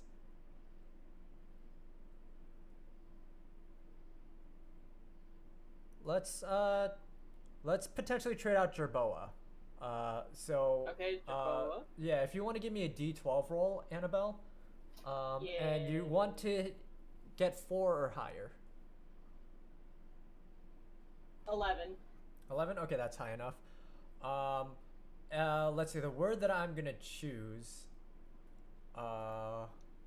instead of Jerboa, let's see, because ideally a noun. Toilet. No! Toilet. So if you ever use a trait that uses like Jerboa, you're gonna have to roll I to see am if a you... Jerboa. Yeah, but that's fine. Like, but that's not like the attribute that you have. Oh, I guess you would change in toilet because you chose that word specifically. Yeah, you chose that word specifically to be a Jerboa. So I guess you would be a toilet. Turn into a toilet. So any time you use like a specific trait that has to do with you being a Jerboa instead of a robot, yeah, not yet. But So like kicking yeah, and stuff, you've yeah, got to be a lot more careful with. If you fail the roll, yeah, if you do any kicking like or anything related to being like a mouse, like using those senses or those traits, then yeah, then afterwards you have to roll to see if you become a toilet. Wait, but like the hologram comes from the tail. Wait. It would come from the handle, the flush handle. So that means if ever we go to use the hologram again, it suddenly becomes a matter of... Okay, so the I snail. love the logistics of it. This is so wild. So the snail just got done angry twerking on stage. Everybody flipped out. Your time chaos happened. You're still fine. You shook it off. And the watch salesman's still kind of lurking around in the back in the corner, just like waiting for Sharpay to slip up to like kind of be like, okay, I gotta give my best sales pitch. So yeah, that's where we're at now. Oh my gosh. So yeah, so all of you have so after that, despite the snail's best efforts twerking, you still won, rolling a perfect 6. Looks like we got an ad break going too. But yeah, you still won. The judges are just completely cheering you on. Ma Rainey loved it. Langston Hughes loved it. Josephine Baker loved it. Or like their dinosaur counterpart names, I'm struggling with pronouncing it. And yeah, so they hand you the key, and as part of the prize, you get an audience with Laplace Rex, which is like the biggest event of the century. Everybody wants to read this guy. This guy is like their emperor. They all exist because of him. So you receive the key, and then this Al Capone comes up to you, seeing that you got the key in the audience. He has a proposition for you. He comes up, he's like, I got an offer you can't refuse. I want you to take out Laplace Rex. When you have an audience with him, take him out. Just assassinate him. And I'll give you this green key that I have, my ring key. I'll give that to you. Hold up, actually, this is what the blue necklace key looks like that you have. So, damn it. Okay. So you have that now, and he presents to you this green key that he says that you could have, the ring key, if you can kill Laplace Rex for him. And he wants to be there to see it happen, to confirm the kill, so he wants to come with you. Dang it. There goes my idea. I was just going to say yes and then not do it. No. I mean, I have another idea in my brain. So I'm not much from around here. I usually keep to myself. What is the? I'm trying to word this in a way that doesn't make it sound already more sus than we already are. But Hmm. I'm from the countryside. I lived by myself most of my entire life. Pray tell me, friend, for I am misremembering, or if I just do not recall, what is the significance of these? Well, they say that there's some kind of mechanism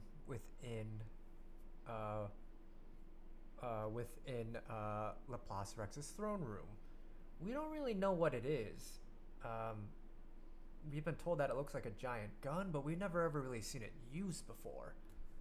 Now, according to the old scripture that we have in regards to Laplace Rex's um, scriptures, we the belief is that when you have all these keys, you have the power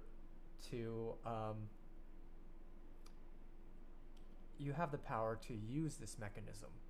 We don't know what it's for, but we were told that because of it, we were allowed to exist here today. But that's all that's all myths and stories. It's all like part of like fanaticism among some of the uh, different groups that reside you know on the ship. I can't really confirm it's true or not. This is it's like any religious text. How can you confirm it in this day and age? Nobody's ever even seen Laplace Rex in hundreds of years.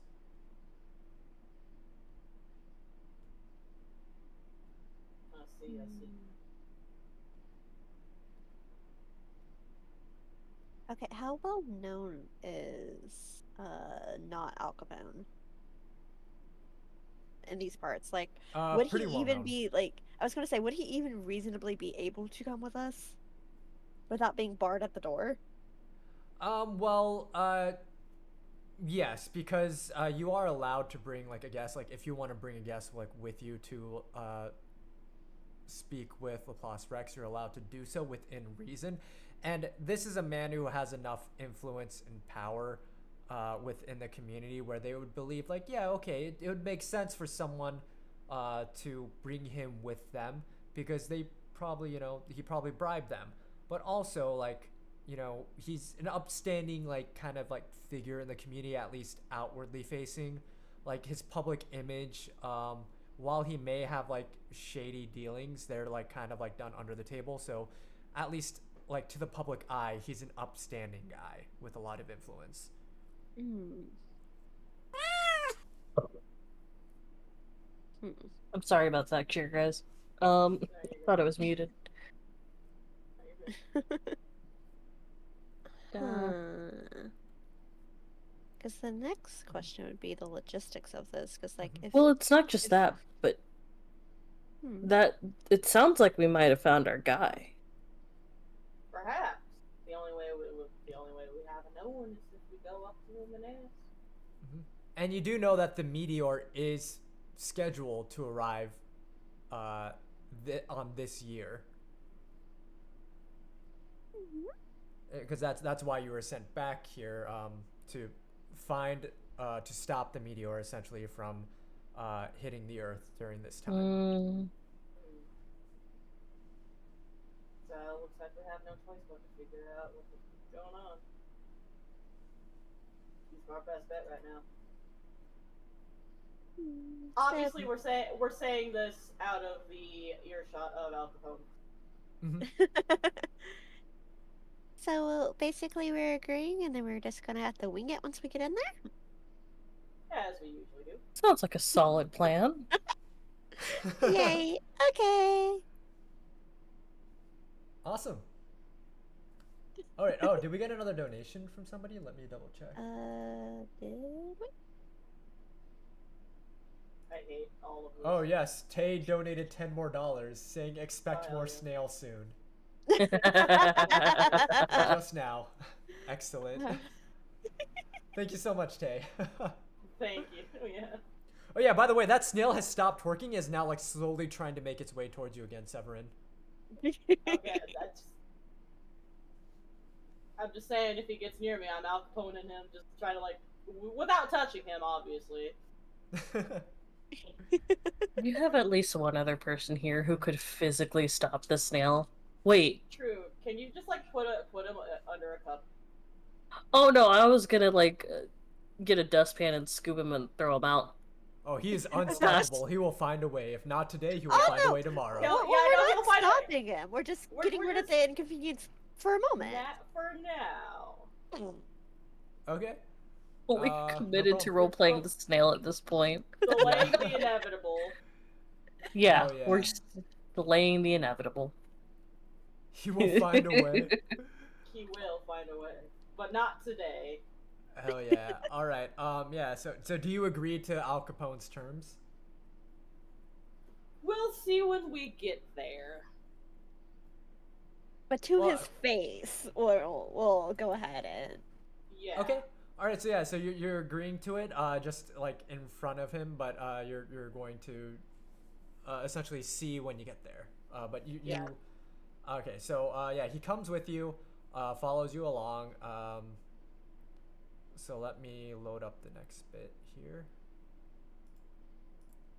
Get rid of these guys. I hate this. All right. Get rid of the lacy lizard. Let's see, and then bring back this. Put these away for now, since now you know what it looks like. And yeah, so you go into this room that you recognize. It is the mad scientist's like lab, like the mad, scientist lab. But now it looks different. Like instead of like a desk with a chair in the middle, you see a giant throne. At the controls, at like that you see like wired to like the laser. It's no longer like decommissioned. Like they seem active. But you see Laplace Rex sitting in upon the throne. In front of a curtain with the red crown key on his head. His near immortality seems to just become like a strain on his mind and body with living that long, because he's been living literally for thousands and thousands of years, like hundreds of thousands of years. And he can barely move because like he's just so like aged throughout that time.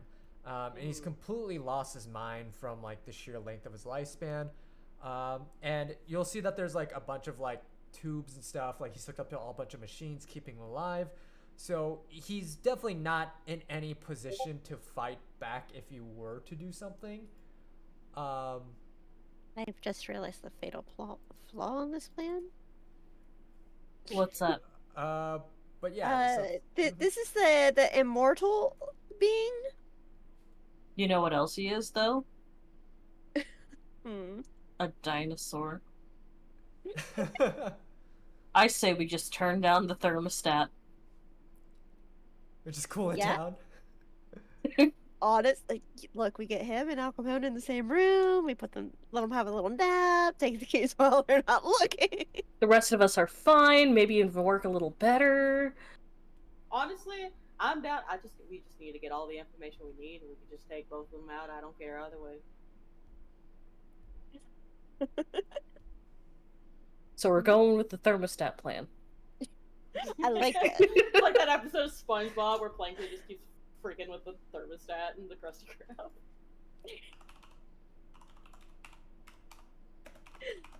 I like it. Just hold on. Does this ship even have a thermostat? Good question. Where's the thermostat, Ruby? So apparently, I just looked it up. Apparently, the thermostat was invented in the 1830s. So we're golden. yeah, We're so Gucci, they got they it. would have something to regulate temperature from room to room. Let me see. I have to see what an 1800s thermostat looks like now. Like, it may not look like what we're used to, but there was something that was technically the thermostat in the 1830s. There is an illustrated history article of the thermostat, and I just needed to let all of you know that is a thing. Wonderful. Okay. Wow, yeah, That's amazing. like the first thermostat, like the old thermostats looked really different. They got like gauges on them and stuff. They had like the mercury thermometers. Oh my god. Yeah. Okay. All right. So technically you could. I would make that finesse, I guess, to see if you know how to operate a 1920s thermostat. Go Okay. For it. Since I have silvery, I am interpreting that as I am a very what is a good word for it? Mechanical being myself. Okay. And I have 3 in finesse. I know I have a hindrance as well. I don't know how that's gonna work. Okay, yeah.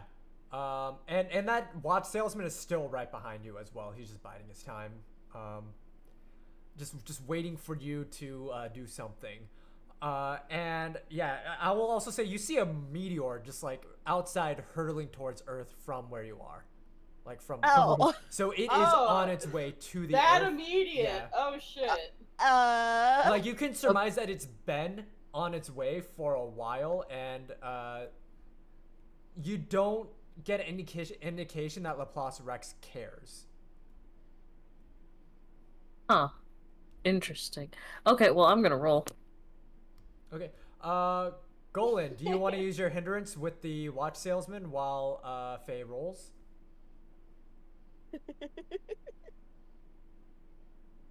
I wish you had said that before I rolled. I rolled 2 1s. Oh, I guess it Why doesn't matter.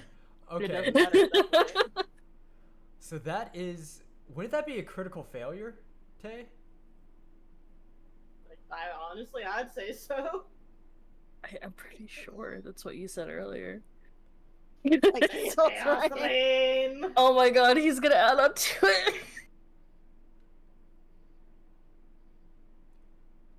Critical failure times 2. Oh boy. What should I make as the critical failure?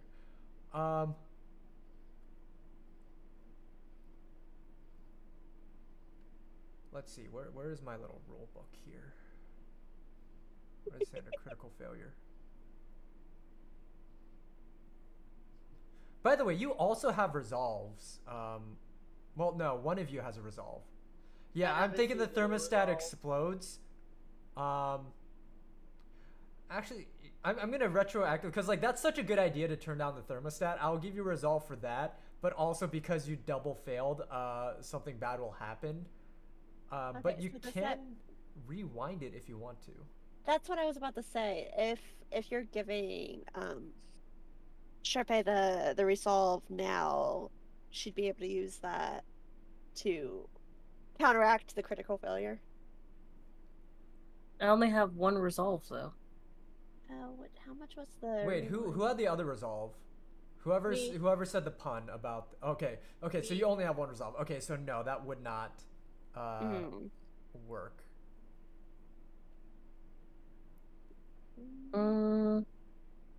Yeah, so the thermostat explodes, but I gotta figure out how much damage you take here.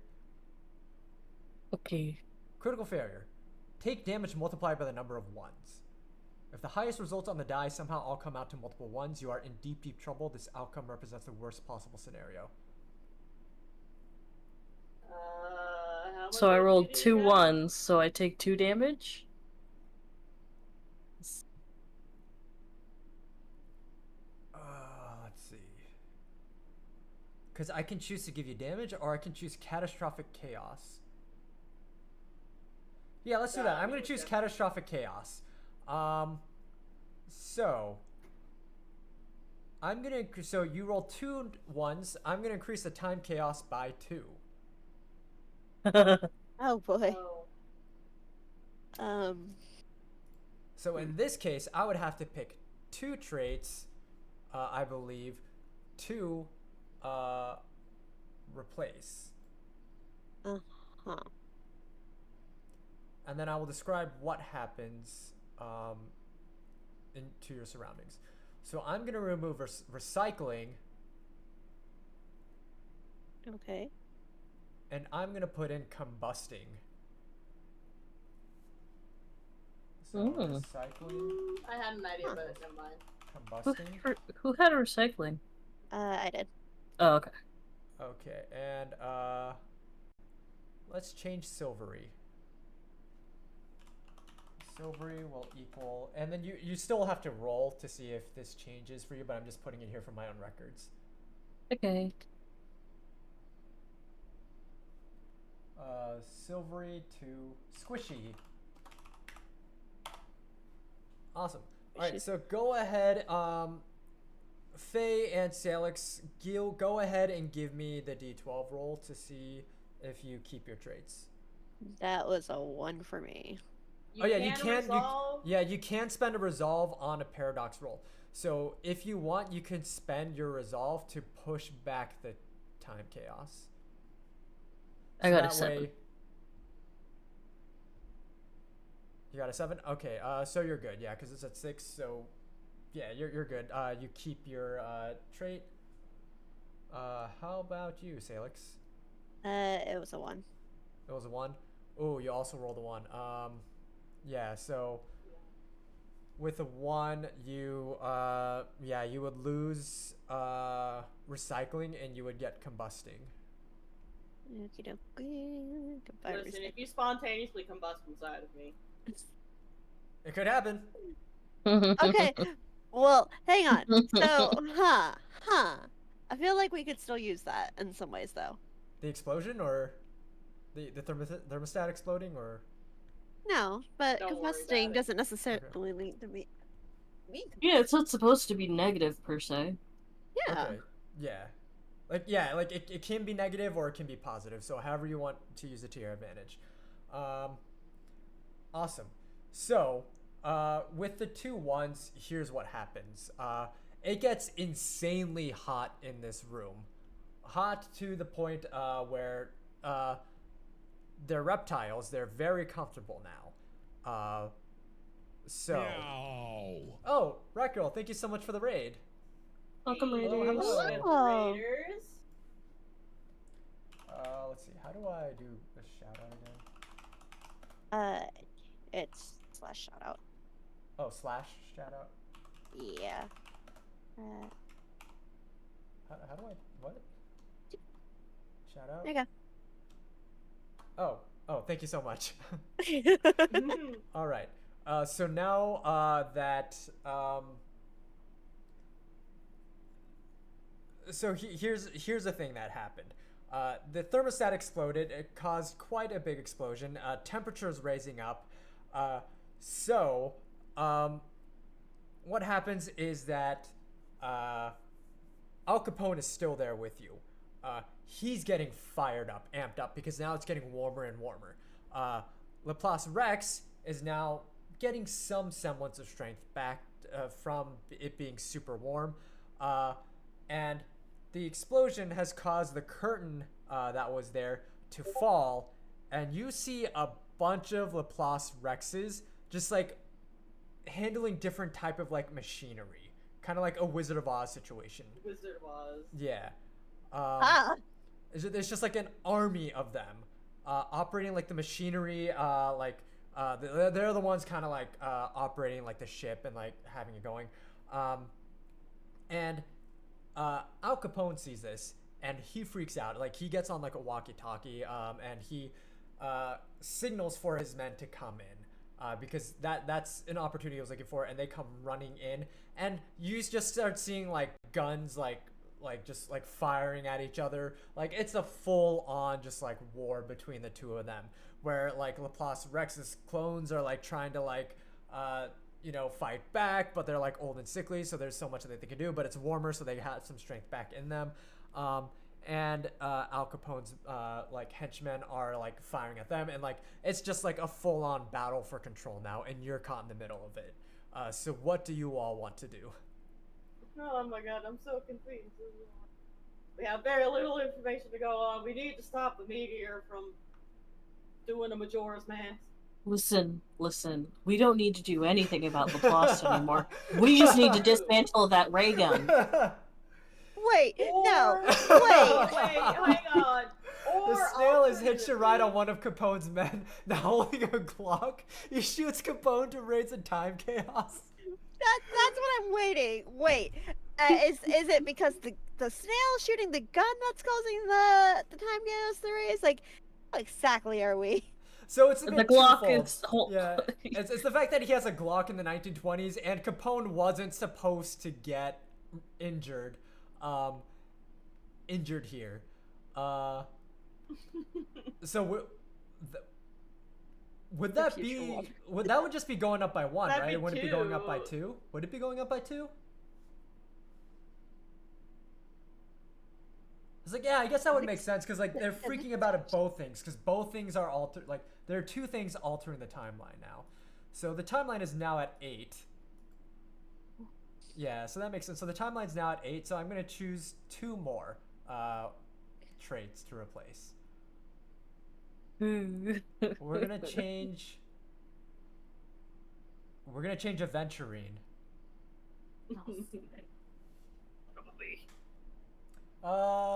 So Alex, who's a Genshin character or a Honkai Star character that you just do not like? That I don't like. Yeah, That's me. I'm sorry. This is Oh targeted. man, Boo No, Hill, you know what an I can a-hole. still use this. Let's go with Dory. I can still use this. Dory. Yeah, don't worry. I know exactly how I can twist that. Yep. Okay, so who do we want to go with? Dory. How do you spell that? Dory. Dori. Oh, just Dory? Okay. And you still get to roll. Also, keep in mind that the laser is still in this room. Like, you did see it when you walked in. And I you rolled have, a 12. rolled a Nice. 12. Alright, then yeah, you pass. So Aventurine is still there, but anytime you do anything Aventurine related, it is switched with Dory. And let's see, what's the second one we're going to change? We're going to change Balut. I don't think we changed that yet. I don't think anybody Have used one? it. Yeah, I Nope. don't think anyone used it. So we're changing that to what's another gross food? We're gonna change it to 1 month spoiled milk. I know it's more than one word, but I was about to say I we'll don't just say like. I mean, spoiled I milk. personally don't like caviar. We'll just That's say spoiled reasonable. milk. All right. Okay. So Sharpay, if you want to give me a D12 roll for the time chaos. That's just 3. a wild like 3. Oh, okay. So then you do get that Yikes. replaced. Yeah. Imagine like thermostat explodes, curtain falls. You see a bunch of old dinosaurs operating machinery. Dinosaur mobster comes in, calls in the cavalry. They all start shooting at each other. Snail on the shoulder of one of them brings out a Glock, shoots Capone in the knee, and then starts heading towards Severin. Can I just say?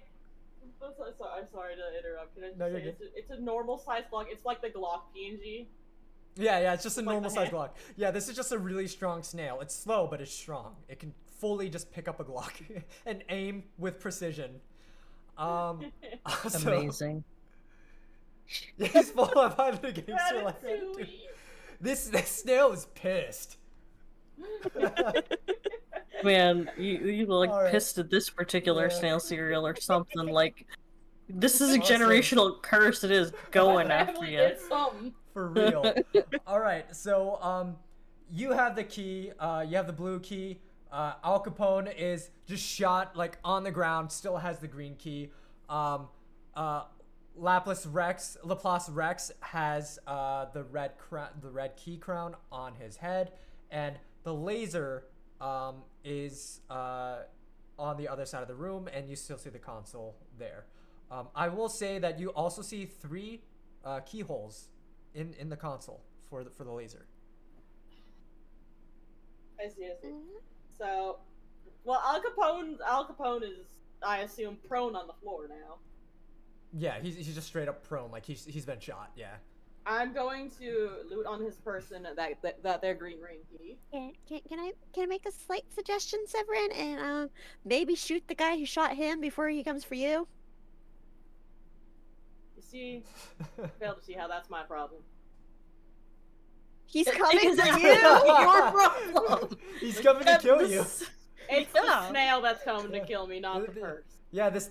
No, the snail shot Al Capone. Yeah, The snail is on the person this who is aware. coming. the snail mech pilot is Oh, coming my- after you. Like we're having the sides, like we're just like having this argument. While we're having this argument, I have kneeled down on the ground. I have pulled out my revolver, and I'm going to cap this man in the head. Anyone who grabs that key is getting shot. Sorry, what do you want to do, Severin? While I am kneeling down on the ground, I am going to pull out my revolver and I'm gonna cap this dude in the head. The one with the snail. Give me a finesse for that. Okay. 6. 6? Okay, yeah, that's a success. You cap him in the head. And I guess Tay has to figure out what the snail's gonna do next. Because he's fully committed to roleplaying the snail, so... Sharpay, can you please grab the snail? Yes, I can. And just yeet it across the room. The snail slowly making his way toward the laser. Okay. Wait, there's a door to this room, isn't there? Yeah, throw him out the door. I'm gonna throw him in the elevator. Cause he's slow, yeah, you could just pick him up. Yeah, I'm just gonna pick him up. I'm gonna put As him long as it ain't me picking him up. Yeah, sure. in that elevator, which that says elevator, right? Yeah, to the elevator, yeah. Yeah, and I'm gonna hit down to the bottom floor. Just gonna walk away with the snail. If the throw fails, the snail open fine. Yeah, go ahead and give me finesse to throw the snail. Hey. What is happening right now? Okay, I know I'm going to risk losing my feature or trait, but I will use skiing for, like, the speed and grace. Okay. Yeah, So that'll be 2d6 then. Okay. I rolled double 6. You roll double 6? Okay, so that's a critical success. So that snail goes flying out the door into the elevator. The elevator door closes right as it goes in there. I'm so sorry, Tay, but that's just I can't argue with the critical success. Curse you, Paradox! Curse you, Paradox! Curse you, Paradox the Platypus! Alright, so yeah, now that the snail is out of the way, what do you all want to do? At least for the time being. So that meteor's hurtling towards us. We got 2 of the 3 keys we need. I've formulated a plan and idea of attack in my head. Everything's going haywire. Everybody's shooting at each other. And in the midst of this chaos, I'm going for the red key. You're going for the red key? Okay, awesome. Okay, yeah. So as you head towards Lapis Rex to get the key, he looks at you, notices what you're trying to do, and he turns into any animal. All right, he turns into a cheetah and starts trying to run away. So in this case, I'm gonna need you to make this will probably be a lot of finesse rolls. This will be finesse to try to catch him before he fully changes and runs away. Okay, is there any possible way? And I know I risk turning into skibbity toilet over here. I still If need I it. could in the midst of this, I'm gonna use Salic, or I'm gonna use Teto. I'm going. We're flashbanging. Let's go. Okay. Oh yeah. Oh, that Flashback. reminds me. Faye, go ahead and give me that chaos roll, that D12, to see if you keep skiing. Let me see. Where did I put my D12? Here it is. Got it. 7. 7. Okay. Yeah. What are we at? 8. Yeah, we're at 8. So okay. So you do fail the roll. So your skiing gets replaced with combusting. No. Gold combustion blooming. Was... Oh, gold blooming. Oh yeah, that's right. Gold blooming. Thank you. Yeah, Gold my blooming. bad. Sorry. So yeah. So now you can use that however you want, I guess. For this section. Okay. So you want to do the flashbang. So yeah. Try so, to disorient him. Yeah, so go ahead and give me. Wow, that's wild. That's awesome. Yeah, go ahead and give me that roll because it's an assist. It's I guess technically, literally body for this one because you're using your body. I'm using to my do flash- body. Yeah. So let's Okay. see. You have 1 on That's body. a 1, so that's So you get 2. an extra from the assist, and then you're using your Jerboa. yeah. Well, Right. the Jerboa comes from the tail because it's all in the tail. Okay. So all right. So that gives you 3 dice. Yeah. I just rolled 2 6s and a 5. Oh shit. Hey. Critical success, yeah. All right, so yeah, he is fully disoriented. But he is a cheetah, but like he's not going anywhere because like he's like in shock. So you like caught him shocked. Go ahead and give me that roll. For what is it? To see if you become a toilet. 2. 2. You are fully a toilet. Well. Well. Yeah, so Jerboa So is now now- toilet. So now you were skibbity toilet. Skibbity toilet. Hell yeah, awesome.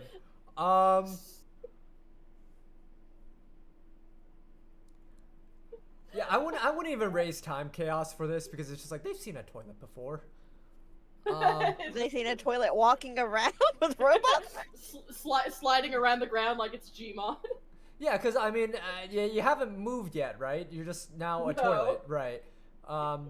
Depending on what you do next, it might raise time chaos. All right. So, actually, I have a slightly different toilet, if I might. This toilet has a bidet. Oh, okay. Then they have no idea what a bidet is. I don't think the bidets were around in the 1920s. But not only that, but the handle for flushing is not the regular handle; it's a gun. Okay, that's definitely gonna raise time chaos, like. Or in the U.S., yeah. Or in the U.S. I mean, yeah, that's gonna raise time Hey, chaos. would to the 9. gun raise time chaos? Because technically, they know what guns look like. Who's to So- say someone didn't modify a toilet? They don't Modify a have to know toilet, about they have the a gun. bidet right now. It So doesn't what have if to- I they don't told you know- all that bidets have existed since the 1700s? Oh, they've existed. Okay, then yeah, I guess we don't raise Coleslaw time donated chaos. $31. Alright. Oh, thank you so much for the $31, Coleslaw. What would you like to use that for? Oh dear. no. Are you gonna alter the toilet so that it does change? It does raise time chaos? Cole, We'll find Cole, out. please. Please, you can help. Helping is an Lol. option. Yeah, you Lol. can help too if you want. That's I'm just not scared. as fun. At this point, it's a race of everybody just trying to get time chaos at 13, so you just fail. Toilet chaos. This is the revenge of the snail. Revenge of the Snith. Speaking of the snail, Why do we always come back to poop? you hear the elevator ding and it's coming back up. No. Revenge of the Snith. Well, I'm fully expecting the snail to have a lightsaber now. I'm just saying. Raise time chaos again. Uh, So yeah, Coleslaw, what would you like to do with the 31? One of everything. What is one of everything intended? So one hindrance for everybody, or do you want the watch salesman to do something? Because the watch salesman has just been standing in the back this whole time watching all this happen.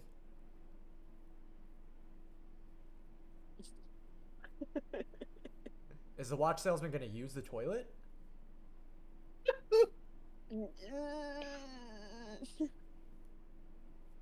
I'm sorry, I'm just giving you ideas here. This is not the timeline I want. Putting the watch in the Red, watch salesman. red.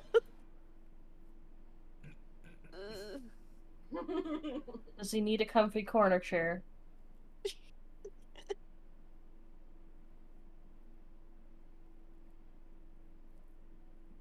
We're all just waiting on coleslaw now.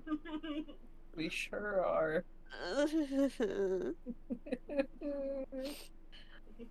Our fates are sealed. At this point, we're just gonna hit 13. Actually, That's a good idea. Oh, the watch salesman going to use the toilet? Oh no. I am going to start sliding my ass away from here. Hindrance for everyone? What's the hindrance that you want to cause for everybody?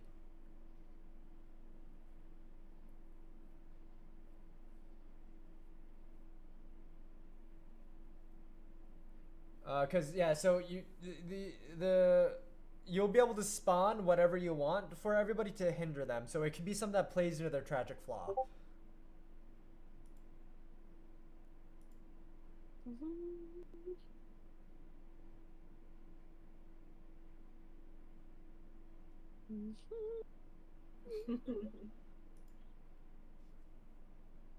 Da, da, da, da, da, da, da.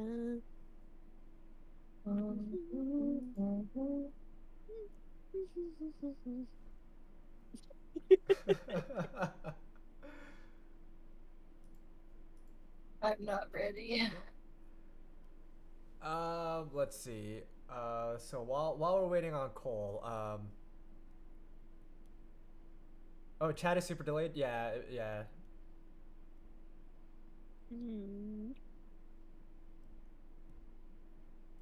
Oh. Oh no, ads. Oh it no. It didn't notify me that ads were running. That's weird. Oh. Yeah, I didn't see anything. Yeah, I Yeah, don't that's see anything weird, on my yeah. side either. Hold on, let me double check. Weird. Yeah, no. I'm sorry to say this to all of y'all, but I'm What? using an ad blocker. Oh, that's fine. While we're waiting on that, Tay is banking their final hindrance. While oh, you're talking about the hindrance was talking about a toilet. Yeah. Everyone just really has to go right now. Oh. So, you're just spawning incontinence for everybody right now. So everybody has to really go right now. So do you mean like everybody is in like the party or everybody in that room? Everybody. I have a question. How does that work? I'm a toilet. It's going to be a fight for the toilet because there's one toilet in the room. I would like to argue that you do not necessarily need to use the toilet. Everybody poops? Like they shit themselves, or? Can cover include the party. Everyone 30 should cover including the party. To be fair, the party is a robot cactus, a robot toilet, and a hologram. I'm not really sure how that's gonna work. I guess it's your equivalent of having to use the bathroom, I guess? For like robots? Like I guess like you're leaking oil or something? I don't know. I've had to go. I'm thinking of robots now, where it's like I've had to change my oil 4 times. Something must be wrong with me. Okay, so the way that this is gonna play out is all 3 of you are going to be now rolling with disadvantage on your next check, because you all have to use the bathroom. You have to poop or whatever the robot hologram equivalent of pooping is. And while that is going on, Severin, you're actually gonna get 2. You're gonna be actually rolling like -2 with your disadvantage because Tay just cashed in their last hindrance. Oh boy. You see you first hear a little tiny snail-sized zap of electricity in the room, and Oh. you see that a little snail time machine appears on top of the laser, and out comes the snail, now armed with a lightsaber, and it is pissed. And it says, "It's over, Severin. I have the high ground." High ground. So whatever next check you make to go for that crown after the flashbang, you're rolling at twice the disadvantage. So if it's not just regular disadvantage, so Advanced okay, would that disadvantage. be rolling 3 and then taking the lowest of the 3? In this case.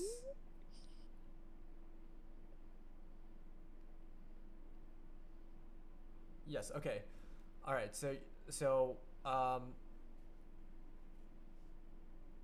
Yeah. So and also yeah, like because people are trying to so for you 3, whatever your equivalent is, but like for the dinosaurs, like they have biological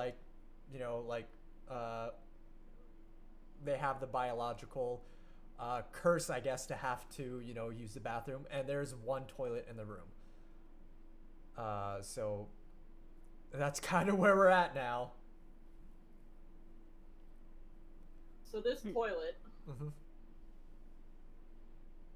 Oh, by the way, It's going- this snail showing up totally raises the time chaos. He just came with the Oh, lightsaber. 1,000,000%. Yeah. So we're at 9 now. So Pizza. this toilet, you can't understand a word it's saying because it no longer has a mouth, but it must scream. Amazing. All you hear is like water noises. That's amazing. Let's see. All right, we're gonna change And, VTubing. Pizza. Yeah. What's up? You're No. combustible. True. How do we want to use this? You're combustible and attached to a toilet. Oh no, exploding Okay, but toilet. Hey, Severin. Quick question. As long as your memory chip's saved, you should be fine. I'm changing VTubing to touching grass, by the way. No, I'm no longer a redditor. Well, I mean, you get to roll. If you want to roll the d12 Yeah, to see if you well, roll you're right. higher than a 9. Fine. Ooh. All right, I guess get rid of VTubing and now put in touching grass. Now I'm just a regular toilet.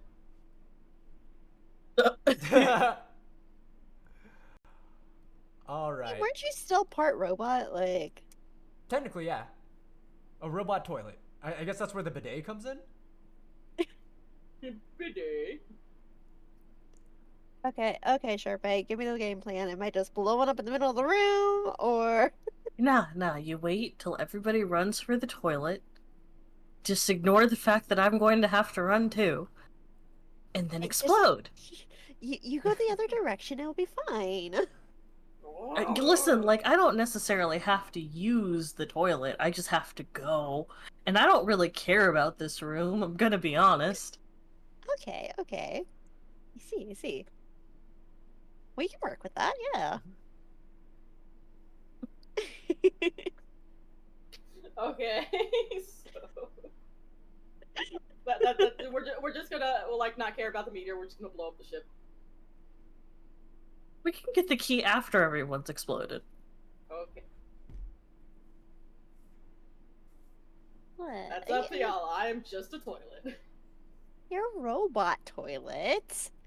Not like You you still have can't sentience. participate. Yeah, it's not like you can't participate in this. Oh no, I'm participating. But at the same time, whoa. So It'll work out. It will work out. Don't worry. Shh. We've got this. yeah, we all gotta think about this. Let's go. All right, what's the plan? I'm going to run to a corner, Mm-hmm. and attempt to take care of myself, Okay. and just try to find somewhere outside of the blast radius of what's probably going to be a bunch of porcelain. What? Okay. While that's happening, I'm sliding towards the cheetah, Lae'zel, whatever his name is. I'm going to slide towards Lae'zel. him. Laplace Rex. Okay. And then just wait for everybody to start coming piling in. Okay, so I'm gonna need. It's I'm gonna have to be the. I'm also gonna have if there's a moving toilet, I'm gonna have to raise the time chaos Yes. to 10. Oh, Yeah. of course, yeah. Yeah. And that means I gotta find another thing to replace. Start replacing things you've already replaced. You want to replace toilet by chance? Nah. Have I replaced every single one of the original words now? No. Yeah. You haven't replaced. Elated? Yeah, I don't think I replaced elated. In Maidenless. Yeah. Maidenless. Let's replace maidenless.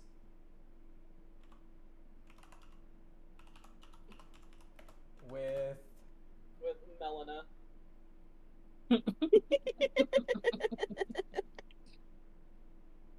what? Replace Maidenless with Melina. Like, from like the From boss? Elden Ring. Oh. She's the maiden that lets you level up. Oh, okay, gotcha. Well, let's see, because it has to be an adjective. Oh. Because maidenless is an adjective. We got a maiden.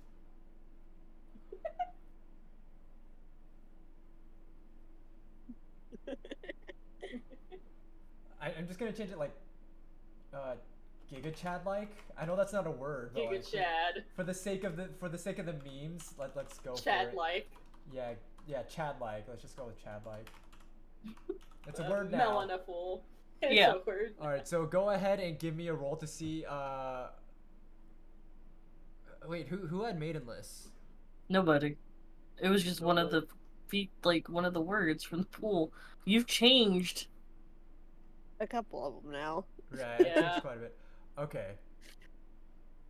Oh, we even Chatterific. I thought it had to be a trait that somebody had, right?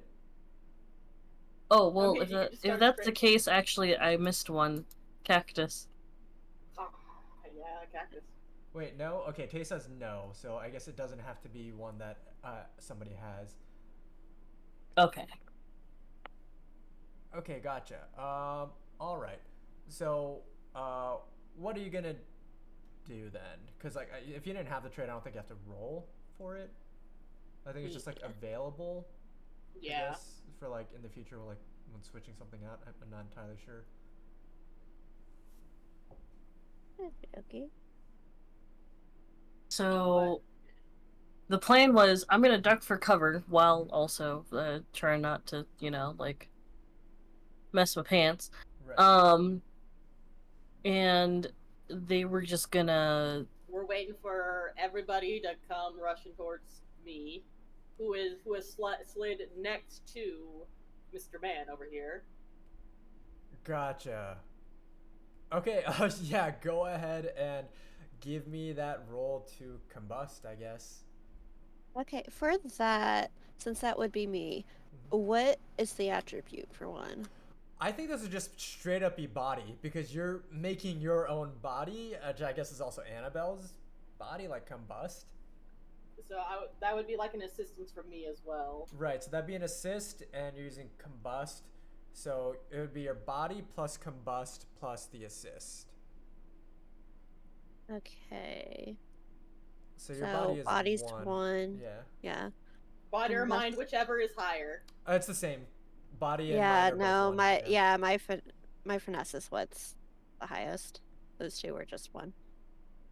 So you got 3 rolls. Yeah, they're both the same. Yeah, damn. Yeah. Am I able to use my luck stone here? You can, yeah. Yeah, you just have to Since roll we- to see if you get to keep it. Okay. Afterwards, that is. Okay. Because I want this to have the highest chance it's got. Because we're Okay, kind okay. of in some trouble right now. So Okay, that's 4 rolls. okay, so 4. 4d6. 1, 2, 3, 4. Okay, my highest is 5. Okay. So while that's happening, you just hear like the handle of the toilet just like go down. You hear the flushing noises, and then the bidet pops out, and then that's what causes the explosion. Oh boy.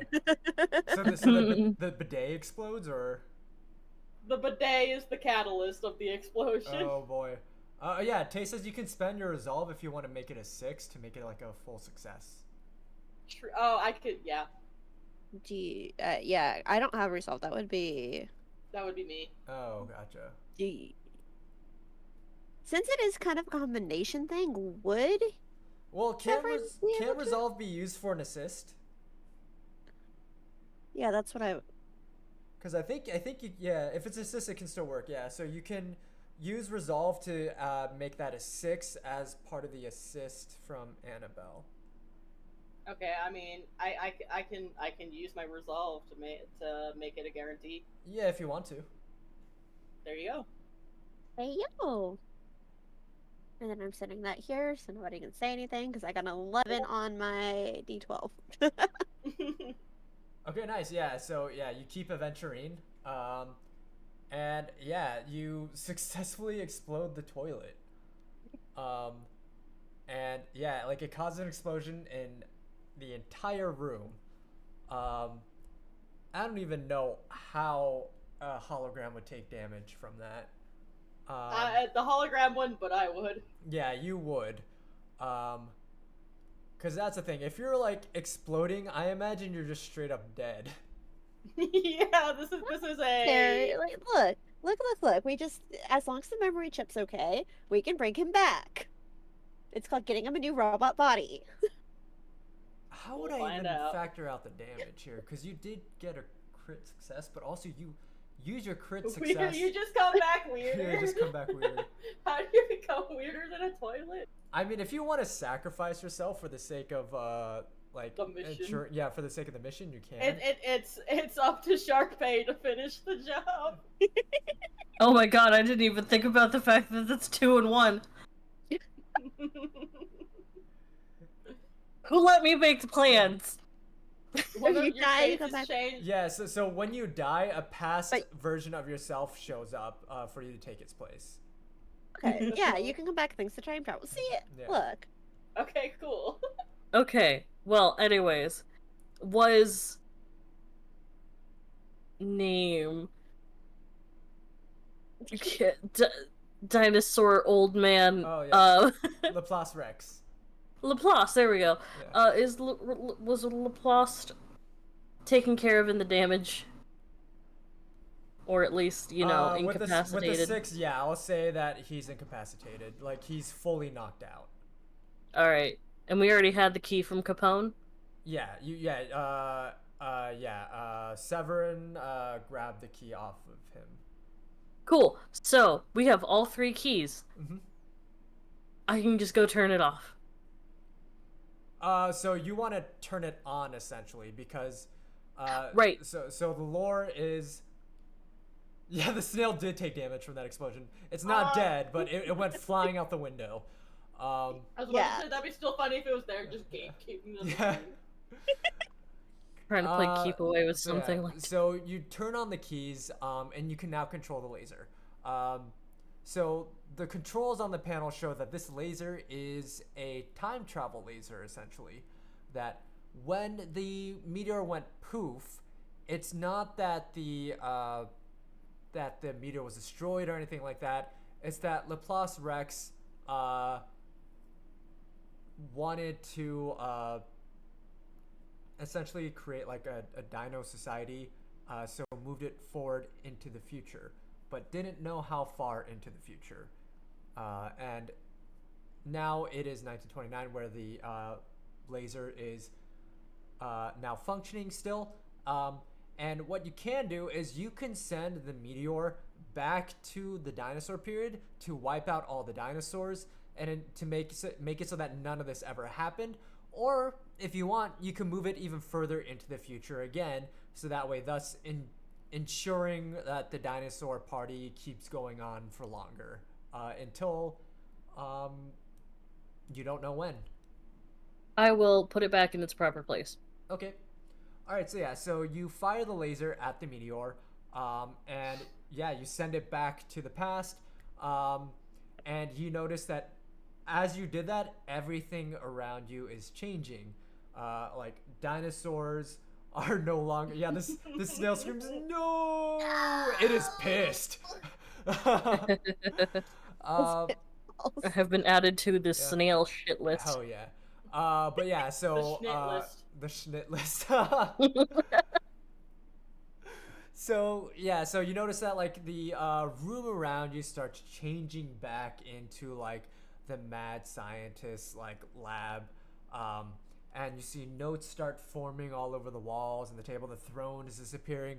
Al Capone is like disappearing. You see all the dinosaurs disappearing as well. Like they're turning back into people. And yeah, you successfully managed to restore the original time. Um, all that's left is to just get in your time machine and then go back to your current time. All right, we'll do then. I don't see any reason to dawdle, considering that I have nobody with me anymore. Yep, you're alone. Yeah, I'm Alright, hoofing yeah. it. So yeah, so you make it back to your time machine, and you make it back to the present, where you notice that everything is back to normal. That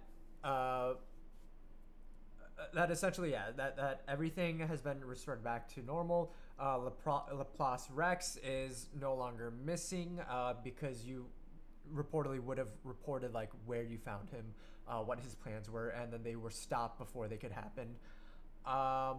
And yeah, like the crisp plants are all gone. Everybody's back to their original selves. You're back to your plant, or you never change. So you're still your plant robot self. You see that Severin is no longer a toilet and seemingly does not have memory of it happening. Oh, it looks like we got an ad break going on. And that Teto is still their original holographic self. Hologram self. That's pretty much it. Like you've managed to preserve the timeline. You managed to do so without, the time chaos reaching 13. It made it to 10, which is, pretty pretty We were close. cutting it pretty close. Yeah, we're cutting it pretty close. If that snail had any more fight in it, it would have been rough. Yeah, we still got our. Yeah, and you still got your poop. Alrighty. Yeah, and now you're back in mission success. Jim Henson is back. Giving you congratulations with like his little puppet hands. Like just celebrating, like saying that I'm going to make another Muppet movie. It's going to be great. It's going to be dedicated to you all. And Toilet Muppet. yeah, and the snail will never stop. Yeah, the snail is out there somewhere, as far as you know. And in the sneakle. The sneakle. The sneakle. Dinosaur Muppets. Oh, can you imagine just just your characters with like dinosaur Muppets on their hands? That'd be so cute. We have to voice our own characters. Yes. Alrighty. Yeah. Thank you so much for being a part of this game. Thank you so much to all the donors. Huge thank you to Tay for helping out with the rules and keeping it on track for like when I wasn't sure how to navigate it. Yes, thank you. and being the true protagonist or antagonist. Yeah, yeah. It wasn't Laplace Rex. It was the snail all along. The snail was the true enemy. Yeah, everybody did such a wonderful job. Thank you so much. And I hope that you enjoyed it. For anybody who wants to purchase it, if you're interested in purchasing it, it's available on taysitch.io. If you want to link it in the chat, Tay, it is available for $10. I don't see anybody bought any raffle tickets for it, so that's something that if you all want to do, I'll keep that going on for this week on the stream. If you want to pay $1 for like a raffle ticket for the game itself. And thank you again, Bean Yolk, so much for the wonderful art of the characters, the portraits. They look phenomenal, and it really adds to the visual aspect of the game as well, with the way that I ran it. And yeah, let's see. Yeah, like this is a super condensed version of the game. Like, yeah, the game itself is free. You can like do a suggested donation with all the rule books for the DM, but this adventure is $10. So if you're interested in the base game, that is free, or you can give whatever suggested donation you want for the game. And yeah, the adventure is $10, and it's like a 3 or 4 hour session. There's a lot more rooms to the maps. I just condensed it to this one room. In this one specific mission of the talent show. There's like other stuff that you need to do. There's like a cinema, there's like a library / gift shop area with a bunch to do there. And there's like a car chase sequence in the full adventure as well. But we didn't add that in for the sake of time. Yeah, if you liked what you saw, and if you're interested in the mechanics of how we did everything, you can definitely try it out for yourself. There's plenty of there's a lot of scenarios that are free with the game, but this one is a paid one for the update, because I know Tay has also been working on it for a very long time and put a lot of heart and work into it. But yeah, and I'm glad to do the maps. I'm happy with how they turned out. They were a lot of fun to do. Thank you so much, everybody. Tomorrow we'll be doing, I think, Lethal Company. With Salix, Annabelle, and Kaya, if Kaya's available. Kaya actually had an emergency day, that's why they couldn't play. And thank you so much, Faye, for being able to fill in last minute. Really appreciate it. No problem.